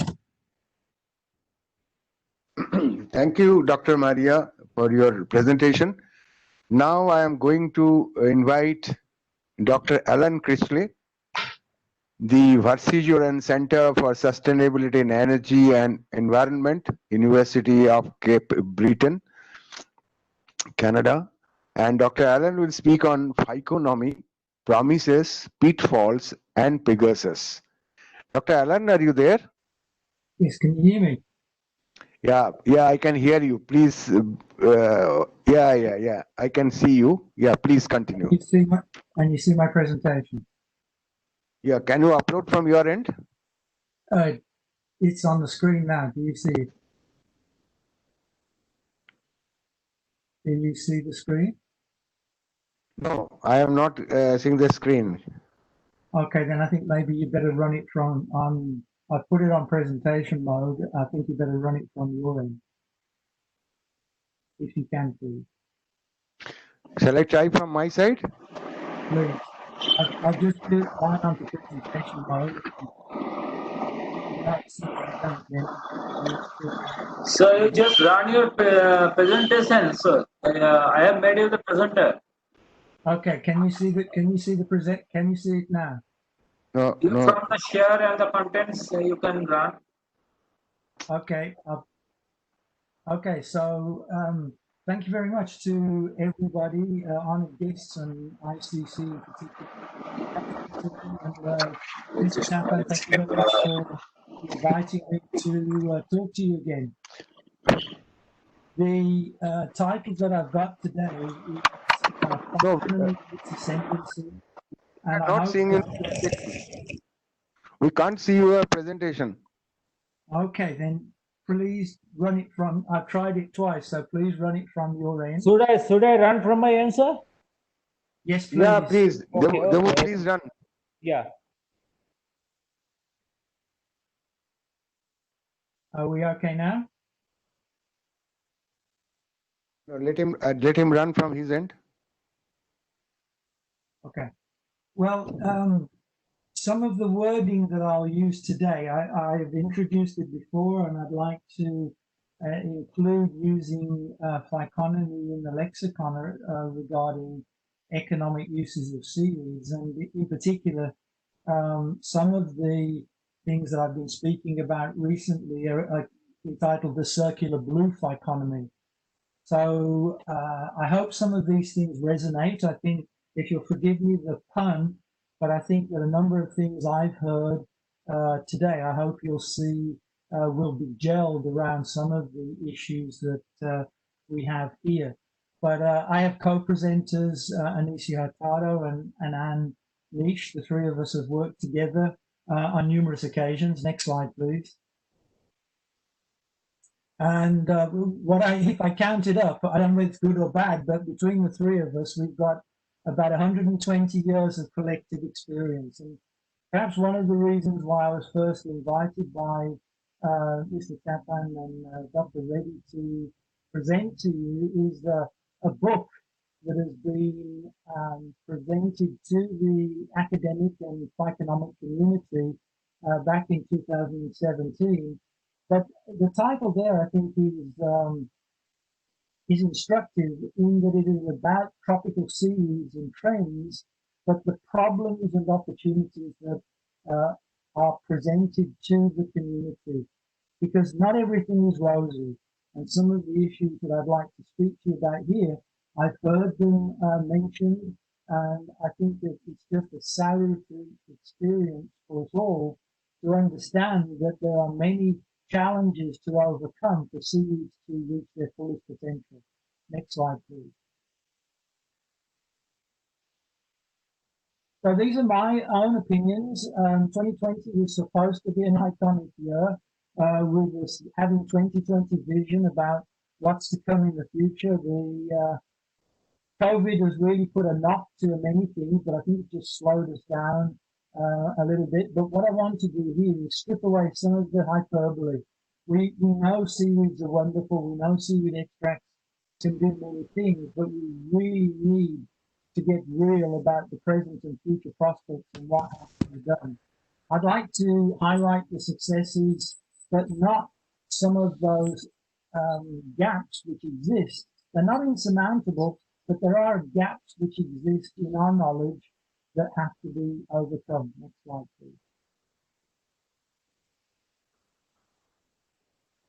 Next slide, please. Okay, so when I use this word phyconomy, what does it mean? Many of you know this, but it's actually an art and a science together. And this is where we will find the full potential of the benefits of seaweeds to mankind and other cohabitants of the planet. We will discuss the use of phyconometrics, which highlight really to the business world in particular the volumes and values. This is a paper here that I would like to bring to your attention. I'll provide it to anyone that would like a copy. But when Alejandro and all of the other co-authors and I got together, when we wanted to present the data, we really wanted to make clear that there are a number of things which need to be overcome. And we can't simply march into seaweed cultivation, utilization without understanding some of the pitfalls that may befall us. Next slide, please. Okay, so some of the phyconometrics. You see many of these, some of the data varies, but essentially globally, about 6% increase, maybe 8%. Global seaweed production, they're very large numbers, whether it's 30 million tons and $20 billion or whether it's 28 million tons, they're just very large amounts of seaweed and very large potential values. And those are increasing. Next slide, please. Okay, so cultivation accounts for about 98% of production. Wild harvest, I know that wild harvest is significant in India, but on a global basis, if anything, it's stabilized or it's declining. And then with regard to the amount of phyconomic activities, those are increasing. Next slide, please. Okay, so you saw this, and I think the map is instructive and somewhat intuitive. The phyconomic data show various hotspots around the country, and I think that India is in that sweet spot where it too can become a hotspot for production. Next slide, please. Okay, so important big take-home messages. China and Indonesia are the largest producers of seaweed in the world, so they are major competitors. Next slide, please. Mostly, China produces the kelps, brown seaweeds, and some red seaweeds, but mostly their production is for food. Next slide, please. Whereas Indonesia produces a lot of material of the carrageenophytes for the jelly. Now, these essentially are now commoditized products. So on the global basis, people are competing for lower and lower prices for their seaweeds until we find additional applications, value-added applications for that seaweed biomass. And I think the biostimulants are a very good indicator that there are many uses for these seaweeds other than just the gels that are contained within. Next slide, please. Okay, but the big thing, the big take-home message is that globally there are only really 5 genera which represent 98% of the world's seaweed production. And for me, that's too few. Next slide, please. So if we look at phyconometrics globally, there's more than 12,000 species. But even if we take a generous number, the 200 or 400 species of seaweeds, that's less than 0.033. And even if I was a factor of 10% out, that's only 0.33% of the diversity. I'm making the claim here. Please do not consider genetically modified seaweeds as a solution to any of your issues for production, either at the seedling or at the farming level. And I can have a discussion with people about that as to why not, but I think that GMO seaweeds would be a very bad thing for the industry in general. Next slide, please. Okay, so in terms of what do we need? These are the gaps that were analyzed by the Bushman et al. Paper, and the suggestions, the missing things that are needed, which you brought to the fore in your previous discussions, but there really needs to be diversification through alternative species selection. And I would suggest that within India, you have sufficient diversity. You do not need to bring in any other seaweeds into the Indian marine flora. There needs to be breeding of existing cultivars. This is not an easy issue. If I can give you an example of one seaweed I was involved with, which is Chondrus crispus, which was highly selected for cultivation on land. That took 14 years of very intensive research to come up with the right cultivar for the right conditions. As for expansion of seaweed cultivation, then mechanization becomes a very important part of phyconomy. The other issue is fouling, and I talked here about boring epiphytes. This is not that they're boring in the sense that we don't want to know about them. These are epiphytes which actually can grow within your crop. And by growing within your crop, they lead to other diseases. And this is not unlike the cultivation of seaweeds on land. So these all need considerable attention. And I congratulate the governments of India and all of those that have motivated for this. The funding that the Indian government will provide is key to developing many of these aspects. Next slide, please. Okay, so let me ask a question. It's slightly off the canter, but when is the seaweed like a humble banana? I can remember as a child, a banana was something very special. You only got one of them, and they were a treat. Now they're available 365 days of the year. So too, if you look at EU regulations, a banana has to be a particular size, and even the curvature of the banana is regulated. And we spoke a little bit earlier about regulation. So those are the types of things which are coming for seaweeds. Next slide, please. But also, I want to compare and contrast here. What we look at is extensive monocropping.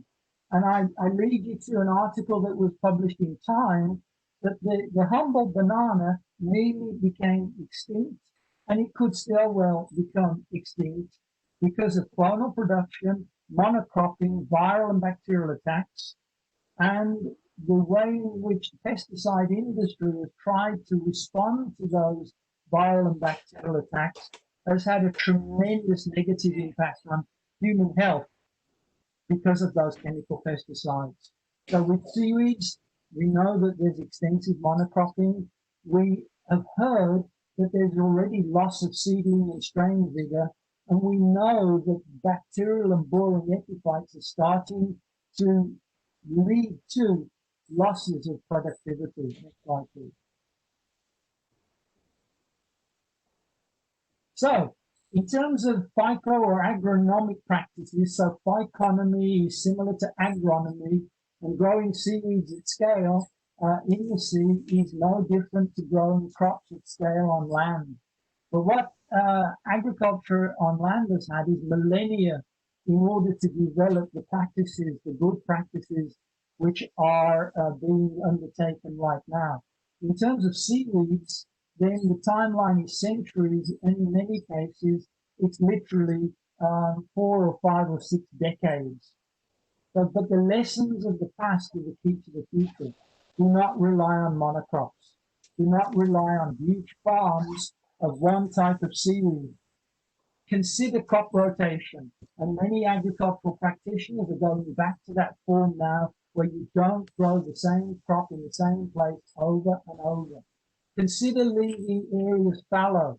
Do not grow large amounts of seaweed in one place for all the time. Consider moving those around. Also, you need to leave large areas untouched. These become the natural seed or seedling banks where the genetic material is housed for the future. And then consider precision phyconomy. And we've already heard from several companies, as with agronomy, there needs to be the application of tech on land, if there's on-land cultivation, and also in the sea. But also, I believe there needs to be well-funded, long-term, dedicated institutes of phyconomy. And these are along the same lines as rice or banana or potato or grapes. We can learn many, many different things from what has already proceeded on land, and we can follow those good agronomic examples. Next slide, please. Okay, so talking of examples to follow, earlier in the year I was editing Botanica Marina for Seaweed Resources of the World in a paper from Phycomorph Technique. This paper and also the document from which it was derived, called Pegasus, is available online, but I would be happy to distribute it to anyone that would like a copy. Next slide, please. I saw Pegasus as being a very good guideline for cultivation of seeds in many different areas of the sea. There were many different contributors to this, but Pegasus stands for Phycomorph, which is a European funded project, European Guidelines for Sustainable Aquaculture of Seaweeds. And this was a document that was prepared by scientists for the European Parliament. And I think maybe there are documents in process right now which are being synthesized in language that is commonly understandable at various government levels. So this, I think, is a very good example that one could follow. Next slide, please.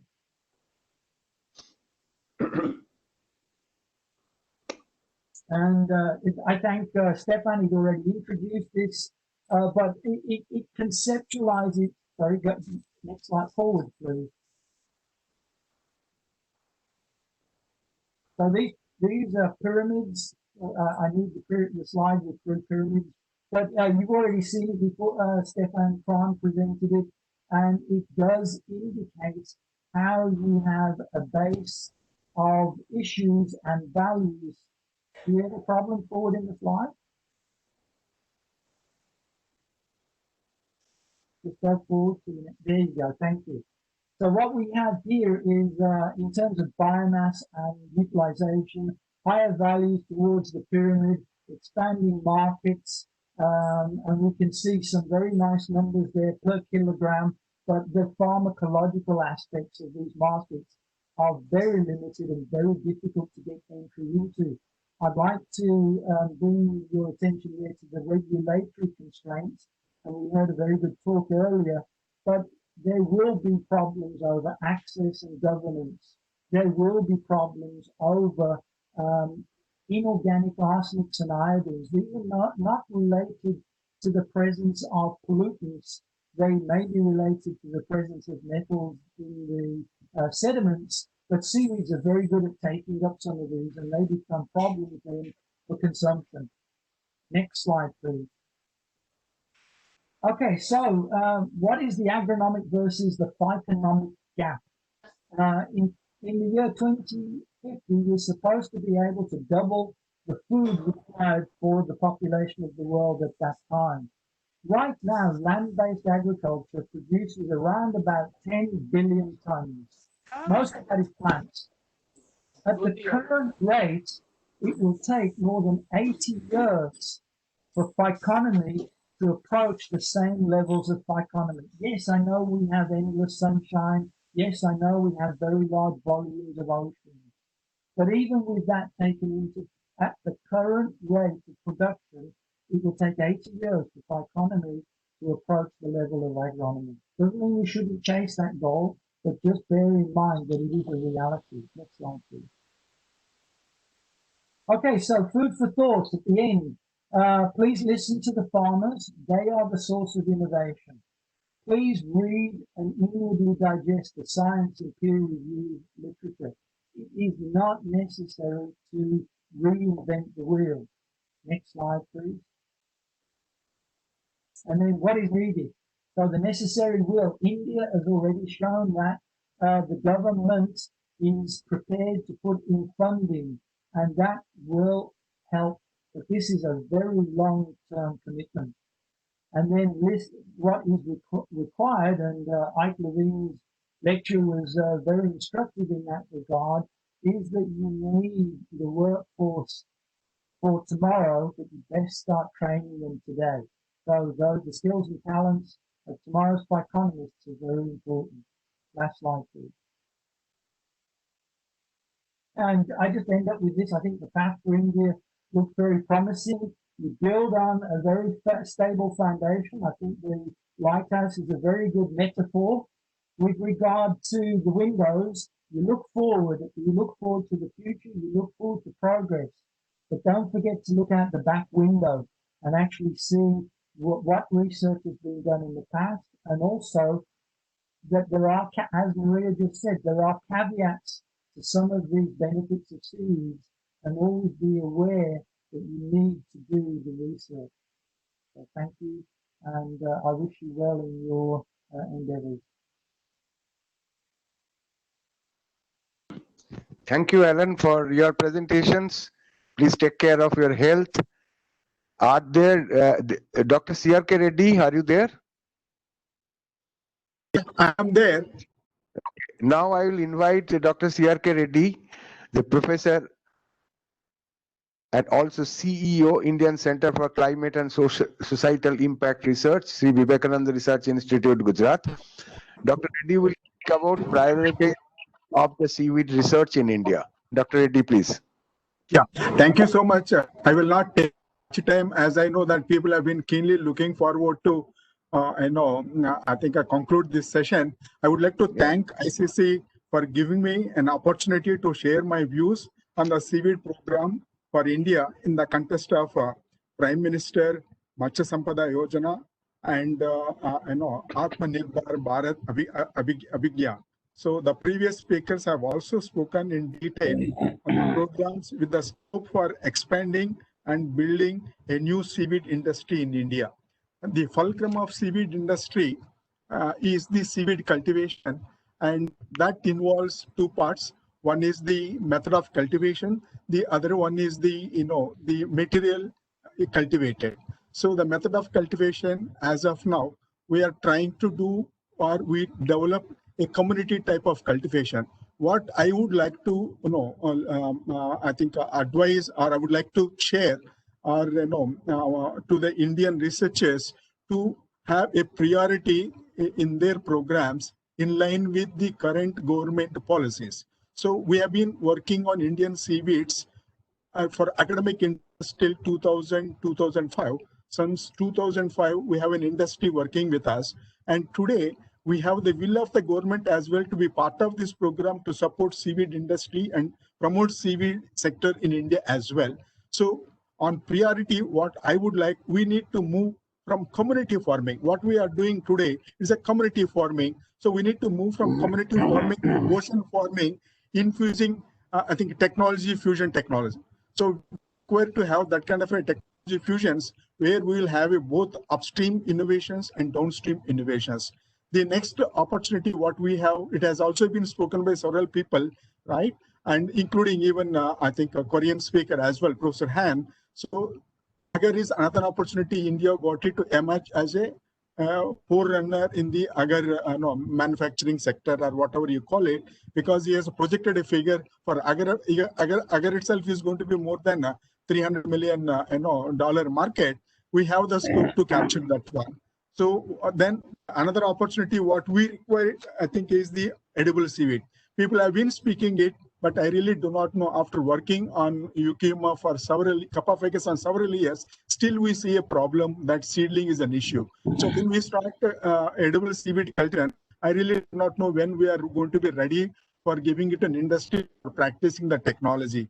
So the another opportunity is the edible seaweed cultivation. The other one, which I would like to see, we need to expand the species of cultivation now, not just concerning only Capophycus or Gracilaria dura, or maybe some kind of edible seaweeds, maybe Enteromorpha or vulva. So why not we take even Aspergopsis? People have been talking about Aspergopsis for animal methane mitigation and all. So there's another promising seaweed, and what India can look at it as an alternative for taking up in the future and all. So the advantage India got it is that the production cost of seaweed, India is much competitive than anywhere in the world. So that need to capitalize it.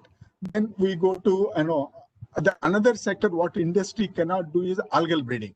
So nobody is talking about algal breeding and all. So there is another this kind of a long-term program. Our scientific community should be prepared for this kind of activities. Maybe 5 years down the line, we have something to offer to the farmer. Now we are talking about the climate resilient species. So people wanting that kind of a species which can grow even 30, 31, 32 degrees. So this kind of a long-term programs which we require to start now. The another one, people are talking about seedling production. I really wanted to caution or ensure the seedlings what scientists are talking today. Are we giving the seedlings what farmer can use them immediately? Okay, or we are giving a grain for a hungry person, so that will not satisfy. If I'm going to give you a seedlings in 1 kilo dabba, maybe 1 centimeter, 2 centimeter long germlings, he takes a lot of time to grow them to get the usable size. Okay, so we require to give farmer the material what he is using today as a seed material, not some kind of a fragments of 5 centimeter, 10 centimeters. So this is something which we need to ensure that the seed material what we are talking today, we are trying to give the seed material what farmer is ready to use it for his farm. So that kind of a material should be given it. So for that, what kind of a technologies we require, that also need to be kept in mind. So when we come to the downstream technologies, so far India is concerned, we are talking about only production of hydrocolloids. So this is, I can say certainly, it's a kind of a saturated field. We have a perfected technologies. So people need to go for value addition of these hydrocolloids. That is something, if we can do it, maybe we can become a champions and we can grab a sizable market. So we'll able to sustain the, the entire chain of seaweed cultivation and processing and all. So next to that one is, the other opportunity is we need to concentrate on food ingredients as well. Nutraceuticals, which I think CIFT was talking about it, or CMFRI was talking about it. There's another sector where you are able to get it, and fine chemicals is another sector which would also consider, for future applications like cosmetic applications, like some kind of a, pigments for high-end biotech applications, or kind of a medical applications and all. The another one which I think which is very important, not only for industry perspective, but, we also need to raise to the national needs. So one of the national need, what I think our chairman was talking yesterday, was climate change. We use seaweeds as a potential alternative for mitigating the climate, right? We need to have scales. So what Sri Kumar was talking other day was that to have that kind of a scales is we require to have considerable innovations in seeding and mechanization. We have to bring mechanization in seeding and harvesting and processing, something like that. So do we have that kind of a things, So this is where we require to have a kind of a synergy between industry, academics, and other stakeholders to go for that kind of a ocean farming activities where we can have a modernization like what Porphyra industry got it today in Japan and all. So these are the certain things. And another opportunity what today we are talking about the nations is the bioplastics. So how many of you know that India consumes more than 15 million tons bioplastic every year, not bioplastic, single-use plastics, right? And the market is going to be around $14 billion is the market which we have it, I tell you, The other, which is a national importance, is the, of course, Maria was talking about, proteins for the animal diets. But in now we are talking about the proteins, the plant-based proteins are gaining importance today. The big, I think, multinational companies like Nestle and Unilever and Teso, so they have a mission program on proteins. So can we think of proteins as an alternative to animal proteins from the seaweeds? So for that kind of application, certainly we had to have a big scales. So these are the certain things, thoughts which I thought that I will just share, fag end of this, event. So I don't want to take much time. And I would like to thank once again ICC for this opportunity to share few of my ideas for short-term priorities of seaweed research in India is concerned. Thank you so much. Thank you, Dr. Reddy, for your presentation. Now I'll take the opportunity to give thanks. On behalf of ICC, we are thankful for joining to Dr. Rajiv Ranjan, Secretary Fisheries, Government of India, Dr. J. Balaji, Joint Secretary, Dr. G.S. Samiran, Director of Fisheries, Government of Tamil Nadu. We are also thankful to Dr. Kannan, the Director of CSMCRI, and Dr. Gopalakrishna, Director of CFMRI. And also we are thankful to the entire team of Dr. Kannan in CSMCRI for engaging themselves for this program. And we are extremely thankful to all distinguished other guests and speakers and delegates. At the end, we are extremely thankful to our valued sponsors, without whom this program was not being able to be performed.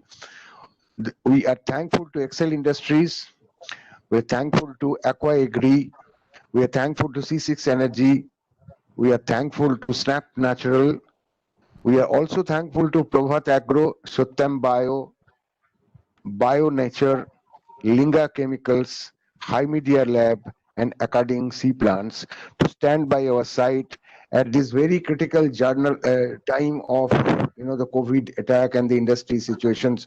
They all supported this program, and we are extremely thankful to them. We are also hopeful that in future we'll get the support of all the distinguished speakers from India and overseas, as well as the industry captains from India and overseas. Thank you very much. With this, we are concluding this session. Once again, thank all of you for your participation, patient listening, and be with us throughout the programs. Thank you very much. Thank you very much, Tapan.